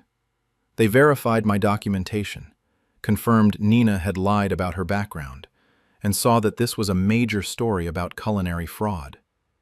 They offered to cancel the special. I told them not to. I said, "Let Nina do her demonstration. Let her talk about her culinary journey and her signature recipes. Then let me come on stage and show everyone the truth." The producers agreed. This would be dramatic television, and more importantly, it would be justice. The taping was yesterday. I sat in the audience wearing chef whites, my professional jacket from my years as executive chef, my name embroidered, clearly visible. Nina saw me when she came on stage and looked panicked, but she couldn't stop the taping without explanation. Nina's segment began. She demonstrated 3 dishes: the ginger cardamom duck, the butternut squash ravioli, and the lavender creme brulee. For each, she described developing the recipe, her inspiration, her technique refinement process. Every word was a lie. I'd created all 3 recipes: the duck 20 years ago, the ravioli 30 years ago, the creme brulee adapted from my grandmother's recipe 40 years ago. The audience watched Nina cook, listened to her describe her creative process, believed they were watching a talented chef sharing her innovations. Then the host said, "Nina, I understand you've honored family culinary traditions in developing Harvest Table's menu. Can you talk about those influences? Nina said, My grandmother was an amazing Korean cook. She passed away years ago, but I've tried to honor her legacy by incorporating her traditional flavors into contemporary techniques. My father was also a cook, but he's no longer able to be in kitchens due to health issues. Carrying on the family's connection to food means everything to me. The host looked sympathetic. It must be difficult watching a parent decline.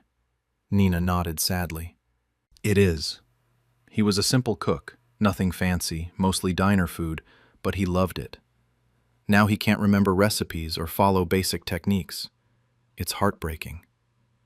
I stood up. Nina saw me and went pale. I walked to the stage. The host looked confused. I said, Nina just said I can't remember recipes or follow basic techniques due to cognitive decline. I'm her father, and I'm here to show you exactly what I remember. I addressed the audience. I'm Chef Paul Chen. I was an executive chef for 30 years at acclaimed restaurants. I've developed hundreds of original recipes over my 52-year culinary career. Every dish Nina just demonstrated, every signature recipe at Harvest Table, I created them. Not Nina, me. The producers put my evidence on screens around the studio. My original recipe notebooks showing the duck recipe from 2003, the ravioli from 1993, the creme brulee adaptation from 1983. Dated, documented, comprehensive. Photos of me preparing these exact dishes at professional restaurants and family events years before Harvest Table existed. The original menu I'd created for their restaurant 6 years ago, with email timestamps showing I'd sent Nina these recipes before they opened. Professional documentation showing my actual career as an executive chef. Not simple diner food, but fine dining at respected establishments. Video clips of me preparing these dishes at family gatherings, with dates clearly predating Nina's claims of creation. I demonstrated my technique. The same techniques Nina had just shown, but explaining the actual development process, the years of refinement, the specific choices I'd made in creating these recipes. The culinary professionals in the audience recognized immediately that I was the real chef. My knife skills, my technique, my understanding of flavor development, these came from decades of professional experience, not from business school graduate playing chef. I said, Nina never attended culinary school. She has a business degree and worked in marketing before opening Harvest Table. She has no professional culinary training. 6 years ago, she asked me to develop a menu for her restaurant. I created 32 original recipes and gave them to her freely to help her business succeed. Over the past 6 years, Nina has claimed every one of those recipes as her own creation. She's told media she spent years developing dishes I handed her complete. She's built a culinary reputation on my stolen work. And when people asked about me, she said I have cognitive decline and can no longer cook. A complete lie designed to explain my absence and discredit me if I ever challenged her theft. I looked at Nina. I'm 71 years old. I'm completely healthy mentally and physically. I cook complex meals regularly. My technique is as sharp as ever. You fabricated cognitive decline to cover your fraud. The Food Network host turned to Nina. Is this true? Did your father create these recipes? Nina tried to respond, but I continued. The ginger cardamom sauce you just called your signature? I developed it 20 years ago working as executive chef. The butternut ravioli? 30 years ago. The creme brulee? My grandmother's recipe that I modernized 40 years ago. You didn't develop any of them. You took them from me and lied about creating them. A food critic in the audience stood up. I've written about Harvest Table multiple times, praising Nina's innovative culinary vision. If these recipes aren't hers, that's massive fraud. The entire foundation of the restaurant's reputation is false. Another critic said, I've interviewed Nina extensively about her culinary journey. She described years of experimentation, culinary school training, developing her palate. All fabricated? I showed Nina's actual background. Business degree, marketing career, no professional culinary experience. Then I showed the timeline proving I'd created every signature dish long before she claimed to have developed them. The evidence was undeniable. Nina had built her entire culinary reputation on my stolen recipes, while systematically erasing me from the narrative. Nina tried one last defense. He gave me those recipes. That makes them mine to use. I said, I gave them to you to help your restaurant, not to claim as your own creations. There's a difference between using someone's recipes with credit and claiming you created them yourself. You've spent 6 years lying to customers, critics, and media about being the creative force behind food I developed. That's fraud. The Food Network immediately pulled the special. They announced they wouldn't broadcast a program featuring fraudulent claims about recipe creation. The food critics in attendance have written pieces exposing Nina's deception. Harvest Table's reputation is collapsing. Customers feel deceived. Media outlets are retracting previous coverage. Industry professionals are condemning the fraud. Nina's cookbook deal was canceled. The publisher had contracted for Chef Nina's original recipes. They're not original if she stole them from her father. Restaurant investors have pulled out. 3 locations built on a fraudulent culinary reputation aren't worth expanding. Brad called me yesterday begging me to issue a statement supporting Nina, claiming this was a misunderstanding. I told him there's no misunderstanding. Nina stole my work, claimed it as her own, fabricated cognitive decline to discredit me, and built 6 years of success on lies. My relationship with Nina is destroyed, but Nina destroyed it when she decided my life's work was hers to steal. I'm 71 years old. I spent 52 years developing my culinary skills, creating recipes, perfecting techniques. That work is mine. My legacy is mine. Nina wanted culinary recognition without earning it. She wanted to be celebrated as an innovative chef without developing her own style. She wanted success built on my work while erasing me entirely. Now everyone knows the truth. The recipes at Harvest Table are Chef Paul Chen's creations, stolen by his daughter who claimed them as her own. Nina has the reputation she earned, a fraud who stole from her father and lied about it for 6 years. And I have my legacy back, my recipes credited properly, my culinary career acknowledged instead of erased. That's the revenge I needed. Not destroying Nina's business out of spite, but reclaiming the truth about who created the food that made that business possible. She tried to write me out of culinary history. I wrote myself back in with irrefutable evidence that exposed her lies. Now the culinary world knows. Chef Nina is a fraud, and Chef Paul Chen is the real creative force she tried to erase.